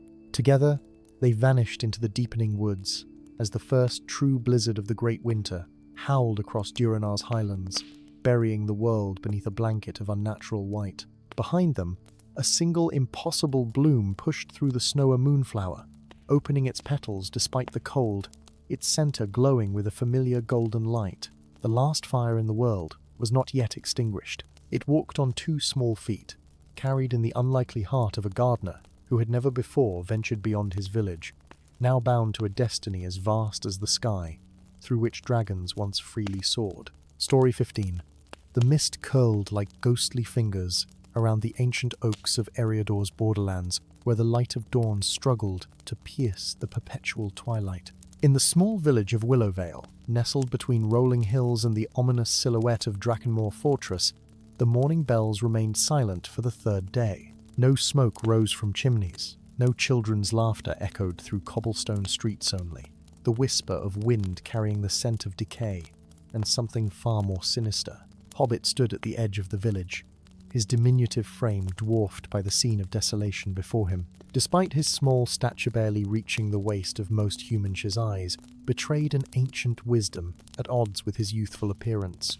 The worn leather of his travelling cloak bore the marks of many journeys, but none so grim as this homecoming. Another one taken, he muttered, kneeling to examine the ground where a peculiar black residue stained the earth. The substance neither dried nor evaporated, instead pulsing with a subtle malevolence that made his birthmark burn beneath his sleevier crescent moon, surrounded by 7 stars that he had spent his life concealing. Hobbit had been exiled from his people 3 summers past for questioning the Elder Council's rigid traditions and their refusal to engage with the outside world. Now, as villages across Eriador vanished into shadow, those same elders had reluctantly sent messengers seeking his return. "You're too late," he whispered to the absent messengers. "Far too late." A raven's harsh cry split the silence, circling thrice before landing on a weathered signpost. It fixed Hobbit with an unnervingly intelligent gaze before dropping a small scroll tied with silver thread. "The Council of Mages requests your presence at the Tower of Dawn. The shadow spreads. Time wanes. The mark you bear is needed." Hobbit grimaced. The Council of Magessa, conclave of the most powerful spellcasters in the realm, had long considered his kind little more than curiosities, beings whose connection to the old magic was quaint but ultimately insignificant. For them to seek him specifically meant matters had grown truly desperate. The journey to the Tower of Dawn took 3 days, through forests where shadows moved against the wind and streams ran black, with the same residue that had stained Willowvale. On the final night, as Hobbit made camp beneath the stars, he sensed a presence watching from the darkness. "I know you're there," he called, his hand instinctively moving to the small blade at his hip. "Show yourself, or begone." "Impressive," came a melodic voice, as a figure emerged from between the trees. "Few can sense me when I wish to remain hidden." The woman who stepped into the circle of firelight contradicted every expectation, tall and regal, with hair like midnight and eyes of amber that reflected the flames with unnatural intensity. She moved with the fluid grace of one accustomed to power. Her robes, deep crimson with intricate obsidian embroidery, marked her unmistakably as one of the Crimson Order servants of the Shadow Lord of Drakenmoor. "I am Moira," she said, maintaining a careful distance from the fire. "And I believe we share a destination, little one." Hobbit rose to his full height, which did little to intimidate the sorceress. "The Tower of Dawn is no place for servants of shadow." A smile curved her lips, though it didn't reach her eyes. "Perhaps not, yet the Council has summoned me nonetheless. It seems our fates are intertwined, whether either of us wishes it." "Why would the Council summon a witch of the Crimson Order?" Hobbit demanded. "The same reason they summoned you, bearer of the Celestial Mark," she replied, gesturing toward his covered arm. "Desperation makes strange allies of us all." The Tower of Dawn lived up to its name, a spire of white stone that captured the first light of morning and refracted it into a beacon visible for leagues in all directions. Within its hallowed halls, the Council of Seven awaited, their faces grave beneath their hoods of varying hues, each representing a different magical discipline. Archmage Thorn, Master of Divination, spoke first. "The shadow consuming our villages comes from Drakenmoor Fortress. An ancient evil stirs within its depth zone we believed safely entombed for eternity." "Lord Malachi," Moira said, her voice barely above a whisper. "Indeed," Thorn confirmed. "Your former master. He draws power from the consumed souls to break the final seals of his prison." "And what has this to do with me?" Hobbit asked, though the burning sensation in his birthmark had intensified merely standing in the presence of the council. "Your mark," said Lady Elindra, mistress of ancient lore. "It is no mere birthmark, but the seal of the Seven Stars, the sign of those descended from Elrond the Lightbringer, who first imprisoned Malachi 1,000 years ago." Hobbit's mind reeled. The mark he had always hidden, that had brought him nothing but ostracism among his own kind, was a legacy of the realm's greatest hero. "Only the Blade of Dawn Elrond's sword can sever Malachi's connection to the consumed souls," Thorn continued, "and only one bearing the seal can wield it." "The blade was lost centuries ago," Hobbit protested. "Not lost," Moira interjected. "Hidden, within the heart of the Whispering Forest." The council members exchanged uneasy glances. "The forest lies on the direct path to Drakenmoor," Elindra explained. "Malachi's influence is strongest there. You will need a guide who understands the Shadow's ways." Her, Hobbit realized, staring at Moira with newfound suspicion. "You expect me to trust a witch of the Crimson Order?" Moira met his gaze unflinchingly. "I served Malachi faithfully until I discovered the true price of his ambition, the complete annihilation of all life to fuel his immortality. I have walked in shadow long enough to know its paths, but I seek redemption for the role I played in his plans." "And if this is a trap?" Hobbit challenged. "Then all is already lost," Thorn replied simply. The journey into the Whispering Forest began at dawn the following day. With each step beneath its ancient canopy, the light dimmed until it seemed perpetual twilight reigned. The trees themselves seemed to shift and move when viewed from the corner of one's eye, and voices carried on the wind, sometimes pleading, sometimes threatening, always unsettling. "The forest feeds on fear and doubt," Moira explained, as they navigated paths that seemed to change direction of their own accord. "It shows you what lies in the darkest corners of your heart." "And what does it show you?" Hobbit asked. A shadow passed over her features. "The faces of those whose villages I helped consume before I understood what truly became of them." As they ventured deeper, the shadows thickened, taking shapes that lunged at them before dissipating against Moira's protective spells. Hobbit's mark burned constantly now, sometimes flaring with such intensity that it illuminated their path like a beacon. "It senses the blade," Moira observed. "We draw near." On the third day within the forest's depths, they reached a clearing where a single shaft of sunlight pierced the canopy, illuminating an ancient willow tree whose roots had formed a natural chamber. Within that hollow, embedded in stone, waited a sword of impossible beauty, its blade, seemingly forged from captured dawnlight, its hilt adorned with 7 stars surrounding a crescent moon. "The Blade of Dawn," Hobbit breathed. As he approached, A figure materialized before the sword, translucent and shimmering like moonlight on water, bearing a striking resemblance to Hobbit himself, though taller and adorned in ancient armor. "My descendant," the apparition spoke, its voice like distant bells. "I have waited long for one worthy to take up this burden." "Ellerin," Hobbit realized, awestruck. "The shadow grows stronger with each passing moment," the spirit warned. "Malachi was once my dearest friend before ambition consumed him. I could not bring myself to end his life, only imprison him, perhaps my greatest mistake." "What must I do?" Hobbit asked. "The blade will sever his connection to the consumed souls, but the final choice will be yours: redemption or judgment. Choose wisely, for either path carries consequences that will echo through ages yet to come." With those words, the apparition faded, leaving Hobbit standing before the sword. When his fingers closed around the hilt, the mark on his arm flared with blinding intensity as the blade released from its stone prison with surprising ease, as though it had been waiting specifically for his touch. The moment the blade was free, the forest around them shuddered. Trees bent inward, their branches becoming grasping hands, their roots erupting from the ground like serpents. "He knows," Moira shouted above the cacophony of cracking wood and rustling leaves.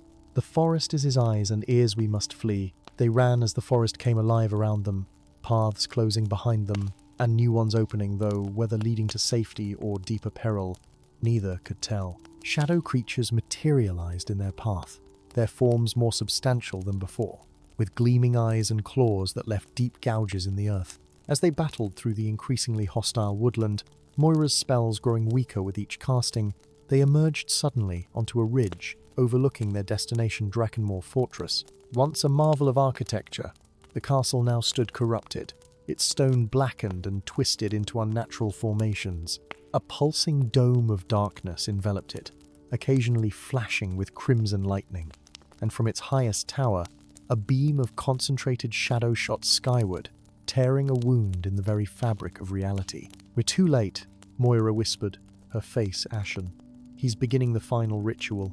By midnight, the barrier between worlds will collapse, and shadow will consume everything." Hobbit gripped the blade of dawn, which glowed with increasing intensity, as if responding to his resolve. The mark on his arm no longer burned, but sang, a melody of light against the encroaching darkness. "No," he said firmly. "While I stand, while this blade shines, it is never too late." As the sun began to set behind them, casting long shadows across the blighted landscape that stretched toward the fortress like grasping fingers, Hobbit and Moira exchanged a look of grim determination. "For redemption," she said softly. Hobbit nodded, raising the blade that captured the day's last light like a promise. "For all of Eriador," he replied. "We end this tonight." And together the unlikely allies descended toward the fortress, where shadow reigned and destiny awaited a small figure with an ancient legacy and a witch seeking absolution, carrying with them, perhaps, the last hope for a world teetering on the edge of eternal night.